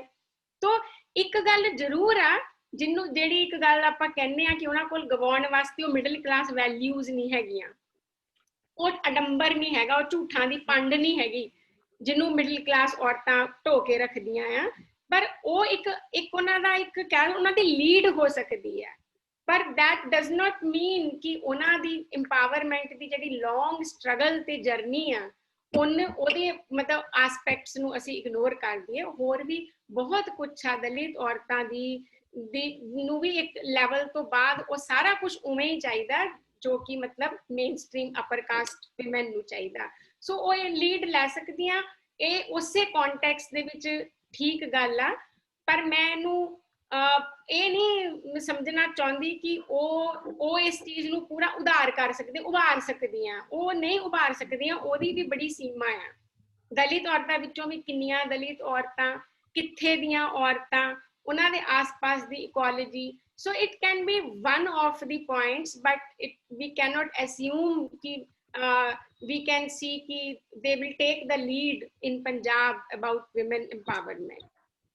ਉਹ ਅਲਟੀਮੇਟਲੀ ਜਿਹੜੀਆਂ ਪੰਜਾਬੀ ਮਿਡਲ ਕਲਾਸ ਕਸਬਾਈ ਸ਼ਹਿਰਾਂ ਦੀਆਂ ਔਰਤਾਂ ਆ, ਜਿਹੜੀਆਂ ਮਤਲਬ ਲੋਕੀ ਤਾਂ ਇਸ ਗੱਲ ਦੀ ਨਿੰਦਾ ਕਰਦੇ ਨਾ, ਉਹ ਫੈਸ਼ਨ ਪੱਟੀਆਂ ਬਹੁਤ, ਉਹ ਪੂਰਾ ਕੰਜ਼ਿਊਮਰ ਕਲਚਰ ਦੇ ਵਿੱਚ ਰੱਤ ਹੋਈਆਂ ਪਈਆਂ ਆ, ਤੇ ਉਸ ਪ੍ਰਤੀ ਵੀ ਕ੍ਰਿਟੀਕਲ ਹੋਣ ਦੀ ਬਜਾਏ ਦੇਖੋ ਕਿ ਉਹਨਾਂ ਨੂੰ ਕਿਹਨੇ ਪਾਇਆ। ਉਹਨਾਂ ਨੇ ਆਪਣੀ ਸਕਿੱਲ ਪੜ੍ਹ ਲਿਖ ਕੇ ਵੀ ਸਿਰਫ ਮੈਟਰੀਮੋਨੀ ਦੀ ਮਾਰਕੀਟ ਨੂੰ ਹੀ ਸੈਟੀਸਫਾਈ ਕੀਤਾ। ਉਹਨਾਂ ਦੀਆਂ ਸਕਿੱਲਸ, ਉਹਨਾਂ ਦੀ ਐਜੂਕੇਸ਼ਨ, ਉਹਨਾਂ ਦਾ ਐਕਸਪੋਜ਼ਰ ਕਿਵੇਂ ਪੈਟਰੀਆਰਕੀ ਦੇ ਹੀ ਕੰਮ ਆਇਆ, ਉਹਨਾਂ ਦੀ ਆਪਣੀ ਏਜੰਸੀ ਕਦੇ ਨਹੀਂ ਡਿਵੈਲਪ ਹੋ ਸਕੀ। ਸੋ ਇਹ ਮੇਰਾ ਕਹਿਣਾ ਹੈ ਕਿ ਵੀ ਮੈਂ ਇਹਨੂੰ ਬਹੁਤ ਜ਼ਿਆਦਾ ਇਨੈਮਰ ਹੋ ਕੇ ਨਹੀਂ ਦੇਖਦੀ ਕਿ ਜਿਹੜੀ ਦਲਿਤ ਔਰਤਾਂ ਦੀ ਐਮਪਾਵਰਮੈਂਟ ਆ ਇਹ ਕਿਤੇ ਸਾਨੂੰ ਬਿਲਕੁਲ ਲੀਡ ਹੀ ਕਰ ਲੂਗੀ। ਇਹਦੇ ਵਿੱਚ ਉਹਨਾਂ ਨੂੰ ਜਿਹੜੇ ਬੇਸਿਕ ਉਹਨਾਂ ਦੀਆਂ ਡੈਪਰੀਵੇਸ਼ਨ ਤੇ ਡੈਸਟੀਟਿਊਸ਼ਨ ਆ ਉਹ ਬਿਲਕੁਲ ਇੱਕ ਐਕਨੋਲੇਜ ਕਰਨ ਵਾਲੀ ਚੀਜ਼ ਹੈ। ਦੂਸਰਾ ਤੁਹਾਡਾ question C religion and women, ਇਹ ਮਤਲਬ ਕਿ ਬੜਾ ਇਹਦੇ ਤੇ ਇੱਕ ਇੰਗੇਜ ਕਰਨਾ ਚੰਗਾ ਵੀ ਲੱਗਦਾ ਆ ਤੇ ਬੜਾ ਥੋੜਾ ਡੇਂਜਰਸ ਵੀ ਲੱਗਦਾ ਆ, ਪਰ ਚਲੋ ਹੁਣ ਇਹਦੇ ਚ ਹੁਣ ਡੇਂਜਰ ਵਾਲੀ ਤਾਂ ਕੀ ਗੱਲ ਰਹਿ ਗਈ, ਕਿਉਂਕਿ ਕੋਈ ਧਰਮ ਕਿਸੇ ਤੋਂ ਘੱਟ ਨਹੀਂ ਹੈ ਔਰਤਾਂ ਨੂੰ ਓਪਰੈਸ ਕਰਨ ਵਾਸਤੇ ਨਾ। ਤਾਂ ਮੈਨੂੰ ਲੱਗਦਾ ਕਿ ਰਿਲੀਜਨ ਜਿਹੜਾ ਨਾ ਉਹ ਔਰਤਾਂ ਦੇ ਕੋਈ ਖਾਸ ਕੰਮ ਨਹੀਂ ਆਉਂਦਾ। ਜਿਹੜਾ ਥੋੜਾ ਬਹੁਤ ਕੰਮ ਆਉਂਦਾ ਕਿ ਜਿਵੇਂ ਧਰਮ ਦੀਆਂ ਧਰਮ ਜਿੱਦਾਂ ਦਾ ਇੱਕ ਐਸਥੈਟਿਕ ਪੈਰਾਡਾਈਮ ਖੜਾ ਕਰਦਾ ਆ, ਉਹਦੇ ਵਿੱਚ ਦੁਨੀਆ ਦਾ ਗਿਆਨ ਉਤਪਾਦਨ ਕੀਤਾ ਗਿਆ, ਸੰਗੀਤ, ਨਾਚ, ਆਰਕੀਟੈਕਚਰ, ਮੈਂ ਇੱਕ ਧਰਮ ਦੇ ਬਹੁਤ ਕੁਝ ਪ੍ਰੋਡਿਊਸ ਕੀਤਾ, ਕਲਚਰਲ ਆਰਟੀਫੈਕਟਸ ਪੈਦਾ ਕੀਤੇ ਜਿਹਦੇ ਨਾਲ ਸਾਡੀ ਪੂਰੀ ਆਈਡੈਂਟਿਟੀ ਜੁੜੀ ਹੁੰਦੀ ਹੈ। ਪਰ ਇਹ ਹੁਣ ਔਰਤਾਂ ਦੇ ਸੋਚਣ ਦੀ ਚੀਜ਼ ਆ ਕਿ ਉਹਨਾਂ ਨੇ ਧਰਮ ਦੇ ਵਿੱਚ ਆਪਣੇ ਆਪ ਨੂੰ ਤੇ ਔਰਤਾਂ ਦੀ ਭੂਮਿਕਾ ਨੂੰ ਕਿਵੇਂ ਦੇਖਣਾ ਹੈ, ਕਿ ਕੀ ਹਿੰਦੂ ਔਰਤ ਦੇਖ ਸਕਦੀ ਹੈ ਕਿ ਕਿਵੇਂ ਉਹਨੂੰ ਸੀਤਾ ਦੇ ਨਾਮ ਤੇ ਉਹਨੂੰ ਕਿਵੇਂ ਸਬਮਿਸ਼ਨ ਵਾਸਤੇ ਮੋਰਲੀ ਮਜਬੂਰ ਕੀਤਾ ਗਿਆ, ਜਾਂ ਜਿਹੜੀਆਂ ਸਿੱਖ ਔਰਤਾਂ ਉਹ ਵੀ ਹਮੇਸ਼ਾ ਕੰਪੈਰੇਟਿਵਲੀ ਇਹ ਦੇਖਣ ਕਿ ਦੇਖੋ ਸਿੱਖਾਂ ਦੇ ਵਿੱਚ ਤਾਂ ਕੋਈ ਸੀਤਾ ਵਰਗੀ ਔਰਤ ਨਹੀਂ ਹੋਈ, ਇਹ ਵੀ ਅਗੇਨ ਇਜ਼ ਮਿਸਲੀਡਿੰਗ। ਤਾਂ ਰਿਲੀਜਨ ਇਜ਼ ਉਹ ਜਿੰਨਾ ਇੱਕ ਆਮ ਬੰਦੇ ਵਾਸਤੇ ਜਿੰਨਾ ਇਰੈਸ਼ਨਲ ਉਹਨੂੰ ਬਣਾਉਣ ਵਿੱਚ ਇੰਸਟਰੂਮੈਂਟਲ ਹੋ ਸਕਦਾ ਆ, ਔਰਤਾਂ ਨੂੰ ਉਹ ਡਬਲੀ ਹੋ ਸਕਦਾ ਆ, ਕਿਉਂਕਿ ਧਰਮ ਜਿਹੜੇ ਆ ਉਹ ਅਗੇਨ ਆਰਗੇਨਾਈਜ਼ਡ ਰਿਲੀਜਨ ਜਿੰਨੇ ਵੀ ਆ ਉਹ ਸਾਰੇ ਉਹਨਾਂ ਦੇ ਪਿੱਛੇ ਮੇਲ ਇਮੈਜੀਨੇਸ਼ਨ ਆ, ਸਾਰੇ ਕੋਡ ਕੰਡਕਟ ਲੀਡਰਸ਼ਿਪ ਸਾਰੀ ਜਿਹੜੀ ਸੀਗੀ ਉਹ ਮਰਦਾਂ ਦੀ ਕ੍ਰੀਏਟ ਕੀਤੀ ਹੋਈ ਆ, ਔਰ ਔਰਤਾਂ ਨੇ ਸਿਰਫ ਰਿਸੀਵਿੰਗ ਐਂਡ ਤੇ ਉਹਨਾਂ ਦੇ ਆਖੇ ਹੀ ਲੱਗਣਾ ਆ। ਆਪਾਂ ਰਹਿਤ ਤੇ ਮਰਿਆਦਾ ਬਣਾਉਣੀ ਨਹੀਂ ਆ, ਆਪਾਂ SGPC ਦੇ ਵਿੱਚ ਤਨਖਾਹੀਆਂ ਕਿਸੇ ਨੂੰ ਕਰਨਾ ਨਹੀਂ ਆ, ਪਰ ਹੋ ਸਕਦੇ ਆ। ਮਤਲਬ ਇਹ ਦੋਨਾਂ ਗੱਲਾਂ ਦੇ ਵਿੱਚ ਬਹੁਤ ਫਰਕ ਆ। ਤੁਸੀਂ ਹਰ ਜਗ੍ਹਾ ਤੇ ਦੇਖੋ ਕਿ ਜਿੱਥੇ ਜਿੱਥੇ ਵੀ ਰਿਲੀਜਨ ਦੀਆਂ ਸਟੇਕਸ ਆ ਉੱਥੇ ਉੱਥੇ ਵਿਮਨ ਦੀ ਕੋਈ ਏਜੰਸੀ ਨਹੀਂ ਆ। ਸੋ ਵਿਮਨ ਨੂੰ ਮਤਲਬ ਨਾ ਅਸੀਂ ਕਦੋਂ ਸਿੱਖਾਂਗੇ ਕਿ ਸੋਸ਼ਲ ਲਿਵਿੰਗ ਜਿਹੜੀ ਆ it should not essentially come from your religious affiliation. There is a life beyond and more than being subscribed to a religion, ਜਿਹਦੇ ਵਿੱਚ ਅਸੀਂ ਪੰਜਾਬ ਦੇ ਵਿੱਚ ਤਾਂ ਮੈਂ ਨਹੀਂ ਦੇਖਦੀ। ਸਿੱਖ ਔਰਤਾਂ ਦਾ ਵੀ ਜਿਹੜੀ ਆਰਥੋਡਾਕਸੀ ਆ ਉਹ ਉਸੇ ਪ੍ਰਪੋਰਸ਼ਨ ਵਿੱਚ ਵੱਧ ਰਹੀ ਆ ਜਿੱਦਾਂ ਹਿੰਦੂ ਔਰਤਾਂ ਦੇ ਵਿੱਚ ਵੱਧ ਰਹੀ ਉਹ, ਕਿਉਂਕਿ ਰਿਲੀਜਨ ਦੇ ਵਿੱਚ ਇਹਨਾਂ ਨੂੰ ਇਹ ਲੱਗਦਾ ਨਾ ਉਹਨਾਂ ਦੀ ਐਂਕਰਿੰਗ ਹੁੰਦੀ ਆ, ਉਹਨਾਂ ਨੂੰ ਇੱਕ ਕਿਵੇਂ ਜਿਉਣਾ ਆ। ਸੋ ਕਿਵੇਂ ਜਿਉਣ ਦਾ ਜਿਹੜਾ ਇੱਕ ਵਿਮਨ ਮੈਨੂਅਲ ਤਾਂ ਸਾਡੇ ਕੋਲ ਉਪਲਬਧ ਨਹੀਂ ਆ, ਫਿਰ ਉਹ ਕਿਵੇਂ ਆਪਣੇ ਆਪ ਨੂੰ ਮਤਲਬ ਆਪਣੀ ਗਰੂਮਿੰਗ ਕਿਵੇਂ ਕਰਨ, ਤੇ ਇਹਦੇ ਵਾਸਤੇ ਸਾਨੂੰ ਬਹੁਤ ਲੰਮਾ ਇੱਕ ਮਤਲਬ ਸਟਰਗਲ ਕਰਨਾ ਪਊਗਾ। ਇੱਕ ਪੈਰਲਲ ਜਿਹੜਾ ਲਿਵਿੰਗ ਡਿਸਕੋਰਸ ਆ ਕਿ ਇਹ ਤੋਂ ਬਗੈਰ ਰਿਲੀਜੀਅਸ ਆਈਕਨਸ, ਰਿਲੀਜੀਅਸ ਅੰਡਰਸਟੈਂਡਿੰਗ, ਹੁਣ ਇੱਕ ਮੇਰੇ ਵਰਗੇ ਕਿਸੇ ਬੰਦੇ ਨੂੰ ਲੱਗੂਗਾ ਕਿ ਇਹਦੇ ਟ੍ਰੈਪ ਚ ਆਉਣਾ 1 ਮਿੰਟ ਦੀ ਗੱਲ ਆ, ਕਿ ਮੈਂ ਨਹੀਂ ਮੰਨਦੀ, ਮੈਂ ਇਹ ਨਹੀਂ ਕਰੂੰਗੀ, ਮੈਂ ਵਰਤ ਨਹੀਂ ਰੱਖਣੇ, ਮੈਨੂੰ ਇਹਦੇ ਚ ਕੋਈ ਵਿਸ਼ਵਾਸ ਨਹੀਂ ਆ, ਮੈਂ ਗੁਰਦੁਆਰੇ ਦਾ ਇਸ ਚੀਜ਼ ਨੂੰ ਨਹੀਂ ਮੰਨਦੀ। ਮੈਨੂੰ ਪਤਾ ਕਿ ਇਸ ਤੋਂ ਬਗੈਰ ਜੀਣਾ ਬਿਲਕੁਲ ਪੋਸੀਬਲ ਆ। ਪਰ ਤੁਸੀਂ ਹੁਣ ਉਹਨਾਂ ਔਰਤਾਂ ਨੂੰ ਜਿਹੜੀਆਂ ਰਿਲੀਜਨ ਦੇ ਵਿੱਚ ਹੀ ਆਪਣੀ ਆਇਡੈਂਟੀਟੀ ਨੂੰ ਐਕਸਕਲੂਸਿਵਲੀ ਦੇਖਦੀਆਂ, ਉਹਨਾਂ ਨੂੰ ਇਹਦੇ ਚੋਂ ਕੱਢਣਾ ਤੇ ਫੈਮਿਨਿਜ਼ਮ ਵੱਲ ਤੋਰਨ ਦੀ ਇੱਕ ਬਹੁਤ ਜ਼ਿਆਦਾ ਲੰਮੀ ਸਟਰਗਲ ਆ, ਬਹੁਤ ਲੰਮੀ ਸਟਰਗਲ ਆ। ਸਾਨੂੰ ਧਰਮ ਦੇ ਵਿੱਚ ਫੈਮਿਨਿਜ਼ਮ ਲੱਭਣ ਦੀ ਰਿਡਕਟਿਵ ਕੈਂਪੇਨ ਜਿਹੜੀ ਆ ਉਹਨੂੰ ਐਨਕਰੇਜ ਨਹੀਂ ਕਰਨਾ ਚਾਹੀਦਾ ਕਿ ਤੁਸੀਂ ਧਾਰਮਿਕ ਗ੍ਰੰਥਾਂ ਦੇ ਵਿੱਚ ਜਿਹੜੀਆਂ ਆਜ਼ਾਦ ਔਰਤਾਂ, ਬੁਲੰਦ ਔਰਤਾਂ ਨੂੰ ਦੇਖ ਕੇ ਤੁਸੀਂ ਕੰਪਲੇਸੈਂਟ ਹੋ ਜਾਓ। ਇਹ ਸਾਰੀ ਮੁਹਿੰਮ ਔਰਤਾਂ ਦੇ ਵਿੱਚ ਕੰਪਲੇਸੈਂਸੀ ਕ੍ਰੀਏਟ ਕਰਨ ਵਾਸਤੇ ਕੀਤੀ ਜਾਂਦੀ ਹੈ ਨਾ। ਮਹਾਰਾਣੀ ਜਿੰਦਾ ਦੀ ਐਗਜ਼ਾਮਪਲ ਦੇ ਦਿਓ, ਉਹਦੇ ਨਾਲ ਆਮ ਔਰਤ ਨੂੰ ਪੁੱਛਣਾ ਚਾਹੀਦਾ ਵਾਟ ਅਬਾਊਟ ਮੀ, ਮੈਂ ਕੀ ਕਰਾਂ, ਉਹ ਤਾਂ ਸੀ ਉਹਨੇ ਕੀਤਾ, ਮੈਂ ਕੀ ਕਰਾਂ। ਪਰ ਇਹ ਇੱਥੋਂ ਤੱਕ ਸਾਨੂੰ ਪਹੁੰਚਾਇਆ ਨਹੀਂ ਜਾਂਦਾ ਨਾ, ਅਸੀਂ ਉਹਦੇ ਵਿੱਚ ਹੀ ਖਰਚ ਹੋ ਜਾਂਦੇ, ਉਹਦੇ ਵਿੱਚ ਹੀ ਖੱਪ ਜਾਂਦੇ ਆ। ਸੋ ਰਿਲੀਜਨ ਜਿੰਨਾ ਕੁ ਓਪੀਅਮ ਆਮ ਬੰਦੇ ਵਾਸਤੇ ਆ, ਉਹਨਾਂ ਉਹ ਤੋਂ ਵੱਧ ਓਪੀਅਮ ਉਹ ਔਰਤਾਂ ਵਾਸਤੇ ਹੈ, ਕਿਉਂਕਿ ਉਹ ਈਵਨ ਜਿਹੜੇ ਰਿਲੀਜਨ ਦੇ ਵਿੱਚ ਵੀ ਜਿਹੜੀਆਂ ਪਾਵਰ ਪੋਜੀਸ਼ਨਸ ਆ, ਔਰਤਾਂ ਉੱਥੇ ਵੀ ਹੈ ਨਹੀਂ।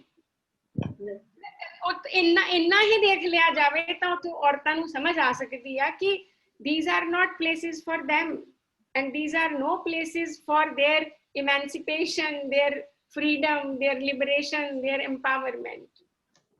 So of course ਨਾ ਕਾਸਟ ਵਿਮਨ ਦੇ ਕੰਮ ਆਂਦੀ, ਕਾਸਟ ਦਾ ਕੁਐਸਚਨ ਤੁਸੀਂ ਖੜਾ ਨਹੀਂ ਕੀਤਾ, ਪਰ ਰਿਲੀਜਨ ਦੇ ਨਾਲ ਕਾਸਟ ਆਪਣੇ ਆਪ ਤੁਰੀ ਹੋਈ ਆਉਂਦੀ ਹੈ, ਮਤਲਬ ਜਸਟ ਫੋਲੋਜ਼ ਰਿਲੀਜਨ। ਤੇ ਕਾਸਟ ਵੀ ਔਰਤਾਂ ਦੇ ਕਿਸੇ ਕੰਮ ਨਹੀਂ ਆਉਂਦੀ। ਜਿਹੜੀਆਂ ਅਪਰ ਕਾਸਟ ਵਿਮਨ ਆ, ਆਪਣੇ ਅਪਰ ਕਾਸਟ ਮੈਨ ਦੇ ਤਾਂ ਉਹ ਸਬਸਰਵੀਐਂਟ ਹੀ ਰਹਿੰਦੀਆਂ। ਕਾਸਟ ਉਹਨਾਂ ਦੇ ਸਿਰਫ ਦਲਿਤ ਲੋਕਾਂ ਨੂੰ ਦਬਾਉਣ ਦੇ ਕੰਮ ਆਉਂਦੀ ਹੈ ਨਾ, ਆਪਣੇ ਮੈਨ ਨੂੰ ਦਬਾਉਣ ਦੇ ਕੰਮ ਤਾਂ ਆਉਂਦੀ ਨਹੀਂ। ਰਹਿਣਾ ਤਾਂ ਜੱਟੀ ਨੇ ਜੱਟ ਦੇ ਅਧੀਨ ਹੀ ਆ, ਰਹਿਣਾ ਤਾਂ ਇੱਕ ਬ੍ਰਾਹਮਣ ਔਰਤ ਨੇ ਆਪਣੇ ਬ੍ਰਾਹਮਣ ਪਤੀ ਦੇ ਅਧੀਨ ਹੀ ਆ, ਕੰਮ ਕਿਹਦੇ ਆਇਆ, ਸਿਰਫ ਦਲਿਤਾਂ ਦੇ ਉੱਪਰ ਹੀ ਤੁਹਾਨੂੰ ਇੱਕ ਪਾਵਰ ਐਸਰਟ ਕਰਨ ਦੇ ਕੰਮ ਆਉਂਦਾ। ਤੇ ਜੇ ਔਰਤਾਂ ਇਸ ਚੀਜ਼ ਨੂੰ ਸਮਝ ਜਾਣ ਤੇ ਮੈਨੂੰ ਲੱਗਦਾ ਕਾਸਟ ਔਰ ਰਿਲੀਜਨ ਇਹਨਾਂ ਦੋਨਾਂ ਦੇ ਗੜ ਨੂੰ ਔਰਤਾਂ ਹੀ ਐਕਚੁਅਲੀ ਤੋੜ ਸਕਦੀਆਂ, ਕਿਉਂਕਿ ਇਹ ਉਹਨਾਂ ਨੂੰ ਸਭ ਤੋਂ ਜ਼ਿਆਦਾ ਉਹਨਾਂ ਦੀ ਡਿਸਸਰਵਿਸ ਕਰਦੀਆਂ ਹੈ ਨਾ। ਹੁਣ ਇੱਕ ਅਪਰ ਕਾਸਟ ਔਰਤ ਘਰ ਬੈਠੀ ਆ, ਵੱਧ ਤੋਂ ਵੱਧ ਉਹਦਾ ਰੋਬ ਆਪਣੀ ਕੰਮ ਵਾਲੀ ਤੇ ਚੱਲਦਾ ਹੈ ਨਾ, ਜਾਂ ਆਪਣੇ ਮਾਲੀ ਤੇ ਚੱਲਦਾ, ਜਾਂ ਆਪਣੇ ਖੇਤ ਮਜ਼ਦੂਰ ਤੇ ਚੱਲਦਾ। ਤੇ ਉਹ ਕਿਉਂਕਿ ਉਹ ਵੀ ਪੈਟਰੀਆਰਕੀ ਮੈਸਕੂਲਿਨਿਟੀ ਵਿੱਚੋਂ ਹੀ ਸਿੱਖੀ ਆ, ਤੇ ਉਹ ਇਹਨੂੰ ਆਪਣੀ ਐਮਪਾਵਰਮੈਂਟ ਸਮਝਣਾ ਸ਼ੁਰੂ ਕਰ ਦਿੰਦੀ ਹੈ। ਤੇ ਜਦੋਂ ਉਹਨੂੰ ਇਹ ਅਹਿਸਾਸ ਹੋ ਜਾਊਗਾ ਕਿ ਨਾ ਰਿਲੀਜਨ ਨਾ ਕਾਸਟ, ਕਿ ਇਹ ਮੈਨੂੰ ਇਹਦੇ ਤੋਂ ਥੋੜਾ ਕ੍ਰਿਟੀਕਲ ਹੋਣ ਦੀ ਜ਼ਰੂਰਤ ਹੈ। ਆਈ ਬਿਲੀਵ ਕਿ ਕਾਫੀ ਐਵਨਿਊਜ਼, ਮੈਂਟਲ ਐਵਨਿਊਜ਼ ਪੰਜਾਬੀ ਔਰਤਾਂ ਬਾਰੇ ਖੁੱਲ ਸਕਦੇ ਆ, ਮਤਲਬ ਇਰਰਿਸਪੈਕਟਿਵ ਆਫ ਵਿਚ ਰਿਲੀਜਨ। ਮੇਰਾ ਆਪਾਂ ਜੇਕਰ ਇਹਦੇ 'ਚ ਸਿੱਖ ਡਿਸਕੋਰਸ ਦੀ ਗੱਲ ਕਰਦੇ ਹੀ ਹਾਂ, ਕਿਉਂਕਿ ਪੰਜਾਬੀ ਆਈਡੈਂਟੀਟੀ ਨੂੰ ਸਮਝਿਆ ਜਾਂਦਾ ਕਿ it has to be like understood with Sikh identity.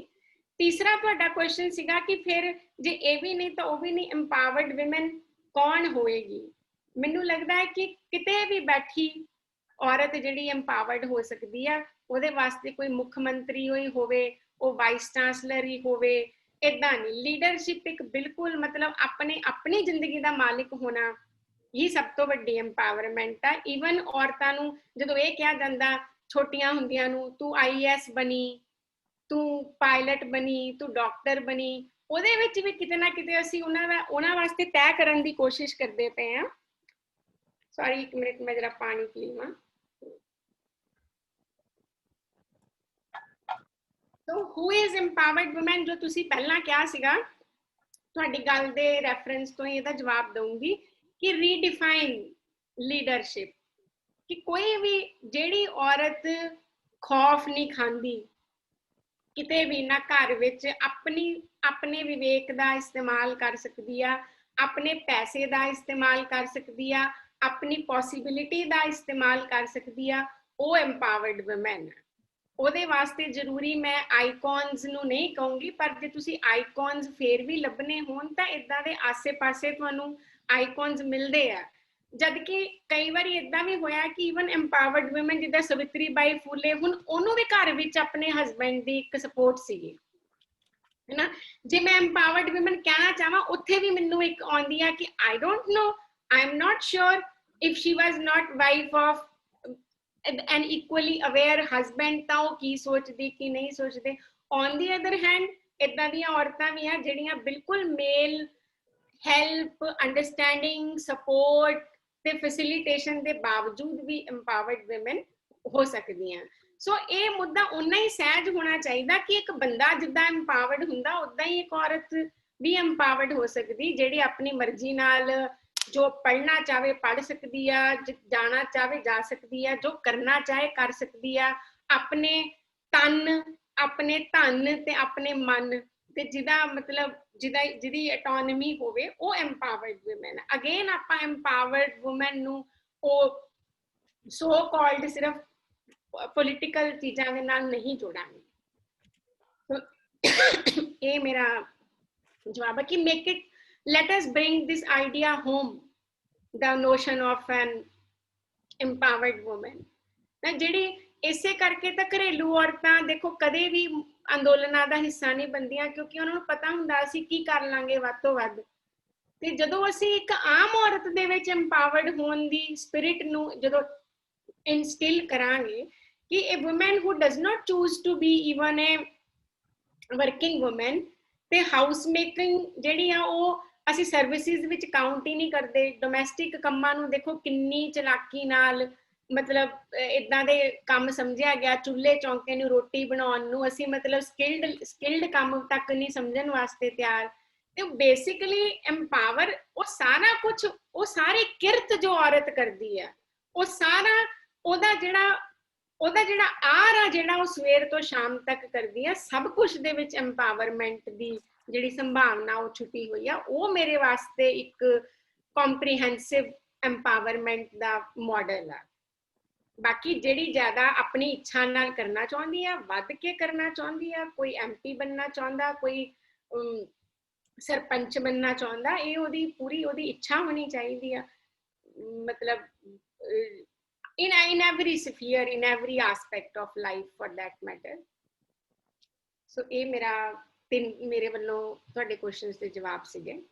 ਬਹੁਤ ਬਹੁਤ ਧੰਨਵਾਦ। ਮੈਨੂੰ ਆ ਜਿਹੜੀ ਤੁਸੀਂ ਲਾਸਟ ਗੱਲ ਕੀਤੀ ਨਾ, ਮੈਨੂੰ ਇਹਦੇ 'ਚ ਇੱਕ ਪੁਆਇੰਟ ਹੋਰ ਲੱਗਦਾ ਕਿ ਜਿਹੜਾ ਬੇਸਿਕਲੀ ਇੰਡੀਵਿਜੂਅਲ ਹੀਰੋਇਜ਼ਮ ਵਾਲੀ ਜਿਹੜਾ ਇੱਕ ਟ੍ਰੈਂਡ ਹੈ ਨਾ, ਜਾਂ ਕਿਸੇ ਇੱਕ ਇਨਸਾਨ ਨੂੰ ਜਾਂ ਕੁਛ ਐਗਜ਼ਾਮਪਲਸ ਜਾ ਕੇ ਉਹਨਾਂ ਨੂੰ ਗਲੋਰੀਫਾਈ ਕਰਨ ਦਾ ਜਿਹੜਾ ਸਾਰਾ ਸੀਨ ਹੈ, ਮੈਨੂੰ ਲੱਗਦਾ ਇਹ ਬੇਸਿਕਲੀ ਕੈਪੀਟਲਿਜ਼ਮ ਦਾ ਟੂਲ ਹੈ, ਜਿਹਦੇ ਨਾਲ ਉਹ ਆਪਣੀ ਸਾਰੀ ਕਹਿ ਲਓ ਇਕੋਨਮੀ, ਸੋਸਾਇਟੀ ਉਹਨੂੰ ਚਲਾਉਣ ਦਾ ਕੰਮ ਕਰਦੇ ਨੇ। ਅਸੀਂ ਮਤਲਬ ਨਾਰਮਲੀ ਵੀ ਦੇਖੀਏ, ਮਤਲਬ ਲੋਕਡਾਊਨ ਦੇ ਦੌਰਾਨ ਸਾਰਾ ਮੈਂਟਲ ਹੈਲਥ ਤੇ ਵੀ ਜਦੋਂ ਗੱਲ ਹੋ ਰਹੀ ਸੀ, ਉਦੋਂ ਵੀ ਅਸੀਂ ਇੱਕ ਗੱਲ ਨੋਟਿਸ ਕੀਤੀ ਕਿ ਜਦੋਂ ਵੀ ਕੋਈ ਰਿਜ਼ਲਟ ਆਉਂਦਾ, ਤੁਸੀਂ ਦੇਖੋ IAS IPS ਕੋਈ ਵੀ ਮਤਲਬ ਵੱਡਾ ਐਗਜ਼ਾਮ ਦਾ ਰਿਜ਼ਲਟ ਆਉਂਦਾ, ਸਾਡੇ ਸਾਹਮਣੇ ਨਾ ਛੋਟੀਆਂ ਛੋਟੀਆਂ ਸਟੋਰੀਆਂ ਕਿ ਦੇਖੋ ਜੀ ਰਿਕਸ਼ੇ ਵਾਲੇ ਦਾ ਬੇਟਾ ਸੀਗਾ ਉਹ IAS ਬਣ ਗਿਆ, ਜਾਂ ਆਟੋ ਵਾਲੇ ਦੀ ਕੁੜੀ ਸੀਗੀ ਉਹ IAS ਬਣ ਗਈ ਹੈ। ਏਦਾਂ ਦੀਆਂ ਐਗਜ਼ਾਮਪਲਸ, ਜਾਂ ਮਤਲਬ ਮੈਨੂੰ ਯਾਦ ਹੈ ਅੱਜ ਤੱਕ ਟਾਟਾ ਹੁਰਿਆਂ ਦੀ ਐਗਜ਼ਾਮਪਲ ਦਿੱਤੀ ਜਾਂਦੀ ਹੈ ਵੀ ਕਿੱਥੋਂ ਉਹਨਾਂ ਦੇ ਪਿਓ ਨੇ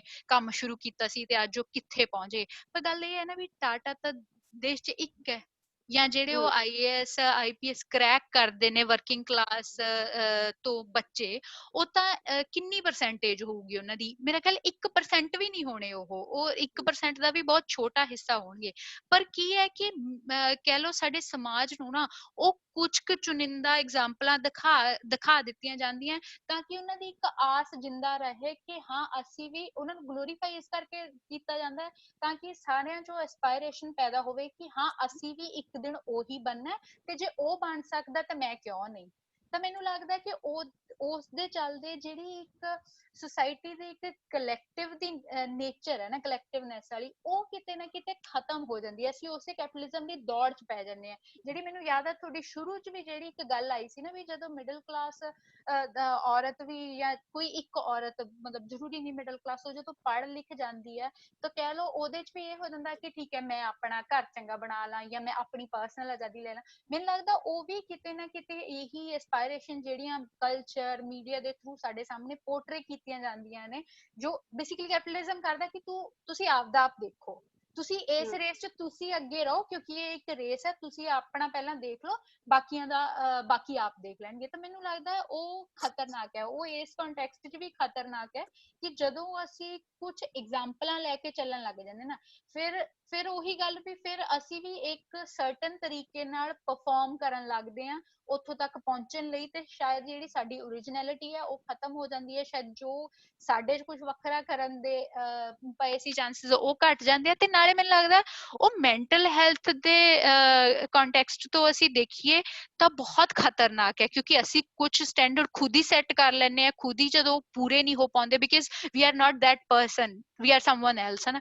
ਤਾਂ ਫਿਰ ਉਹ ਤੁਹਾਨੂੰ ਆਪਣੇ ਆਪ 'ਚ ਮਾਰ ਦਿੰਦਾ, ਜਿਹਦੇ ਕਰਕੇ ਮੈਨੂੰ ਲੱਗਦਾ ਤੁਹਾਡੀ ਗੱਲ ਨਾਲ ਮੈਂ ਪੂਰੀ ਤਰ੍ਹਾਂ ਸਹਿਮਤ ਹਾਂ ਕਿ ਸਾਨੂੰ ਇਹਨਾਂ ਚੀਜ਼ਾਂ ਤੋਂ ਬਚਣਾ ਚਾਹੀਦਾ। ਜਿਹੜਾ ਇੰਡੀਵਿਜੂਅਲ ਹੀਰੋਇਜ਼ਮ ਹੈ ਉਸ ਤੋਂ ਮਤਲਬ ਦੂਜੀ ਤਰਫ ਜਾ ਕੇ ਇੱਕ ਕਲੈਕਟਿਵਨੈਸ ਦਾ ਜਿਹੜਾ ਸਾਰਾ ਟ੍ਰੈਂਡ ਹੈ, ਜਿਹੜੀ ਵਾਰ-ਵਾਰ ਆਪਣੀ ਗੱਲਾਂ 'ਚ ਆਈ ਵੀ ਕਿੱਦਾਂ ਔਰਤਾਂ ਉਸ ਕਾਸਟ ਤੋਂ, ਕਲਾਸ ਤੋਂ ਤੇ ਰੀਜਨ ਵਾਲੇ ਸਾਰੀ ਸੋਚ ਤੋਂ ਬਾਹਰ ਜਾ ਕੇ ਇਹ ਇੱਕ ਸਾਂਝ ਮਹਿਸੂਸ ਕਰ ਸਕਣ ਜੋ ਉਹਨਾਂ ਦੀ ਜੈਂਡਰ ਦੀ ਸਾਂਝ ਹੈ ਨਾ।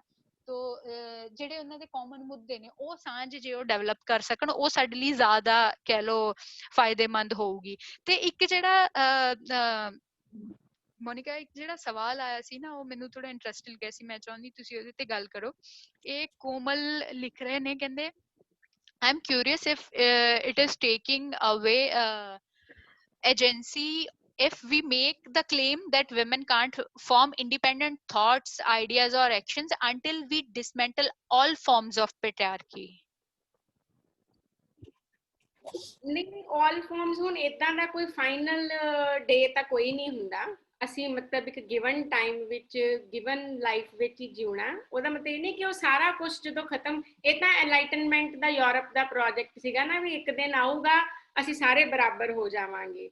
ਇਹਨਾਂ ਨੇ ਸਿਰਫ ਦੁਨੀਆ ਨੂੰ ਹੋਰ ਜ਼ਿਆਦਾ ਕਨਫਿਊਜ਼ ਕੀਤਾ।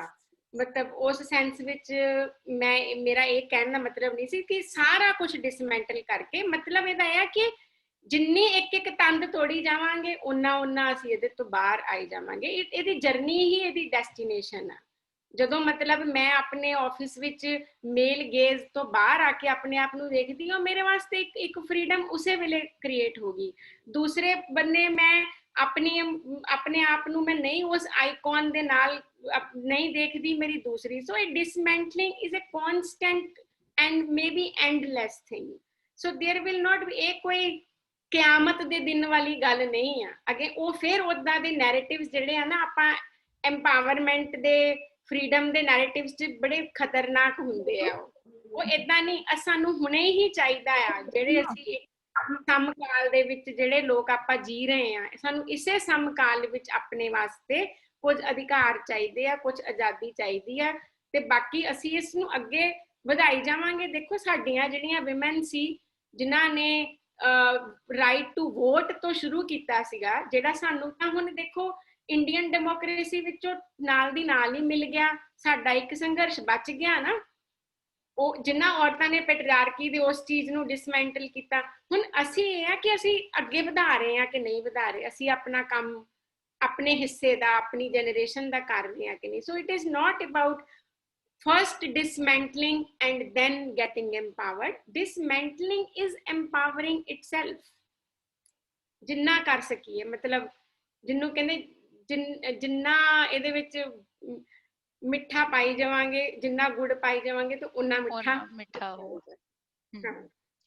ਤੇ ਇੱਕ ਜਿਹੜੀ ਸਵਾਲ ਹੈਗਾ ਦਿਵਿਆ ਕਾਲਰਾ ਦਾ, ਉਹ ਕਹਿ ਰਿਹਾ, ਕਹਿੰਦੇ kindly express your views about marriage as an institution and how this has downtrodden women since ages, although it's like a very long discussion, but ਫਿਰ ਵੀ ਜੇ ਤੁਸੀਂ ਵੈਰੀ ਲੌਂਗ, ਪਰ ਚਲੋ ਕੋਈ ਗੱਲ ਨਹੀਂ, ਆਪਾਂ ਉਹਦਾ ਇੱਕ ਵਰਕਿੰਗ ਜਿਹਾ ਰਿਸਪੌਂਸ ਤਾਂ ਫਿਰ ਦੇਣਾ ਹੀ ਚਾਹੀਦਾ। ਤਾਂ ਬਿਲਕੁਲ ਹੈ, ਮੈਰਿਜ ਦਾ ਇੰਸਟੀਟਿਊਸ਼ਨ ਜਿਹੜਾ ਔਰਤਾਂ ਨੂੰ ਹੋਰ ਜ਼ਿਆਦਾ ਇਨਸਲੇਵ ਕਰਨ ਦੇ ਤੇ ਉਹਨਾਂ ਨੂੰ ਡਾਊਨਸਾਈਜ਼ ਕਰਨ ਦੇ ਬਹੁਤ ਕੰਮ ਆਉਂਦਾ। ਔਰਤਾਂ ਨੂੰ ਪੂਰੇ ਜਨਮ ਤੋਂ ਹੀ ਉਹਨਾਂ ਨੂੰ ਸਿਰਫ ਵਿਆਹ ਵਾਸਤੇ ਤਿਆਰ ਕੀਤਾ ਜਾਂਦਾ, ਯਾਨੀ ਤੁਸੀਂ ਉਹਦੀ ਪੂਰੀ ਸਾਈਕੀ, ਉਹਦੀਆਂ ਤਮਾਮ ਪੋਸੀਬਿਲਿਟੀਜ਼, ਉਹਦੀਆਂ ਇਮੋਸ਼ਨਲ, ਫਿਜ਼ੀਕਲ, ਇੰਟੈਲੈਕਚੁਅਲ ਪੋਸੀਬਿਲਿਟੀਜ਼ ਨੂੰ ਉਹਦੇ ਤੋਂ ਪਹਿਲਾਂ ਹੀ ਮੈਟਰੀਮਨੀ ਦੇ ਹਿਸਾਬ ਨਾਲ ਐਪਰੋਪ੍ਰੀਏਟ ਕਰਨ ਦੀ ਕੋਸ਼ਿਸ਼ ਕਰਦੇ ਆ। ਤਾਂ ਇੰਸਟੀਟਿਊਸ਼ਨ ਔਰਤਾਂ ਵਾਸਤੇ ਬਹੁਤ ਓਪਰੈਸਿਵ ਹੈ, ਔਰ ਬੜੇ ਚੰਗੇ ਲੋਕ ਵੀ ਇਸ ਇੰਸਟੀਟਿਊਸ਼ਨ ਵਿੱਚ ਜਦੋਂ ਆ ਜਾਂਦੇ ਆ ਤਾਂ ਫਿਰ ਉਹਨਾਂ ਵਾਸਤੇ ਪੈਟਰੀਆਰਕੀ ਨੂੰ ਚੋਂ ਨਿਕਲਣਾ, ਕਿੰਨਾ ਨਿਕਲਣਾ, ਬੰਦਾ ਵੀ ਬੜਾ ਆਜ਼ਾਦ ਆ, ਔਰਤ ਵੀ ਬੜੀ ਆਜ਼ਾਦ ਆ, ਪਰ ਮੈਰਿਜ ਦਾ ਇੰਸਟੀਟਿਊਸ਼ਨ ਲੱਗਦਾ ਹੈ ਕਿ ਨਹੀਂ, ਇਹਦੀਆਂ ਫਿਰ ਵੀ ਕੁਝ ਰਵਾਇਤਾਂ ਆ, ਤੇ ਉਹ ਉੱਥੇ ਉਹਨਾਂ ਦੇ ਆਜ਼ਾਦ ਖਿਆਲ ਵੀ ਆਪਸ ਵਿੱਚ ਕਲੈਸ਼ ਕਰਨ ਲੱਗ ਜਾਂਦੇ ਆ। ਸੋ ਮੈਨੂੰ ਲੱਗਦਾ ਕਿ ਦੇਖੋ ਟੋਟਲੀ ਜੇ ਕਹੀਏ ਆਪਾਂ ਕਿ ਮੈਰਿਜ ਕਦੀ ਇੰਡੀਆ 'ਚ ਖਤਮ ਹੀ ਹੋ ਜੂਗੀ, ਇਹ ਤਾਂ ਦੁਨੀਆ 'ਚ ਵੀ ਖਤਮ, ਵੈਸਟਰਨ ਸੁਸਾਇਟੀਜ਼ ਵਿੱਚ ਫਿਰ ਭਾਵੇਂ ਫਰਕ ਇੰਨਾ ਹੈ ਕਿ ਉੱਥੇ ਲੋਕੀ they keep on marrying one after the other until they find their so called true mate. ਮੈਨੂੰ ਲੱਗਦਾ ਕਿ ਇੰਡੀਆ ਦੇ ਵਿੱਚ ਘੱਟੋ ਘੱਟ ਓਨੀ ਜਿਹੜੀ ਇੱਕ ਸੈਕਸ਼ੂਅਲੀ ਰਿਪਰੈਸਡ ਸੁਸਾਇਟੀ ਦੇ ਵਿੱਚ ਇੰਨੀ ਲਿਬਰੇਸ਼ਨ ਵੀ ਬਹੁਤ ਹੋ ਸਕਦੀ ਹੈ ਜੇ ਅਸੀਂ ਵਿਆਹ ਦੇ ਨਾਲ ਜਿਹਦੀ ਔਰਤ ਦੀ ਬਾਈਂਡਿੰਗ ਡਿਫਰੈਂਟ ਨਾ ਹੋਵੇ ਇੱਕ ਮਰਦ ਨਾਲੋਂ। ਜਿੱਦਾਂ ਵਿਡੋਜ਼ ਤੇ ਵਿਡੋਵਰ ਦੀ ਲਾਈਫ ਵਿੱਚ ਕਿੰਨਾ ਫਰਕ, ਸਿੰਗਲ ਮੈਨ ਤੇ ਸਿੰਗਲ ਵੂਮਨ ਦੀ ਲਾਈਫ ਵਿੱਚ ਕਿੰਨਾ ਫਰਕ, ਨਾ ਇੱਕ ਇਸ਼ੂਲੈਸ ਫਾਦਰ ਤੇ ਇਸ਼ੂਲੈਸ ਚਾਈਲਡਲੈਸ ਮਦਰ 'ਚ ਕਿੰਨਾ ਫਰਕ। ਇਹ ਸਾਰੀਆਂ ਚੀਜ਼ਾਂ ਜਿਹੜੀਆਂ ਇੰਸਟੀਟਿਊਸ਼ਨ ਆਫ ਮੈਰਿਜ ਦੇ ਨਾਲ ਜੁੜੀਆਂ ਹੋਈਆਂ, ਔਰ ਇਹ ਬਹੁਤ ਔਰਤਾਂ ਦੇ ਵਿਰੁੱਧ ਭੁਗਤਦਾ ਹੈ।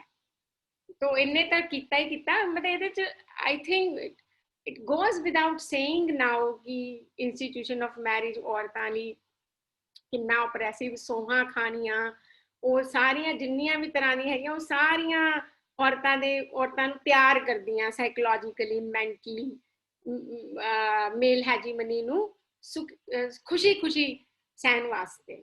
ਸੋ ਇਹਨੂੰ ਤਾਂ ਮੈਨੂੰ ਲੱਗਦਾ ਹੈ ਕਿ ਉਹਨੂੰ ਹੁਣ ਚੈਲੰਜ ਕਿੱਦਾਂ ਕਰਨਾ ਨਾ, ਇਹਦੇ ਵਿੱਚ ਬੜੀਆਂ ਲੀਗੈਲਿਟੀਜ਼ ਆ ਜਾਂਦੀਆਂ, ਬੜਾ ਇੱਕ ਲੀਗਲ ਅਫੇਅਰ ਬਣ ਜਾਂਦਾ ਕਿ ਫਿਰ ਸਬੰਧ ਨੂੰ ਵੈਲੀਡੇਟ ਕਿੱਦਾਂ ਕੀਤਾ ਜਾਵੇ।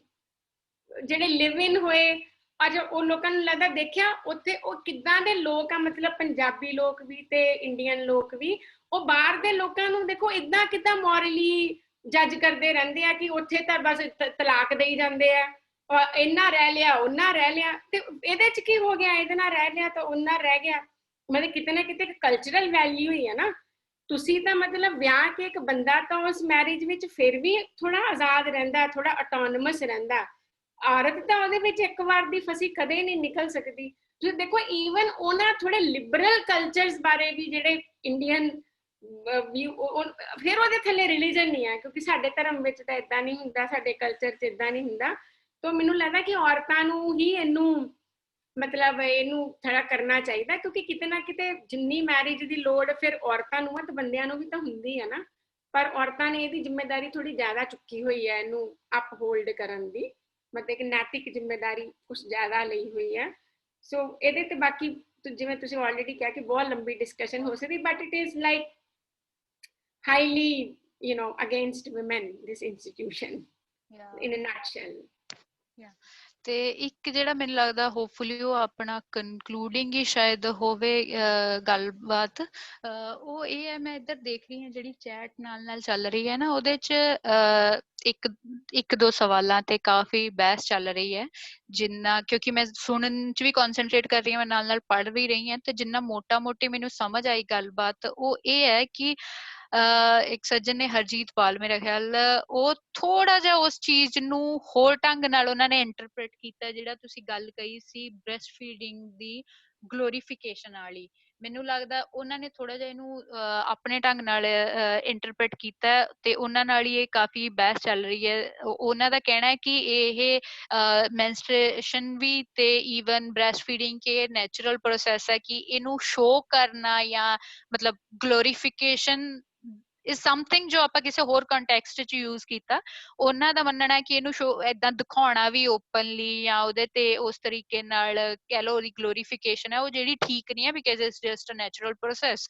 ਤੇ ਉਹਦੇ ਕੰਟੈਕਸਟ 'ਚ ਹੀ ਹੋਰ ਕਈ ਸੱਜਣਾਂ ਦੇ ਸਵਾਲ ਨੇ ਕਿ ਮੈਂਸਟਰਲ ਲੀਵ ਦਾ ਜਿਹੜਾ ਇੱਕ ਮਾਮਲਾ ਹੈ ਵੱਡਾ, ਕਿਉਂਕਿ ਉਹਨਾਂ ਨੇ ਮੈਂਸਟ੍ਰੇਸ਼ਨ ਦੀ ਗੱਲ ਕੀਤੀ ਤਾਂ ਉਹਦੇ ਕੰਟੈਕਸਟ 'ਚ ਇਹ ਆਇਆ ਕਿ ਮੈਂਸਟ੍ਰੇਸ਼ਨ ਲੀਵ ਦਾ ਜਿਹੜਾ ਮਾਮਲਾ ਹੈ ਉਹ ਕਾਫੀ ਮਤਲਬ ਕਹਿ ਲਓ ਡਾਈਸੀ ਹੈ, ਕਿ ਇੱਕ ਪਾਸੇ ਜਿਹੜੀਆਂ ਯੰਗ ਕੁੜੀਆਂ ਨੇ ਬਹੁਤ ਸਾਰੀਆਂ ਉਹ ਉਹਦੇ ਫੇਵਰ 'ਚ ਨੇ, ਉਸ ਦੇ ਹੱਕ 'ਚ ਨੇ, ਦੂਸਰੀ ਤਰ੍ਹਾਂ ਕਈ ਕਹਿ ਲਓ ਕਹਿੰਦੇ ਕਹਾਉਂਦੇ ਪ੍ਰੋਗਰੈਸਿਵ ਜਿਹੜੀਆਂ ਵੂਮਨ ਆਈਕਨਸ ਨੇ, ਲਾਈਕ ਬਰਖਾ ਦੱਤ ਦਾ ਉਹਨਾਂ ਨੇ ਨਾਮ ਲਿਖਿਆ ਕਿ ਉਹਨਾਂ ਨੇ ਇਹਨੂੰ ਮਨਾ ਰਿਜੈਕਟ ਵੀ ਕੀਤਾ ਇਸ ਆਈਡੀਆ ਨੂੰ, ਮੈਂਸਟਰਲ ਲੀਵ ਦੇ ਆਈਡੀਆ ਨੂੰ। ਤੇ ਇਹਦੇ ਬਾਰੇ ਤੁਸੀਂ ਕੀ ਸਮਝਦੇ ਹੋ? ਕਿ ਇੱਕ ਤਾਂ ਉਹਨਾਂ ਨੇ ਕਿਹਾ ਕਿ menstrual leave is not a sick leave, ਹੈ ਨਾ, ਤੇ ਲੇਕਿਨ ਸਟਿਲ ਉਹ ਸਾਰਾ ਜਿਹੜਾ ਆਈਡੀਆ ਹੈ of getting a menstrual leave for woman, ਉਸ ਆਈਡੀਆ ਬਾਰੇ ਤੁਸੀਂ ਕੀ ਸਮਝਦੇ ਹੋ?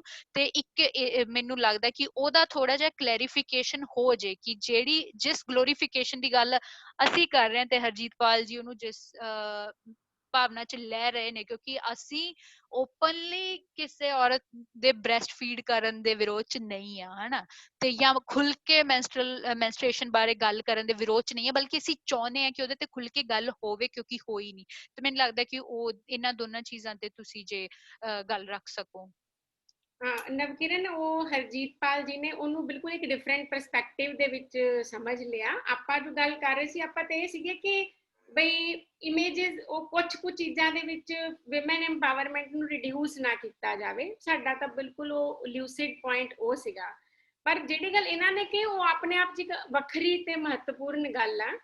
ਉਹਦੇ ਵਿੱਚ ਹੁਣ ਦੇਖੋ ਇਹ ਆ ਕਿ ਪਹਿਲਾਂ ਵੀ ਮੈਂ ਇਹ ਕਿਹਾ ਸੀ ਕਿ ਬਾਇਓਲੋਜੀ ਨੂੰ ਮਨ ਚਾਹੇ ਤਰੀਕੇ ਨਾਲ ਜਿਹੜੇ ਪੈਟਰੀਆਰਕੀ ਨੇ ਇੰਟਰਪ੍ਰੇਟ ਕੀਤਾ ਹੈ ਨਾ, ਜਦੋਂ ਤੁਸੀਂ ਉਹਨੂੰ ਡਿਨਾਈ ਕਰਦੇ ਆ ਬਾਇਓਲੋਜੀ ਕਰਕੇ, ਉਦੋਂ ਤੁਹਾਡਾ ਡਿਫਰੈਂਟ ਨੈਰੇਟਿਵ ਆ। ਹੁਣ ਤੁਹਾਨੂੰ ਲੱਗਦਾ ਹੈ ਕਿ ਜੇ ਤੁਸੀਂ ਨੌਕਰੀ ਵੀ ਕਰਨੀ ਆ, ਤਨਖਾਹ ਵੀ ਲੈਣੀ ਆ, ਤੇ ਤੁਹਾਨੂੰ ਮੈਂਸਟਰੂਅਲ ਲੀਵ ਵੀ ਅਲੱਗ ਚਾਹੀਦੀ ਆ। ਜਾਂ ਫਿਰ ਜਦੋਂ ਆਮ ਆਦਮੀ ਪਾਰਟੀ ਨੇ ਮੈਟਰੋ ਵਿੱਚ ਔਰਤਾਂ ਦੇ ਫੇਅਰ ਮਾਫ ਕਰਨ ਦੀ ਗੱਲ ਕੀਤੀ ਸੀ, ਉਦੋਂ ਵੀ ਇਦਾਂ ਹੀ ਲੋਕੀ ਦੋ ਧਿਰਾਂ ਵਿੱਚ ਵੰਡੇ ਗਏ ਸੀ ਕਿ ਇਹ ਕਿਰਾਇਆ ਇਹਨਾਂ ਨੂੰ ਫ੍ਰੀ ਚਾਹੀਦਾ, ਜਦ ਕਮਾ ਰਹੀ ਆ ਤੇ ਫਿਰ ਉਹਨਾਂ ਨੂੰ ਕਿਉਂ ਚਾਹੀਦਾ। ਇਹਦਾ ਮਤਲਬ ਇਹ ਆ ਕਿ ਇਦਾਂ ਦਾ ਸਮਾਜ ਜਸਟਿਸ ਦੇ ਆਈਡੀਆ ਤੋਂ ਬਹੁਤ ਏਲੀਏਨੇਟਿਡ ਹੁੰਦਾ ਹੈ। This has to be explained in terms of social justice. ਇਹਦੀ ਇੱਕ ਹਿਸਟੋਰੀਸਿਟੀ ਹੈ। ਜਿਵੇਂ ਕਿ ਰਿਜ਼ਰਵੇਸ਼ਨ ਦਾ ਆਈਡੀਆ ਦਲਿਤਾਂ ਦੇ ਕੰਟੈਕਸਟ ਵਿੱਚ ਅਸੀਂ ਕਰਦੇ ਹਾਂ ਕਿ ਉਹ ਕਿਵੇਂ ਜਸਟੀਫਾਈਡ ਆ। ਬੜੇ ਕਹਿ ਲਓ ਲੋਕੀ ਇੰਨੇ ਕਰੂਅਲ ਹੁੰਦੇ ਆ ਜਿਨ੍ਹਾਂ ਨੂੰ ਪਤਾ ਹੀ ਨਹੀਂ ਕਿ ਰਿਜ਼ਰਵੇਸ਼ਨ ਸੋਸ਼ਲ ਜਸਟਿਸ ਦਾ ਲਈ ਕਿੰਨਾ ਜ਼ਿਆਦਾ ਜ਼ਰੂਰੀ ਹੁੰਦਾ। ਸੋ ਇਹ ਜਿਹੜੇ ਇਦਾਂ ਦੀ ਜਿਹੜੀ ਚੀਜ਼ ਹੈ ਨਾ, ਇੱਕ ਅਸੈਂਸ਼ੀਅਲਿਜ਼ਮ, ਕਿ ਉਹ ਮੈਟਰਨਿਟੀ ਲੀਵ, ਫਿਰ ਇਦਾਂ ਤਾਂ ਕੱਲ ਨੂੰ ਕੋਈ ਇਹ ਵੀ ਕਹੂਗਾ ਕਿ ਮੈਟਰਨਿਟੀ ਲੀਵ ਵੀ ਕਿਉਂ ਚਾਹੀਦੀ ਹੈ ਔਰਤ ਦੀ। ਸੋ ਇਹਦੇ ਵਾਸਤੇ ਇੱਕ ਕਲੀਅਰ ਅੰਡਰਸਟੈਂਡਿੰਗ ਪੂਰੇ ਕਲਚਰ ਦੇ ਵਿੱਚ ਹੋਣੀ ਚਾਹੀਦੀ ਹੈ ਕਿ ਵੀ ਜੇ ਤੁਸੀਂ ਬਾਇਓਲੋਜੀ ਨੂੰ ਇਦਾਂ ਸਮਝਦੇ ਆ ਵੀ ਤੁਸੀਂ ਜਦੋਂ ਮਨ ਚਾਹੇ ਯੂਜ਼ ਕਰਨਾ, ਜਦੋਂ ਤੁਹਾਨੂੰ ਸਰਦਾ ਉਦੋਂ ਤੁਸੀਂ ਬਾਇਓਲੋਜੀ ਨੂੰ ਅਪਰੂਵ ਕਰ ਦਿਓ, ਜਦੋਂ ਤੁਹਾਨੂੰ ਨਹੀਂ ਸਰਦਾ ਤੁਸੀਂ ਕਹੋ ਕਿ ਤੁਸੀਂ ਤਾਂ ਸਹੂਲਤਾਂ ਲੈਣ ਦੇ ਮਾਰੇ ਇਹ ਕਰਦੇ ਆ ਨਾ। ਜਿਹੜੀਆਂ ਔਰਤਾਂ ਨੂੰ ਮੈਂਸਟਰੂਏਸ਼ਨ ਹਰ ਮਹੀਨੇ ਲੀਵ ਚਾਹੀਦੀ ਆ ਤੇ ਉਹ ਇਸ ਤਰੀਕੇ ਦੀ ਐਡਵਾਂਟੇਜ ਮੰਗ ਰਹੀਆਂ। ਤੇ ਮੇਰਾ ਇਹਦੇ ਬਾਰੇ ਇਹ ਕਹਿਣਾ ਹੈ ਕਿ I will see it as a matter of doing social justice, ਜਿਹਦੀ ਤੁਸੀਂ ਇੱਕ ਸੀਮਾ ਤੈਅ ਕਰ ਸਕਦੇ ਆ। ਜਿਵੇਂ ਅੰਬੇਡਕਰ ਨੇ ਤੈਅ ਕੀਤੀ ਸੀ ਕਿ ਜੇ ਅਸੀਂ ਪੂਰੇ ਇਤਿਹਾਸਿਕ ਅਨਿਆਂ ਦਾ ਮੁਲਾਂਕਣ ਕਰੀਏ ਕਿ ਕਿੰਨੀਆਂ ਸਦੀਆਂ ਦਾ ਸ਼ੋਸ਼ਣ ਤੇ ਉਤਪੀੜਨ ਤੇ ਉਹਨਾਂ ਦੇ ਪ੍ਰਤੀ ਹਿੰਸਾ ਆ, ਉਹਨੂੰ ਇਕੁਏਟ ਕਰਨ ਵਾਸਤੇ ਪ੍ਰੋਟੈਕਸ਼ਨ ਤੇ ਉਹਨਾਂ ਦੀ ਕੰਜ਼ਰਵੇਸ਼ਨ ਤੇ ਰੈਜ਼ਰਵੇਸ਼ਨ, ਇਹ ਮਤਲਬ ਕਿਸੇ ਵੀ ਜਸਟਿਸ ਲਿਆਉਣ ਜਿਹੜੇ ਇੰਨੇ ਪਿਛੜ ਗਏ, ਪਿੱਛੇ ਰਹਿ ਗਏ, ਉਹਨਾਂ ਨੂੰ ਨਾਲ ਰਲਾਉਣ ਵਾਸਤੇ you have to protect them, we have to give them some kind of reservation। तो ਇਹ ਜਿਹੜੀ menstrual leave ਹੋ ਸਕਦਾ ਜਦੋਂ ਅਸੀਂ ਇੰਨੇ ਜ਼ਿਆਦਾ ਸੁਲਝੇ ਹੋਏ ਸਮਾਜ ਬਣ ਜਾਈਏ ਤਾਂ ਸ਼ਾਇਦ ਸਾਨੂੰ ਲੱਗੇ ਕਿ ਇਹਦੀ ਲੋੜ ਨਹੀਂ ਆ, ਪਰ ਇਸ ਵੇਲੇ ਦੇ ਜਿਹੜੇ ਡਾਇਨਾਮਿਕਸ ਚੱਲਦੇ ਪਏ ਆ, ਇਸ ਵੇਲੇ ਜਿਹੜਾ ਜਸਟਿਸ ਦੀ ਜਿਹੜਾ ਇੰਪੈਰੇਟਿਵ ਆ ਉਹ ਬਣਦਾ ਆ ਕਿ ਅਸੀਂ ਇਸ ਬਾਇਓਲੋਜੀ ਦੇ ਪ੍ਰਤੀ ਇੱਕ ਫੇਅਰ ਅੰਡਰਸਟੈਂਡਿੰਗ ਸੁਸਾਇਟੀ ਦੇ ਵਿੱਚ ਡਿਵੈਲਪ ਕਰੀਏ, ਨਾ ਕਿ ਇੱਕ ਸੂਟੇਬਲ ਤੇ ਕਨਵੀਨੀਐਂਟ ਅੰਡਰਸਟੈਂਡਿੰਗ। ਕਿ ਤੁਸੀਂ ਮੰਨਦੇ ਆ ਜੇ ਔਰਤ ਰੀਪਰੋਡਿਊਸ ਕਰਦੀ ਆ ਤਾਂ ਇਹਨੂੰ ਏਦਾਂ ਦੇਖਿਆ ਜਾਵੇ ਕਿ ਇਹ ਕੁਦਰਤ ਵੱਲੋਂ ਕਰ ਸਿਰਫ ਉਹ ਰਹੀ ਆ, ਪਰ ਇਹਦੀ ਜ਼ਿੰਮੇਵਾਰੀ ਸਭ ਦੀ ਹੈ। ਜੇ ਬ੍ਰੈਸਟ ਫੀਡਿੰਗ ਮਦਰ ਆ, ਇਹ ਕਰ ਉਹ ਰਹੀ ਆ, ਪਰ ਇਹ ਏਦਾਂ ਕਰਦਿਆਂ ਹੋਇਆਂ ਜੋ ਉਹ ਨਹੀਂ ਕਰ ਰਹੀ, ਜਿਹੜੀ ਨੌਕਰੀ ਉਹ ਨਹੀਂ ਕਰ ਰਹੀ ਜਾਂ ਜਿਹੜੀ ਹੋਰ ਤਰੱਕੀ ਉਹ ਨਹੀਂ ਕਰ ਰਹੀ, ਉਹਨੂੰ ਅਸੀਂ ਕਿਵੇਂ ਸਮਝਣਾ ਹੈ। ਕਿਉਂਕਿ ਬੱਚਾ ਪੈਦਾ ਕਰਨਾ ਵੀ ਤਾਂ ਇੱਕ ਸਮਾਜਿਕ ਪ੍ਰਕਿਰਿਆ ਹੈ ਨਾ। ਬੇਸਿਕਲੀ ਸੁਸਾਇਟੀ ਵੀ ਤਾਂ ਚਾਹੁੰਦੀ ਆ ਪ੍ਰੋਕ੍ਰੀਏਟ ਕਰਨਾ, ਕਿ ਲੋਕੀ ਪ੍ਰੋਕ੍ਰੀਏਟ ਕਰਨ, ਪੂਰਾ ਸੋਸ਼ਲ ਇੰਪੈਰੇਟਿਵ ਹੀ ਇਹੀ ਹੈ। ਪਰ ਜਦੋਂ ਗੱਲ ਆਉਂਦੀ ਆ ਉਹਨੂੰ ਅੰਡਰਗੋ ਕਰਨ ਦੀ, ਉਹ ਟੋਟਲੀ ਇੱਕ ਵਿਮਨ ਅਫੇਅਰ ਬਣ ਜਾਂਦਾ ਹੈ। ਹੁਣ ਮੈਂਸਟਰੂਏਸ਼ਨ ਦਾ ਰੀਪਰੋਡਕਟਿਵ ਮੈਕੈਨਿਜ਼ਮ ਦਾ ਆਧਾਰ ਆ, ਇਹ ਉਹਦੇ ਨਾਲ ਬਿਲਕੁਲ ਜੁੜੀ ਹੋਈ ਚੀਜ਼ ਆ। ਮੈਨੂੰ ਲੱਗਦਾ ਇਹਨੂੰ, ਇਹ ਵਿਮਨ ਦੀ ਬਾਇਓਲੋਜੀ ਨੂੰ ਬਹੁਤ ਫਰੈਗਮੈਂਟਿਡ, ਬਹੁਤ ਹੀ ਜ਼ਿਆਦਾ ਮਤਲਬ ਪਾਰਸ਼ੀਅਲ ਤਰੀਕੇ ਨਾਲ ਸਮਝਿਆ ਗਿਆ ਹੈ ਸੋਸਾਇਟੀ ਦੇ ਵਿੱਚ, ਕਿ ਤੁਸੀਂ ਮੈਂਸਟਰੂਏਸ਼ਨ ਬਾਰੇ, ਰੀਪਰੋਡਕਸ਼ਨ ਬਾਰੇ ਅਲੱਗ-ਅਲੱਗ ਸਮਝ ਨਹੀਂ ਬਣਾ ਸਕਦੇ। ਹੁਣ ਇਹ ਗੱਲ ਤਾਂ ਸਾਇੰਟੀਫਿਕਲੀ ਆਪਾਂ ਸਾਰੇ ਜਾਣਦੇ ਆ ਨਾ, ਮੈਂਸਟਰੂਏਸ਼ਨ ਆ ਤਾਂ ਰੀਪਰੋਡਕਸ਼ਨ ਆ, ਤੇ ਜੇ ਤੁਸੀਂ ਰੀਪਰੋਡਕਸ਼ਨ ਨੂੰ ਜੇ ਤੁਸੀਂ ਬਚਾਉਣਾ ਚਾਹੁੰਦੇ ਆ, protecting menstruation is also a part of that whole mechanism. So it has a fair understanding about female body and its mechanisms has to be developed in society, ਜੋ ਕਿ ਨਹੀਂ ਆ। ਅਸੀਂ ਬਹੁਤ ਘੱਟ ਸਮਝ ਸਕਦੇ ਹਾਂ ਵਿਮਨ ਦੀ ਬੋਡੀ ਨੂੰ। ਤੇ ਜਿੱਦਾਂ ਤੁਸੀਂ ਕਹਿੰਦੇ ਆ ਕਿ ਉਹ ਸਿਰਫ ਇੱਕ ਜੈਂਡਰ, ਜਿਹੜਾ ਜਿਵੇਂ ਜੂਡਿਥ ਬਟਲਰ ਕਹਿੰਦੀ ਆ, ਉਹ ਸਿਰਫ ਪਰਫਾਰਮੈਂਸ ਬਣ ਕੇ ਰਹਿ ਚੁੱਕਾ ਹੈ। ਕਿਉਂਕਿ ਔਰਤ ਨੇ ਕਦੀ ਕਿਹਾ ਨਹੀਂ ਨਾ ਮੈਨੂੰ ਪੀੜ ਹੁੰਦੀ ਆ, ਮੈਨੂੰ ਇਹਦੀ ਇਨਕਨਵੀਨੀਅੰਸ ਆ, ਕਿਉਂਕਿ ਪਹਿਲਾਂ ਉਹਦੇ ਵਾਸਤੇ ਇੰਨਾ ਰਿਵੈਲਰੀ ਸੀਗੀ ਕਿ ਉਹਨੂੰ ਭੁਲਾ ਕੇ ਵੀ ਕੰਮ ਕਰਨ ਵਾਸਤੇ ਤਿਆਰ ਸੀ ਕਿ ਮੈਨੂੰ ਲੈ ਲਓ, ਮੈਨੂੰ ਨੌਕਰੀ ਤੇ ਰੱਖ ਲਓ, ਮੈਂ ਪੂਰਾ ਪਰਫਾਰਮ ਕਰੂੰਗੀ। ਉਹ ਵੀ ਆਪਣੀ ਬਾਇਓਲੋਜੀ ਨੂੰ ਦੇਖੋ ਕਿਵੇਂ ਡਿਨਾਈ ਕਰਦੀ ਹੈ, ਕਿਵੇਂ ਆਪਣੀ ਮੈਂਸਟਰੂਅਲ ਪੇਨ ਨੂੰ ਓਬਲਿਟਰੇਟ ਕਰਨਾ ਚਾਹੁੰਦੀ ਹੈ। ਕੋਈ ਵੀ ਓਪਰੈਸਡ ਆਦਮੀ ਪਾਵਰਫੁਲ ਬਣਨ ਵਾਸਤੇ ਇਦਾਂ ਹੀ ਓਬਲਿਟਰੇਟ ਕਰਦਾ ਹੈ। ਤੇ ਜੇ ਅਸੀਂ ਸੋਸ਼ਲ ਜਸਟਿਸ ਵਿੱਚ ਬਿਲੀਵ ਕਰਦੇ ਹਾਂ ਤਾਂ a fair understanding has to be developed। so ਮੇਰਾ ਮਤਲਬ ਇਹਦੇ ਬਾਰੇ ਇਹ ਕਹਿਣਾ ਕਿ menstruation, reproduction, these are like connected matters। if we want to protect women's reproductive mechanism, her menstruation has also to be, given some kind of reservation facility in case she needs it। Thank you, Monica. Although Harjeet Paul ji da kehna no ma'am, I still don't agree with it। It's okay मतलब discussion होना ਜ਼ਰੂਰੀ ਹੈ। ਆਪਾਂ ਇੱਕ ਦੂਜੇ ਨਾਲ disagree ਕਰ ਸਕਦੇ ਹਾਂ, ਇਸੇ ਲਈ ਆਪਾਂ discussion ਕਰਦੇ ਹਾਂ so that ਆਪਾਂ ਇੱਕ ਦੂਜੇ ਦੇ point ਰੱਖ ਸਕੀਏ ਤੇ ਸ਼ਾਇਦ ਕਿਤੇ ਜਾ ਕੇ ਅਸੀਂ ਇਹਨਾਂ ਚੀਜ਼ਾਂ ਦੇ ਹੱਲ ਲੱਭ ਸਕਾਂਗੇ। ਤੇ ਮੈਨੂੰ ਲੱਗਦਾ ਹੈ ਇਹਨਾਂ ਹੀ ਗੱਲਾਂ ਨਾਲ ਆਪਣੀ ਅੱਜ ਦੀ ਇਹ ਜਿਹੜੀ ਡਿਸਕਸ਼ਨ ਹੈ ਉਹ ਐਂਡ ਤੱਕ ਪਹੁੰਚ ਗਈ ਹੈ। ਤੇ ਵਿੱਚ ਮੈਂ ਇਹ ਵੀ ਪੜ੍ਹ ਰਹੀ ਹਾਂ ਕਿ ਲੋਕਾਂ ਨੂੰ ਇਹ ਬਹੁਤ ਪਸੰਦ ਆਇਆ ਤੇ ਉਹ ਕਹਿ ਰਹੇ ਕਿ ਇਹਦਾ ਪਾਰਟ 2 ਹੋਣਾ ਚਾਹੀਦਾ ਹੈ। ਤੇ ਲੈਟਸ ਸੀ ਉਹ ਟੀਮ ਨਾਲ ਗੱਲ ਕਰਦੇ ਹਾਂ ਜਿੱਦਾਂ ਵੀ ਰਹੂਗਾ, ਬਿਕਾਜ਼ ਜੀ ਜੋ ਪਹਿਲਾਂ ਵੀ ਹਾਂਜੀ ਮਤਲਬ ਸਸਟੇਨਡ ਐਫਰਟ ਚਾਹੀਦਾ ਹੈ, ਇਹ ਬਹੁਤ ਵੱਡਾ ਇਸ਼ੂ ਹੈ। ਮਤਲਬ ਕਾਸਟ ਤੇ ਜੈਂਡਰ, ਮਤਲਬ ਇੰਨੇ ਸਾਲਾਂ ਦੀ ਡੈਮੋਕ੍ਰੇਸੀ ਦੇ ਵਿੱਚ ਅਸੀਂ ਕਾਸਟ ਜੈਂਡਰ ਨੂੰ ਲੈ ਕੇ ਜਿਹਨੂੰ ਕਹਿੰਦੇ ਨਾ ਬੜੀਆਂ ਪਾਥ ਬ੍ਰੇਕਿੰਗ ਚੀਜ਼ਾਂ ਅਜੇ ਅਸੀਂ ਨਹੀਂ ਕਰ ਸਕੇ ਹਾਂ। ਸੋ ਜੇ ਸਾਡੇ ਸੁਣਨ ਵਾਲੇ ਸਾਡੇ ਨਾਲ ਜੁੜੇ ਲੋਕ ਸੋਚਦੇ ਆ ਤਾਂ ਆਪਾਂ ਨੂੰ ਸਸਟੇਨੇਬਲੀ ਆਫ ਕੋਰਸ ਮਤਲਬ ਇਹਦੇ ਨਾਲ ਜੁੜਨਾ ਹੀ ਚਾਹੀਦਾ। I also agree to them। ਬਿਲਕੁਲ ਬਿਲਕੁਲ। ਦੂਜਾ ਇਹ ਵੀ ਗੱਲ ਹੈ ਕਿ ਹਲੇ ਜੈਂਡਰ ਦੇ ਡਿਸਕੋਰਸ ਵੀ ਆਪਾਂ ਸਿਰਫ ਤੇ ਸਿਰਫ ਔਰਤਾਂ ਬਾਰੇ ਗੱਲ ਕੀਤੀ ਹੈ ਹਨਾ, ਤੇ ਬਾਕੀ ਜੈਂਡਰਸ ਹਲੇ ਵੀ ਕਹਿ ਲੋ ਇਸ ਤੋਂ ਬਾਹਰ ਨੇ ਹਨਾ, ਕੁਇਰ ਪੋਲਿਟਿਕਸ ਸਾਰੀ ਕਹਿ ਲੋ, ਕੁਇਰ ਕੁਐਸਚਨ ਸਾਰੇ ਇਸ ਤੋਂ ਬਾਹਰ ਨੇ। ਤੇ ਉਹੀ ਗੱਲ ਜਿਹੜੀ ਆਪਣੀ ਪਹਿਲਾਂ ਵੀ ਗੱਲ ਹੋ ਰਹੀ ਸੀ ਇਹ ਸਾਰੇ ਇਹਦੀ ਰਿਗਾਰਡਿੰਗ ਜਿਹੜੀ ਆਪਣੀ ਡਿਸਕਸ਼ਨ ਚੱਲ ਰਹੀ ਸੀ ਕਿ ਜੈਂਡਰ ਦੇ ਮੁੱਦੇ ਜਿਹੜੇ ਆ ਉਹ ਬਹੁਤ ਹੀ ਵਾਸਟ ਨੇ, ਤੇ ਅਸੀਂ ਵੀ ਇਹ ਸਮਝਦੇ ਹਾਂ ਕਿ 1-2 ਘੰਟਿਆਂ ਦੀ ਡਿਸਕਸ਼ਨ 'ਚ ਅਸੀਂ ਸਾਰੀ ਗੱਲਬਾਤ ਨਹੀਂ ਕਰ ਸਕਦੇ। ਤੇ ਉਹੀ ਆ ਕਿ ਬਾਕੀ ਇਹ ਵੀ ਹੈ ਕਿ ਹਿਸਟਰੀ ਸਾਡੀ ਓਪਰੇਸ਼ਨ ਦੀ ਕਹਿ ਲਓ ਐਡੀ ਪੁਰਾਣੀ ਹੈ ਕਿ ਸਾਨੂੰ ਹਲੇ ਬਹੁਤ ਲੰਬਾ ਸਮਾਂ ਇਹਦੇ ਤੇ ਗੱਲਬਾਤ ਕਰਨੀ ਪੈਣੀ ਹੈ।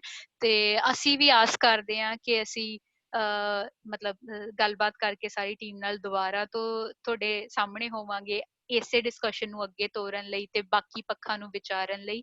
ਤੇ ਜਿੰਨੇ ਵੀ ਸੱਜਣ ਸਾਡੇ ਨਾਲ ਜੁੜੇ ਉਹਨਾਂ ਸਾਰਿਆਂ ਦਾ ਮੇਰੇ ਵੱਲੋਂ, ਮੋਨਿਕਾ ਜੀ ਵੱਲੋਂ ਤੇ ਸਾਡੀਆਂ ਤਿੰਨੋਂ ਜਿਹੜੀਆਂ ਕਹਿ ਲੋ ਆਰਗੇਨਾਈਜੇਸ਼ਨ ਨੇ, ਸਾਂਝੀ ਸਿੱਖਿਆ, ਮਾਝਾ ਹਾਊਸ ਤੇ ਕਿਰਤ ਵੱਲੋਂ ਸਾਰਿਆਂ ਦਾ ਜੁੜਨ ਲਈ ਬਹੁਤ ਬਹੁਤ ਧੰਨਵਾਦ। ਤੇ ਬਾਅਦ ਚ ਵੀ ਜੇ ਤੁਸੀਂ ਸਾਰੇ ਆਪਣੇ ਸਵਾਲ ਭੇਜਦੇ ਰਹੋਗੇ ਉਹ ਵੀ ਸਾਰਿਆਂ ਦੇ ਵੈਲਕਮ ਨੇ, ਬਿਕਾਜ਼ ਅਸੀਂ ਵੀ ਮਤਲਬ ਜਦੋਂ ਮੈਂ ਤੇ ਮੋਨਿਕਾ ਜਦੋਂ ਅਸੀਂ ਗੱਲਬਾਤ ਕਰ ਵੀ ਰਹੇ ਹਾਂ, ਜੋ ਤੁਹਾਡੇ ਮੈਸੇਜ ਵੀ ਇਹਦੇ ਕਮੈਂਟ ਬਾਕਸ 'ਚ ਤੁਹਾਡੇ ਸੁਝਾਅ ਕਹਿ ਲੋ, ਸਵਾਲ ਕਹਿ ਲੋ ਜੋ ਆ ਵੀ ਰਹੇ ਨੇ, ਉਹ ਵੀ ਬੇਸਿਕਲੀ ਸਾਨੂੰ ਕਹਿ ਲੋ ਕਿਤੇ ਨਾ ਕਿਤੇ ਮਦਦ ਕਰਦੇ ਨੇ ਚੀਜ਼ਾਂ ਨੂੰ ਹੋਰ ਡੂੰਘਾਈ 'ਚ ਸਮਝਣ ਲਈ। ਬਿਕਾਜ਼ ਜਦੋਂ ਅਸੀਂ ਇੰਗੇਜ ਕਰਨਾ ਤਾਂ ਜਿੰਨਾ ਸਾਹਮਣੇ ਵਾਲੇ ਦੇ ਸਵਾਲ ਸਾਨੂੰ ਪਤਾ ਹੋਣਗੇ ਉਨਾ ਹੀ ਬਿਹਤਰੀ ਨਾਲ ਅਸੀਂ ਮੈਨੂੰ ਲੱਗਦਾ ਇੰਗੇਜ ਵੀ ਕਰ ਪਾਵਾਂਗੇ। ਸਾਰਿਆਂ ਦਾ ਬਹੁਤ ਬਹੁਤ ਧੰਨਵਾਦ ਜੀ।